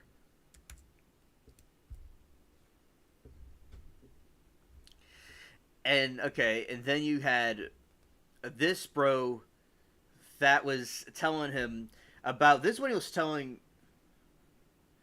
So you got this dude right here where he was telling SpongeBob why he was ugly. Holy mackerel! I've been streaming for 4 hours. Good to see you, Moki. Okay, so okay, this is. Look at this, Moki came just in time. Look at this. SpongeBob's riding that. Patrick's riding that cone.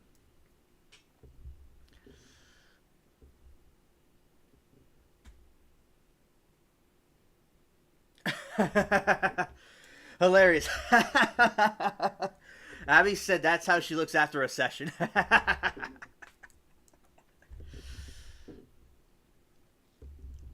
And basically, yeah, that is.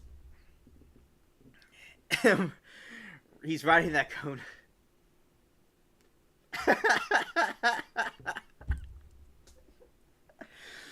And Abby said, "Welcome back. We're watching Patrick get manhandled by an ice cream." And I'm about to I'm trying to keep consciousness here because I'm laughing too hard. Oh, he's polite. He's kissing it.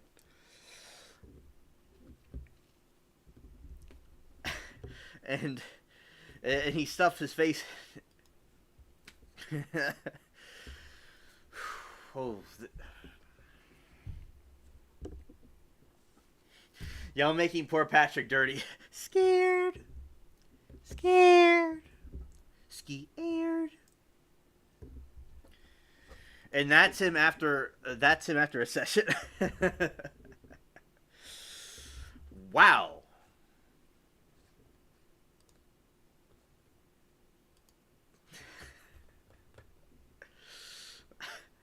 It's like, here lies Patrick Star, who had the ride of his life.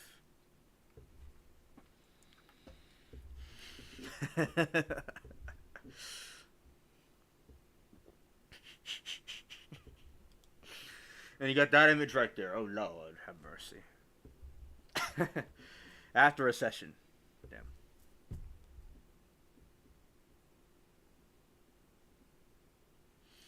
Yeah, that's Moki after pool day.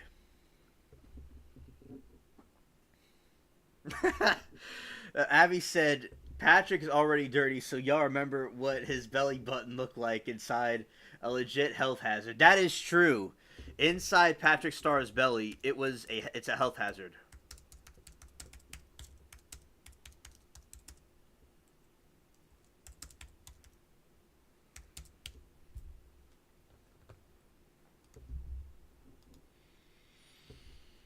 Oh, Lord. Sweet Jesus. Holy Jesus.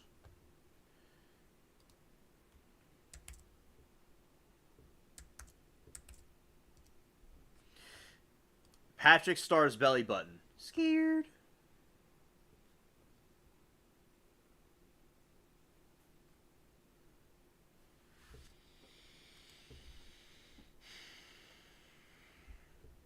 I laughed so hard, I was about to go to the other realm. Yeah. Shout out to y'all. Y'all are the best chats in the interwebs. Yeah, so that's his belly button.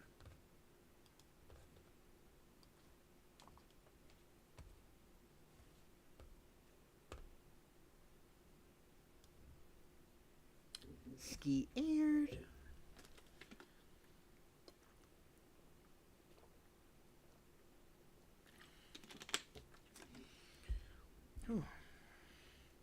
Yeah. So there you go. That's up close.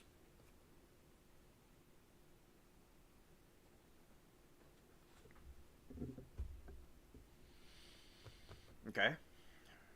And that was him. Yeah, the hot fudge sundae.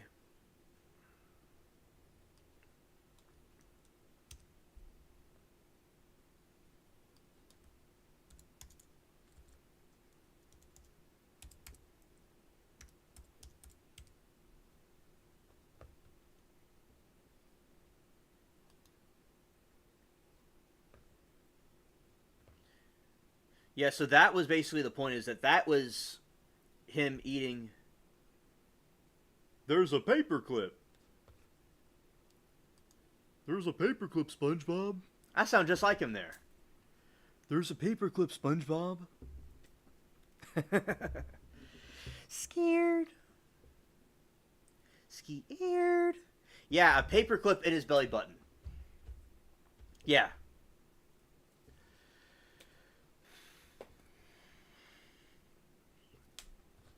I'm sure there's all kinds of things in there.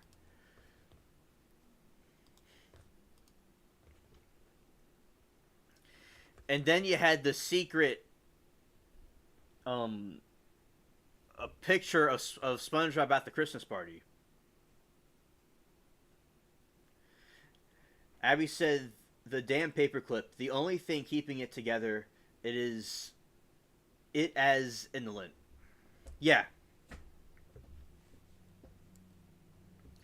Ski aired. Ski aired. Yeah, and that's in Patrick's belly button. Yeah, so Patrick Star, okay. SpongeBob.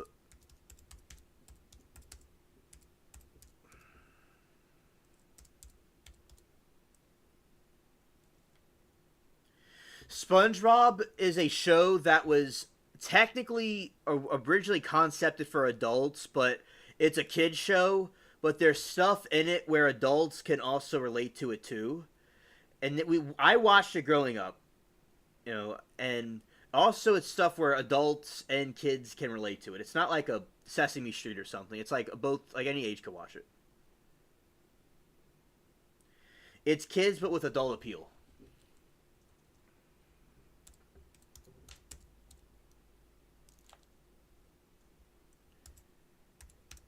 He might be related to him a little bit. He could be because he has like the pink hair. He could be scared.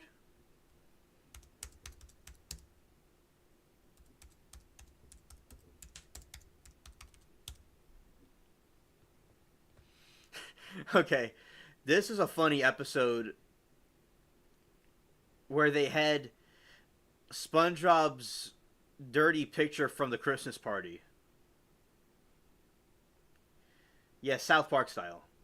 So there's an episode where Patrick had this secret box and he allegedly had something in it that was very traumatizing to SpongeBob.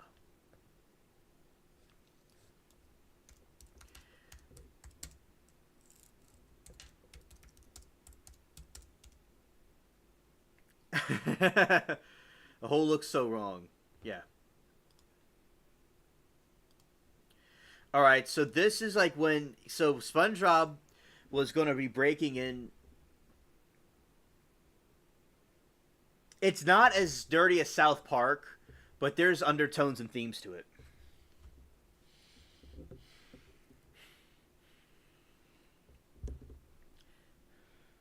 Okay, so that is where he was trying to break into Patrick Starr's house, in his pineapple, to try to take the box and to see what was inside it because he kept teasing him. And then he just accidentally he said that he accidentally woke him up at some point.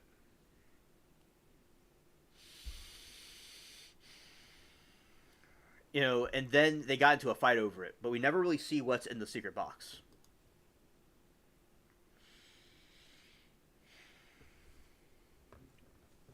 Yeah, Gary the Snail, meow.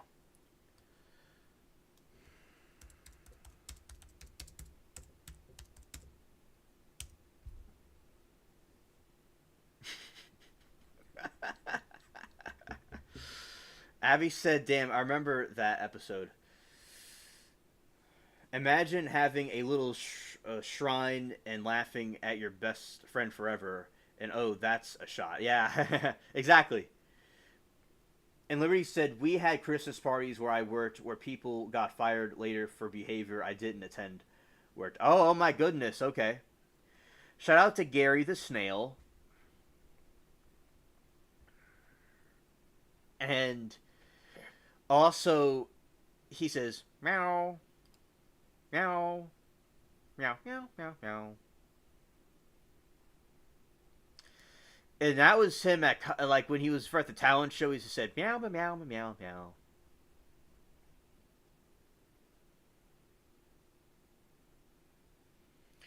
Yeah, and that is Larry. That's his cousin Larry.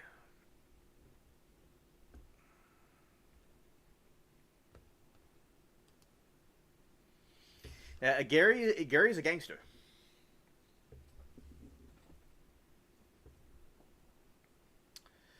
Yeah, he's the OG. OG. All right. And also with Gary, we're going to have the uh, the secret box.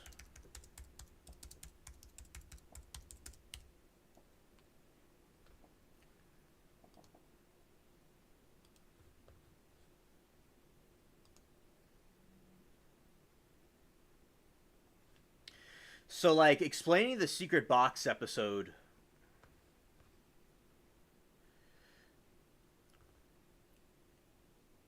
The secret box is a SpongeBob SquarePants episode from season 2, episode where SpongeBob wants to be seen inside Patrick's secret box. So the other part, the synopsis about it. Yeah, Gangster Snail. Steven Hillenberg is the writer behind the story. So the synopsis about this is, and SpongeBob likes to do jellyfishing. He takes a net and he goes and chases jellyfish. Right.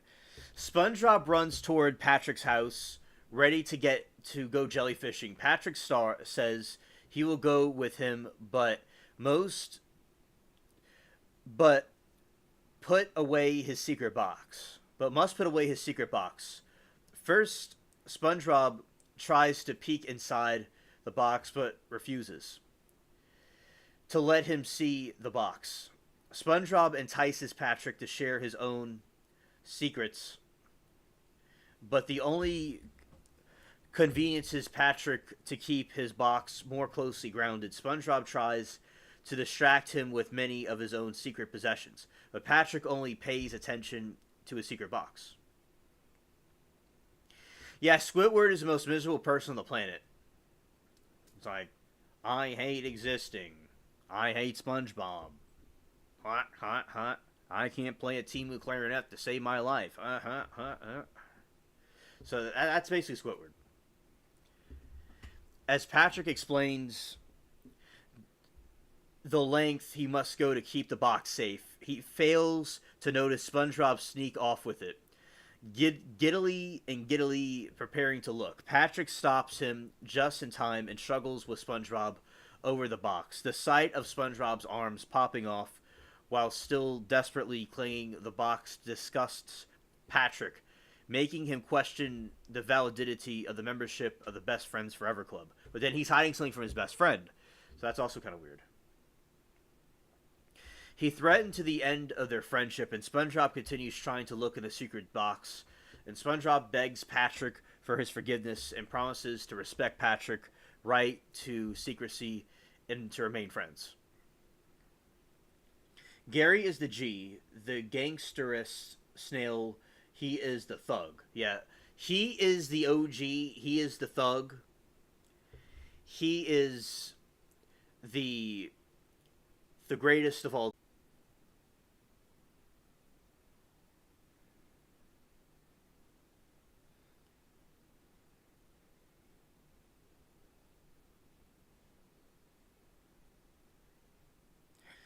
All right, well, looks like I'm back. All right, so basically what happened was Patrick sabotaged the stream. All right, so Patrick sabotaged the stream, And as I said, I am back now. Okay, so continuing about what I was talking about before, going on, and I can't hear your beautiful voice. I bet it's Patrick. He's sabotaging for talking smack. Yeah, Patrick was sabotaging the stream because of the smack that I was talking about him. That's true. All right, so let's go to, let's see here, and Patrick Box. Okay. Yeah, I'm gonna get Patrick. I'm gonna get Patrick for trying to square up with me. Okay. He thought he's tough, but it's not gonna work. All right. So, all right, here we go.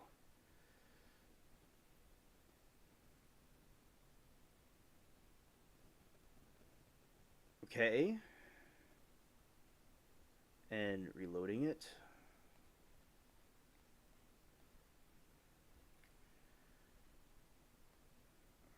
Okay, going this way.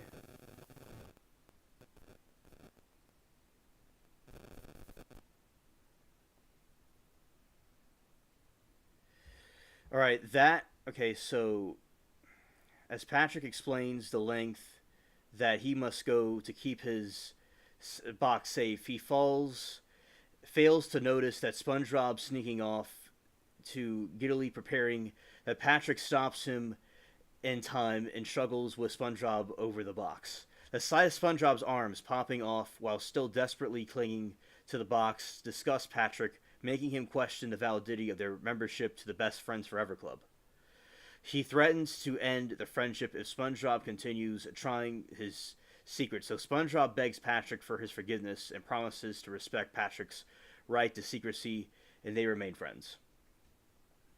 That night, SpongeBob sleeps still, thinking about Patrick's box and its contents. He convinces himself that sneaking into Patrick's house while sleeping would prevent Patrick from getting upset, and he will be able to look at the secret box without feeling guilty despite Gary's admonitions. SpongeBob puts his plan into action, pulling on the silk stocking and mask and slipping under Patrick's rock. Inside the box lays in full on Patrick's nightstand, trying to tiptoe across the cupboard in the photo chips. SpongeBob fears waking Patrick with every step, finally making it the best. Besides, SpongeBob reaches the box, but Patrick sleepily grabs hold of it, and SpongeBob, conveniently cube-shaped, gently slips himself in place in the box just as Patrick attempts to take from it, yanking SpongeBob's tongue in the process. Patrick then places SpongeBob next to him in the bed, allowing SpongeBob to get back into the floor, and he prepares to leave. SpongeBob trips on his shoelace and begins crashing and bouncing around the rock in a cacophony of noise, culminating in slamming against the wall and breaking a framed photo of him and Patrick half, despite of Patrick remains fast asleep. And they have the Best Friends Forever ring. Okay, SpongeBob quietly remarks how heavy sleeper Patrick is, and which causes Patrick to finally wake up. So he was just saying, Patrick's a really light sleeper. He said, "Who said that?" Patrick is, which causes Patrick to finally wake up and catch the mask SpongeBob with the box, thinking him to be the clam burglar. Patrick prepares to assault him with a pillow until SpongeBob confirms his destiny.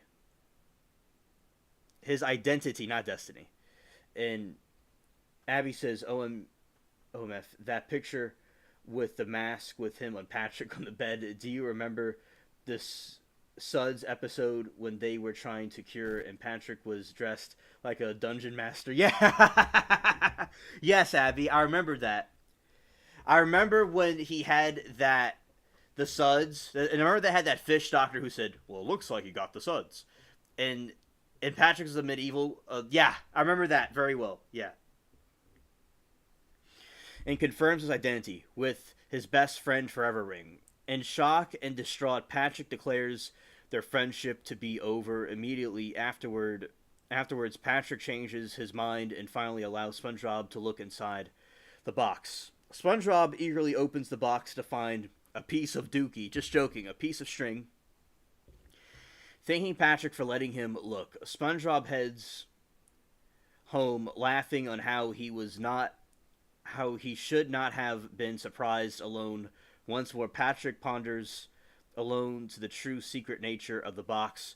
When the string is pulled, a secret compartment opens and reveals an embarrassing picture of SpongeBob at a Christmas party, which Patrick laughs, joking a Merry Christmas to SpongeBob. But in reality, what happened was Patrick was really concealing the Christmas party picture.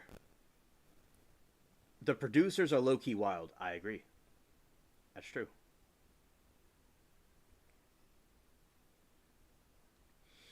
And also SpongeBob with the suds.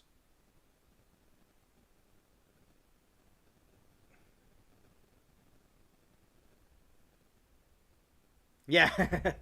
Episode's wild. The Clam Burglar. Yeah, Clam Burglar is not going to take anything from us. That's true. He will not get one past us. And I remember when he got the suds. Okay. Oh, Lord. Let's try this again.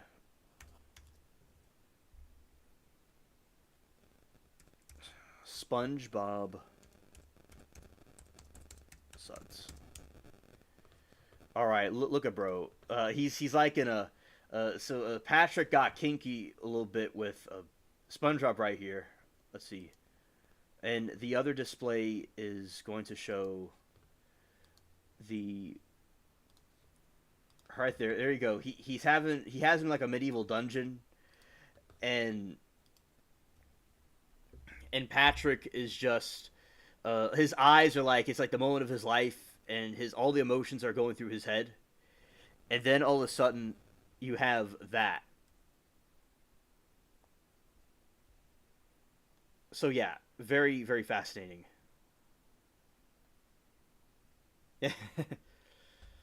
Okay, so that was a cool picture.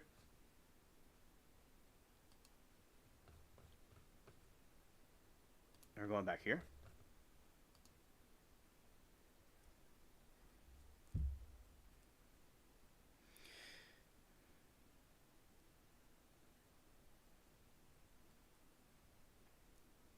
And the one night SpongeBob had a dream about the sky raining Krabby Patties and realizes that he is hungry, and he gets up to make himself a sea nut butter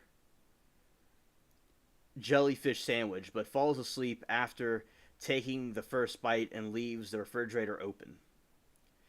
Causing his entire house to freeze overnight, by morning develops the suds, an illness that causes him to sneeze bubbles. Gary tells SpongeBob he should stay home, but SpongeBob denies the fact that he's sick and goes away, and SpongeBob is unable to keep up with his work.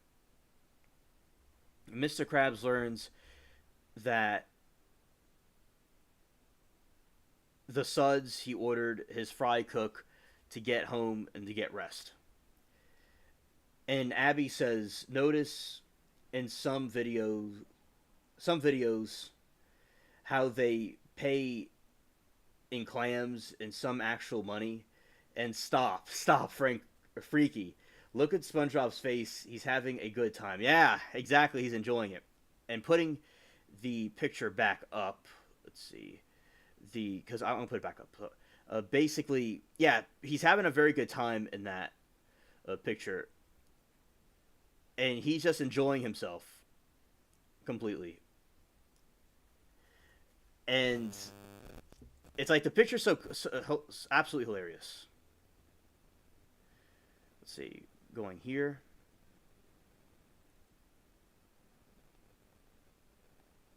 Right there. Alright.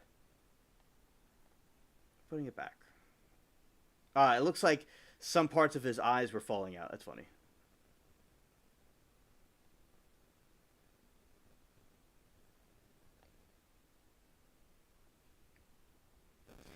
He's having a good old time. Alright, I'm going to do this real quick. Put this down here. And suds. Yeah. There we go. Ah.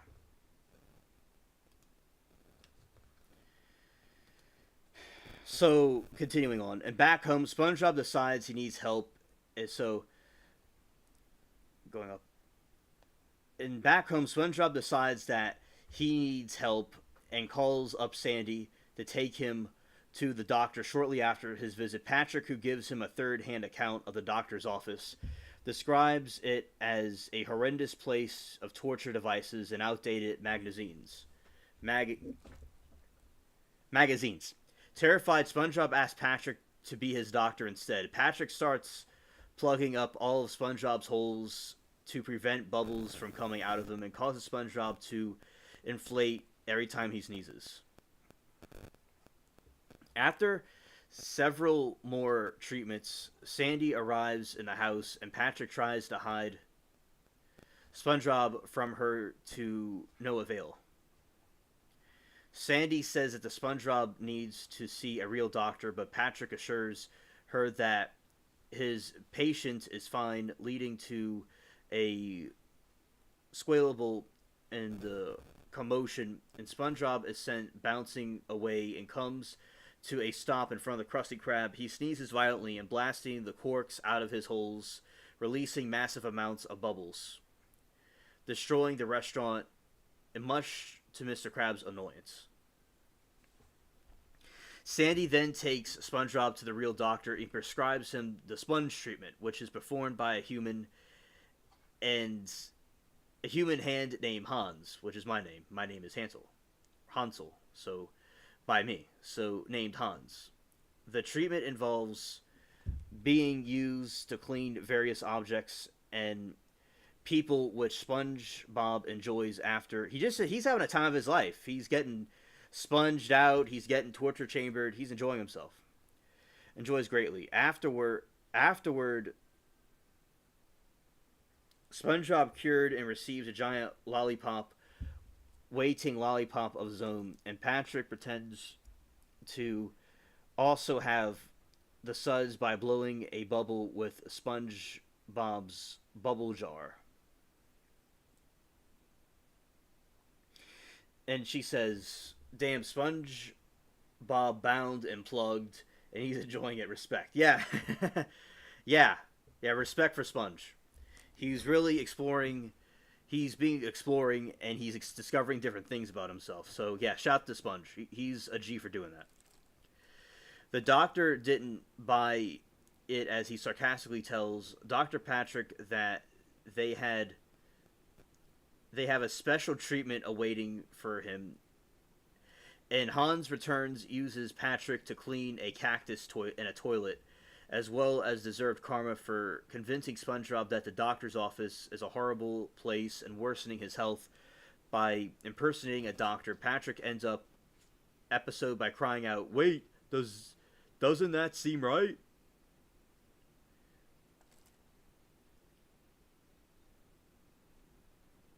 Oh, this is interesting. They got the whole script right here. Alright, SpongeBob.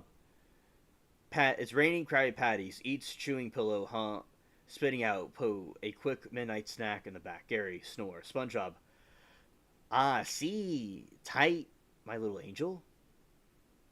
Ah, here it is. Nothing is like a peanut butter and jelly sandwich. A help you get sleep. Snore. It'll help you get sleep. And then eventually SpongeBob says, "Oh, Gary, I don't feel like myself." And Gary says, "Meow." Yeah, he gets his karma.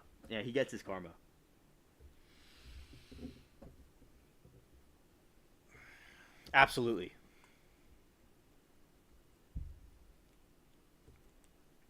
He he had to ride a cactus.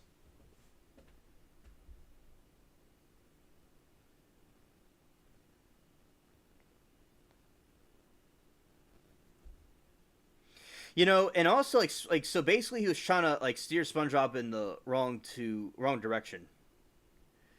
And then he got himself in trouble. And he got scared.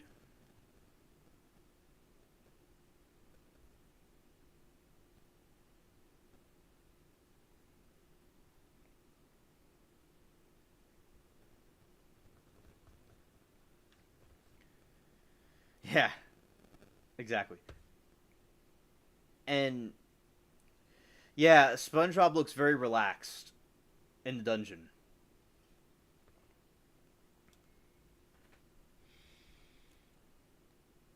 And then this other episode is about the graveyard shift. All right. The the first part of the 16 episode of the season is the episode overall of the television series. Episode was copyrighted in 2001 and released in 2002, September 6th. In the episode, Squidward and SpongeBob are forced to work a 24 hours a day by their boss, Mr. Krabs. Squidward soon becomes bored and tells SpongeBob a ghost story to scare him off the night shift.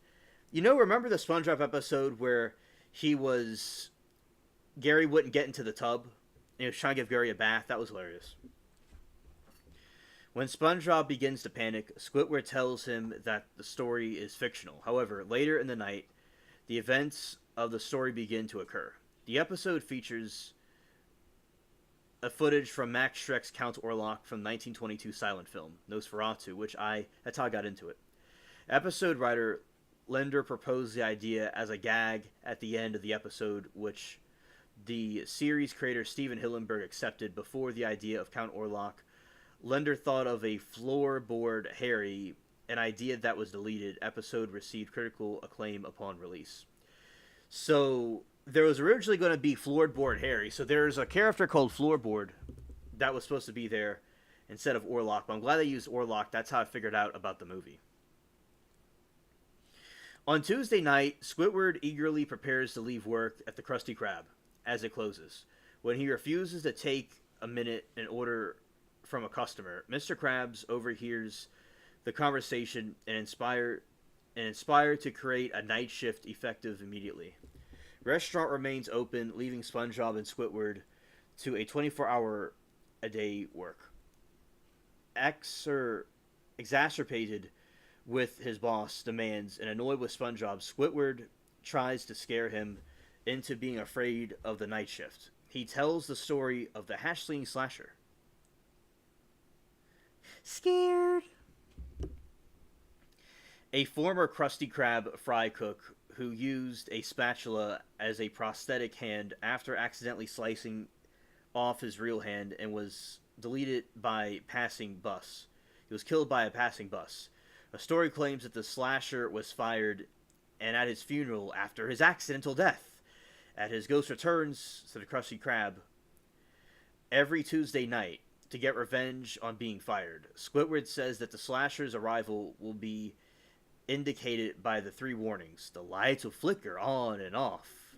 The phone will ring and there will be no one there on the other end. And the ghost bus arriving to drop him off, and SpongeBob reacts with intense fear. At first amused, Squidward soon becomes irritated and admits he invented the story. So basically this night, it is very quiet, and the lights kind of flicker a little bit. And then while he's telling the story, Frank asks him for ketchup, and then he hears something, and he hears like something on the ceiling. He hears something, gets scared. He doesn't know what it is, and then it's SpongeBob cleaning on the ceilings, and he goes ah, and he falls, and he gets angry at SpongeBob. So yeah, so there's a couple of hours space where they're sitting there doing absolutely nothing. That had to be eerie in itself, and it kind of shows like a time lapse. But yeah, they're just like sitting there doing nothing, and then things start to pick up later. And there's another scene where SpongeBob takes the garbage and he throws it in the dumpster and runs outside, and then runs back inside. And you have all these like ghouls and these like things there's like eyes in the trees and stuff. It's like there's all kinds of spooks and stuff out there. Later that night, when the restaurant is empty, Squidward becomes alarmed by the lights flickering and the phone ringing, which both employees suspect is the other pulling a prank. Suddenly, an unusually late bus stops outside the Krusty Krab, and SpongeBob and Squidward are terrified when a silhouette matching the description of the slasher steps out. The figure turns out to be an unrelated fish applying for a job. But you see, this scene was like crazy. It's like, so they see a ghostly mist, and they see a bus, and they see something with red eyes with a cloak, and they see this spatula, and they start screaming. And like SpongeBob also, he would eat his own hands and regrow himself because the sponge could do that. And then they both get scared and cuddle each other. And then he said he always sort of liked SpongeBob secretly, and he tells Squidward that he uses clarinet to clean his toilet. That was like the ultimate comeback. Like, it's like when he's like in his dire moment, he likes SpongeBob. He said, "Dude, I use your clarinet to clean my toilet, bro." So that dude, SpongeBob is great at roasting. He has good comebacks. And applying for a job, stating that he had tried to call the Krusty Krab by telephone earlier, but hung up because of nervousness. The three discover that the flickering lights were caused by Nosferatu. So basically, they're saying, if that was you on the bus who was flickering the lights. And then they look in the kind of the back, and they see, Orlok, and he's flickering the lights, and he smiles at the camera. I thought that was a real cool little critter right there. I didn't know what that was, but then I found out about it later. So thanks to that, I learned about that Orlok movie. And so Nosferatu, with whom the characters are inexplicably familiar in playing with the light switch. So when Nosferatu flicks the lights, the characters are explicitly familiar with him playing with the light switch. The late arrival of the bus remains unexplained, but it can be assumed that the fish somehow got the driver to bring him to the Krusty Krab. There's all kinds of red flags about this, because it's like, one thing about Nosferatu, it's like Orlok, he's some demonic vampire thing that, although he's a cool character, I like his character in SpongeBob. He appears again in a couple of different episodes, by the way. He appears again. But, like, the bus and all, it's kind of odd. For the timing, would have to be perfect. So you could say that somebody in the restaurant overheard what they were talking about, and somebody pulled a prank on them. That's the most logical explanation you could come up to. Yeah. And, when Bro has the suds, he completely... Yeah, he looks like he's just not having it anymore, but he feels relief when he is on the torture device. Yeah.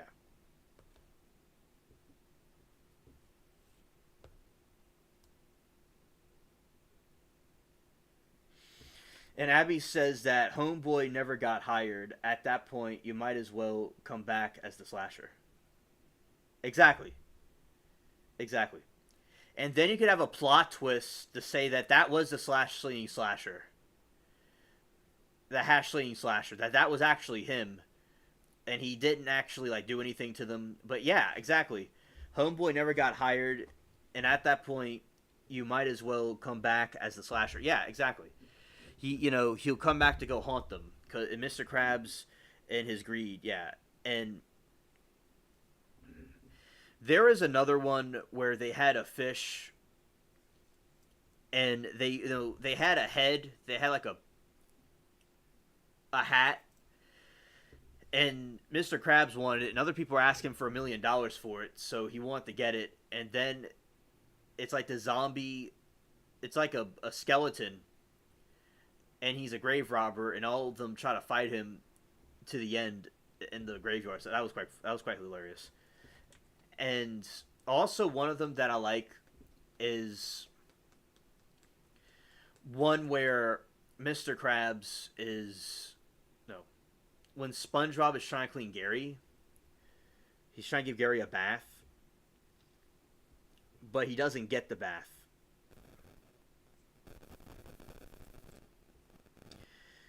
And yeah, Gary's not having it.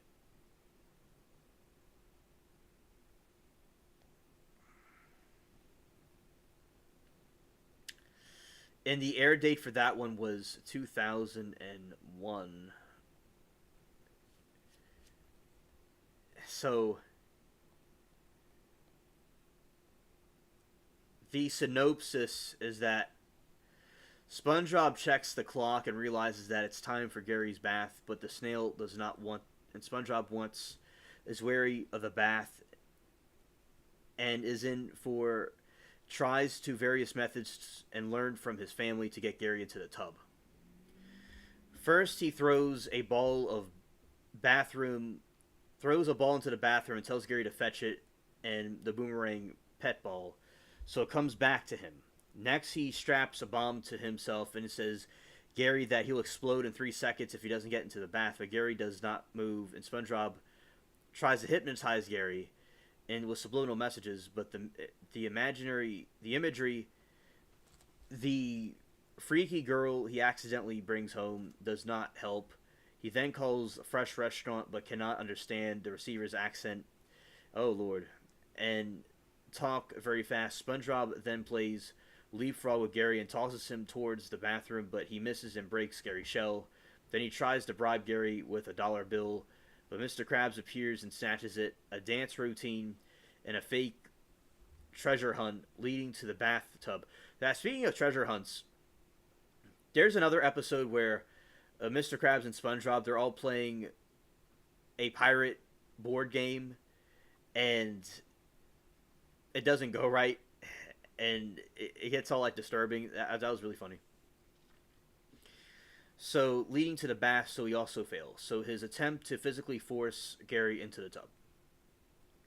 Furious SpongeBob decides that he cannot bring Gary to the water, and he simply has to bring the water to Gary. SpongeBob absorbs all the water in the tub and tries to spray Gary with it, and swiftly dodges every shot. Outside, he corners the later tree and climbs, unloading his ammo, and when he presumes to be Gary, realizes that the gramophone that looks like Gary recording a meow meow meow. Then Gary puts him in a trick in the tree, and Gary steals SpongeBob's ladder, leaving him stuck in the tree, saying that he is not the boss of him, and he does not have the order from him, as well as saying that the free country. Gary says towards the mud and prepares to touch it, and when SpongeBob notices it, he gives him the 3-second count and away to the puddle. However, he refuses and accidentally causes SpongeBob to fall into the tree mud himself, and SpongeBob is then forced to take a bath under Gary's supervision instead. So yeah, that episode was very hilarious. Also, because I like the moral lessons that they'll teach in SpongeBob, because there is a lot in them. And yeah, and he completely had his goose cooked with that, because he was trying to get him to take a bath, and then it exactly does not work, and then that occurs. Alright. Going here. Okay. Also, so once you go here for a second, look at this right here.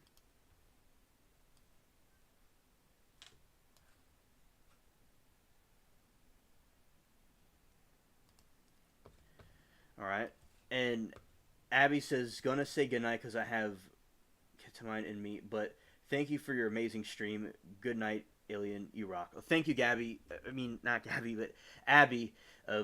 You rock too. And I really had a fun time with you and the others during the stream. And actually, I was about to end the stream myself. I was looking over the title for a second. So yeah, we are ending the stream. And basically, I want to thank you all for coming here. And good night to you, Abby. And also, I said the name right this time. I said Abby. And also, all of you watching, listening, and hanging out with me. We had a very good stream about a variety of different topics. And peace. Let's do it like this. Okay, that worked.